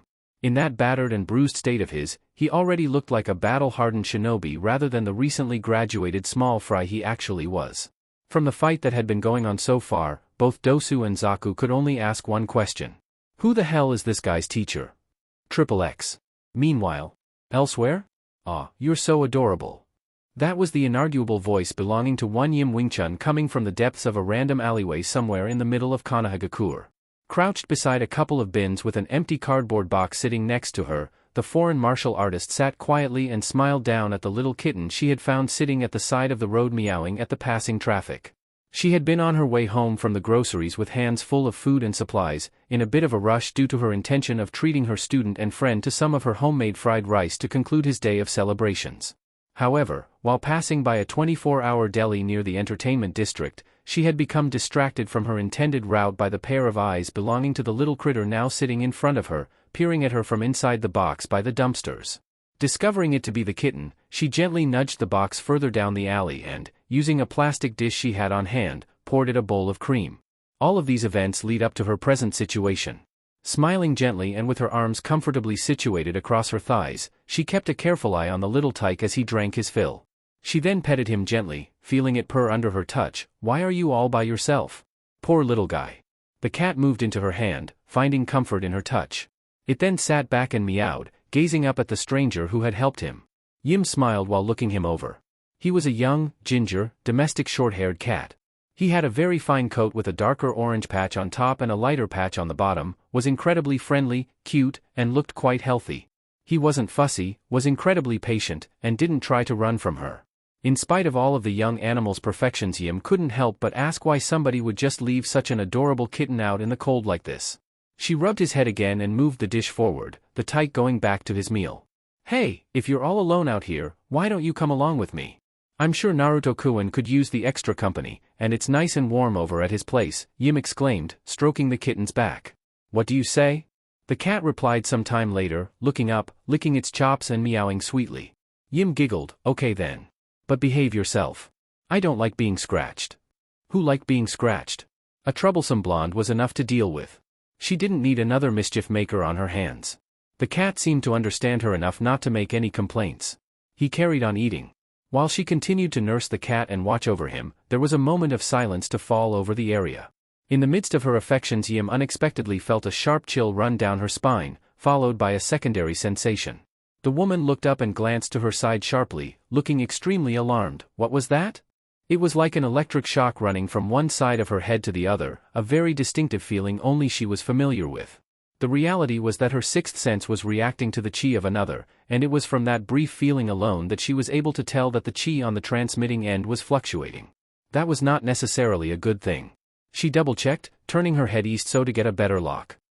It was coming all the way from Naruto's apartment. Scrutinizing her gaze, she attempted to assess the feeling from her distance to the target. Over the past few weeks she had made it a point to memorize every chi signature in the village that she could, particularly her students. She had already become quite in touch with the rest of Konohagakure, but because it was so vast it was still a bit difficult to narrow down specific ones. This was so much easier for her back home. Naruto's was the only chi signature that stuck out because he had been using it excessively during his training. Right now, this was one of those instances where it felt like he was training. However, something was off. Unlike those times that he was training, his chi was currently registering at a much higher degree and was running on overdrive. It was like he was being forced to hold it at that level. Yim's eyes widened when she localized the area and made out 3 other chi signatures surrounding Naruto's. One of them was uncomfortably low, the other 2 were pretty normal, but all in all, the other 3 chi signatures were unfamiliar. "Damn it!" Yim shouted. She picked up the cat, placed it in her robes, picked up her groceries, and made a fast run towards the apartment. "Don't you dare die on me now, Naruto." Triple X. Back at the apartment? The battle restarted immediately. With fists balled and seething to the brim, Zaku charged at Naruto all by his lonesome. "You're mine." Dosu decided to hang back and let his teammate vent some steam, not only for the other boy's benefit but for his own. The team leader wisely chose to observe the fight and use the opportunity he had on hand to try and locate a chink in the jinchuriki's defenses, rather than risk his own body finding out for himself. It was a sacrificial tactic, but it needed to be done. Naruto leapt back, avoiding the wide chopping punch the boy threw at him. With that retreat and gauge distance made, the blonde started hopping on the spot. His feet kept him mobile as he skipped from left to right, with the stance and style he was previously using changing entirely. In order to stay ahead of his opponent and counter the blunt force he was now exerting, the jinchuriki set a new rhythm to the fight, all the while making sure to keep his own energy expenditure low. His opponent caught onto this change in his pace but saw it as nothing more than a change of direction in his patterns. The sound genin rushed at him again. "Come here." Naruto grinned. "Gladly." The blonde lunged at his opponent sharply. "I'll let my blocking fist style concentrate on offensive. I'll take him out quickly." The blonde dodged to his right to avoid another straight, backing away quickly and ducking the hook that followed. Due to his opponent's step-by-step movements, Naruto was able to pick up on the rhythm he was using, and struck through the gap provided following the wide swing. With his guard lowered, the jinchuriki roundhouse kicked the boy with his right, striking him behind the shoulder, before flicking up into his head with the same leg swiftly. The two kicks that made contact shook Zaku up, causing him to stagger to the side. His drop in defenses then allowed the jinchuriki to open up another killer hit. The blonde danced back several steps before pivoting on his right and rotating his left leg around in a reverse spin kick, slamming it across the sound genin's face. Zaku was thrown stumbling back from the series of hits, shouting out in shock. Grinding his teeth in frustration, he then rushed at his target, roaring out in anger. Naruto grinned, backing away quickly and avoiding the wild swings his opponent was taking at him. He made sure to set the distance between the attacks he was avoiding, swiftly maneuvering around the other shinobi when he lunged in with a side kick. Taking to the boys outside as he lowered his leg, Naruto stepped away and continued dancing on the spot, moving his hands around as he turned his left side to face his opponent when he rounded on him. "Your attacks are too wide and your arms aren't loose enough." "What? Forgotten the basics already?" Naruto exclaimed, brushing his finger under his nose. "A fighter's main weapon is his body. You focus too much on ninjutsu." This time it was the blonde rushing into attack, opening up with a right straight. Zaku backed away in response, eyes widen and fearful of the incoming fists. The boy's attacks were swift and compact again, so it made it difficult to see what was coming next. The personality of the jinchuriki's fighting style had taken a completely unexpected turn. Just as he avoided a swift jab, Zaku completely missed the right hook that came out from below. The fist slammed across his face, causing spit and sweat to fly off of the sound genin all at once. The teen shouted out in pain and stumbled back, being hit by another sharp jab. Naruto hopped left and right, keeping Zaku's eyes moving and disabling his ability to predict the next attacks, which ended up being low this time. A side kick to his stomach sent the genin tumbling to the floor, with Naruto holding his ground and towering over him. Becoming more and more frustrated at his inability to land a blow on his opponent, the spiky-haired genin leapt to his feet and rushed in again, throwing a right.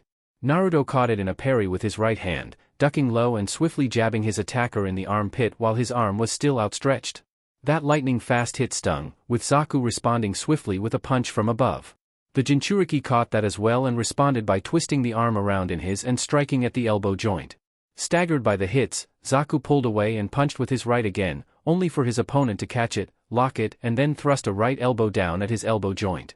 A wild left followed up, with Naruto parrying with his right and jabbing at the bicep. This seemed to do the trick. Zaku leapt away, waving his arms out to get feeling back into them. "What the fuck? Stop hitting my arms, you little shit." He had good reason to be annoyed. His limbs were starting to feel strange. Naruto shuffled on the spot, bouncing on his toes and maintaining a comfortable pace. The sound genin in front of him watched him sway from side to side, as well as react angrily to the calm look he was being thrown.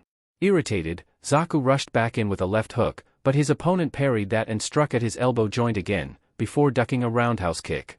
The jinchuriki then stood back up, watching his opponent throw another wild right punch. Naruto caught it in his left hand and unbolted a straight punch from the guard right into the other boy's face, knocking him senseless. He then used the opening to hit with his right knuckles into his opponent's elbow joint again, followed by a backhanded palm strike to his neck and a double palm thrust into his chest. The combination sent Zaku stumbling across the lawn. When he found himself shoved away with numb arms as a result, the young male growled out in frustration.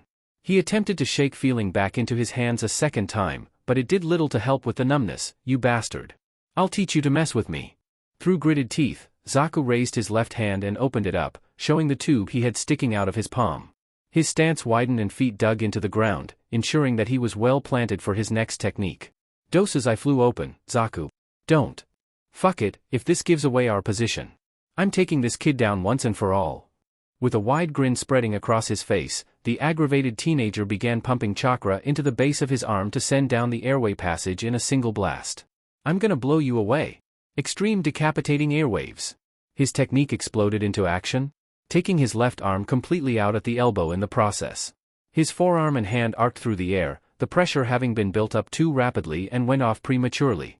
The boy's eyes widened when he saw only chakra gushing out of his now stump of a limb, to which he then recoiled in agony.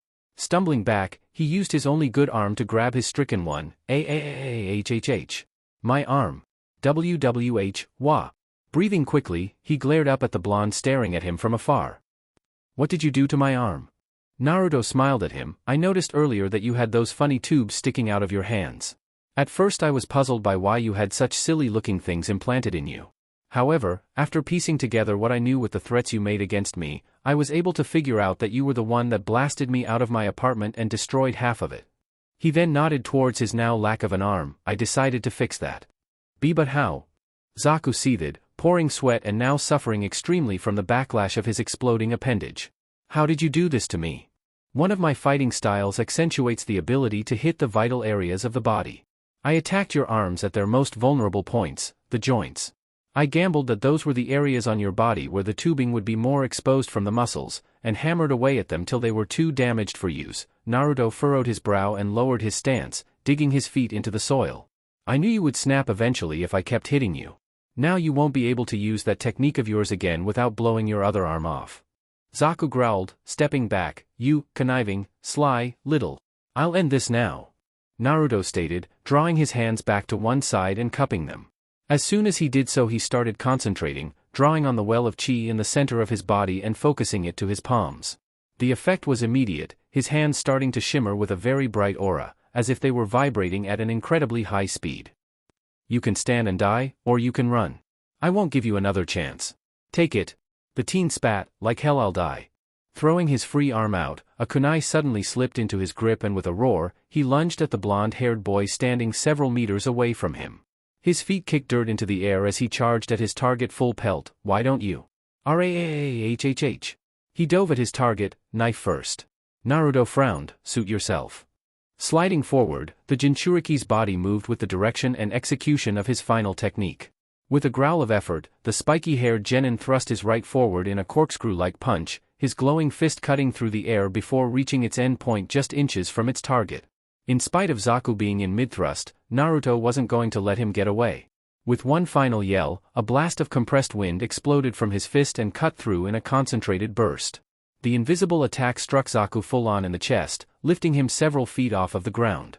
The entire impact happened in slow motion, the shock wave, the dust cloud being thrown up, the victim recoiling back from the heavy force impacting his chest, and his expression of anger transforming into one of horror. In the blink of an eye, the sound genin was sent rocketing through the air and straight into the oak tree in Naruto's backyard.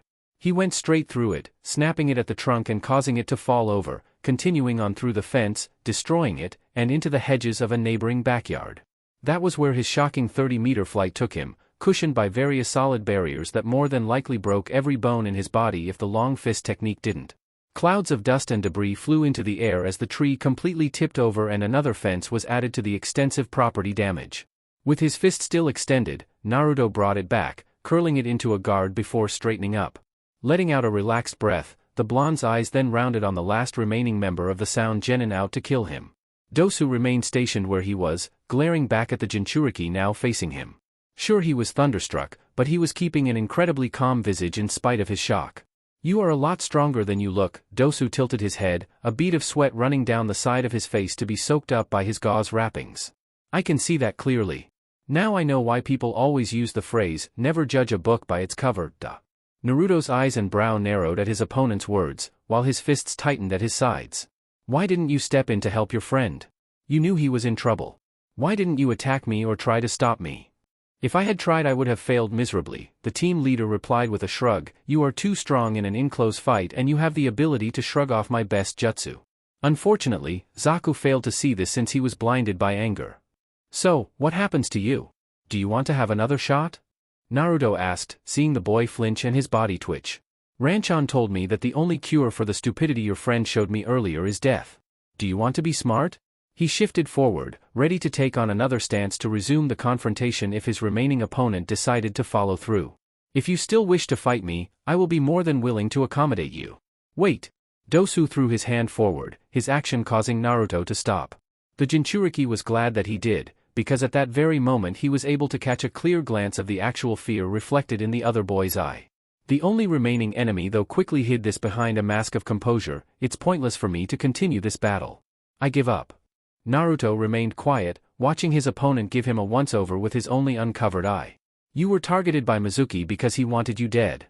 Whether it was a personal vendetta or a standing objective from my village leader I cannot say. However, the slime ball did mention to us that you are the Kyuubi's Jinchuriki. He saw the boy's eyes widen slightly, but then narrow down again to its previous glare. Dosu shook his head and turned away, choosing to face his target with the left side of his body and shoulder. I think that's a load of bull. After watching you fight I just don't see it. You fight with the finesse of a genius, nothing like the demon they said the nine-tailed fox was. Call it hard work, Naruto replied, taking his enemy's words as a compliment. Dosu chuckled, well, I can't argue with that. Your teacher must enforce extreme discipline and training regimens upon you. At this statement, Naruto's serious expression turned pale and he looked upon his opponent with a sour gaze. Ugh, you have no idea. Yim's sweet smile popped into his head and made him shiver in response. Oh. I think I have some idea, the masked teen replied, turning his back to the blonde-haired boy. Despite his lack of a guard his eye remained locked onto him. I'll take my leave now. But know this, when word gets out that you were able to single-handedly defeat an entire team of seasoned genin, it's more than likely that my master will take much more of a interest in you. He saluted the Jinchuriki respectfully, who was now glaring at him with a more perplexed glimmer in his eyes. Hope you enjoyed your first day as a shinobi, because it will only get worse for you from here on out. Sayonara. Dosu quickly vacated the vicinity, leaving behind a battle-torn backyard, his dead or dying teammates, and his footsteps in the dust. Upon seeing his enemy off, Naruto let out a sigh of relief. He allowed himself to slump over some, with the adrenaline rush that had been powering him previously now leaving him. Limping in a full circle, he then turned his attention to his ruined apartment. The collapse of the gutter clanging loudly against the rest of the rubble and debris had him frown in annoyance. Great! Who the hell is gonna clean this up? He threw his arms out exasperatedly.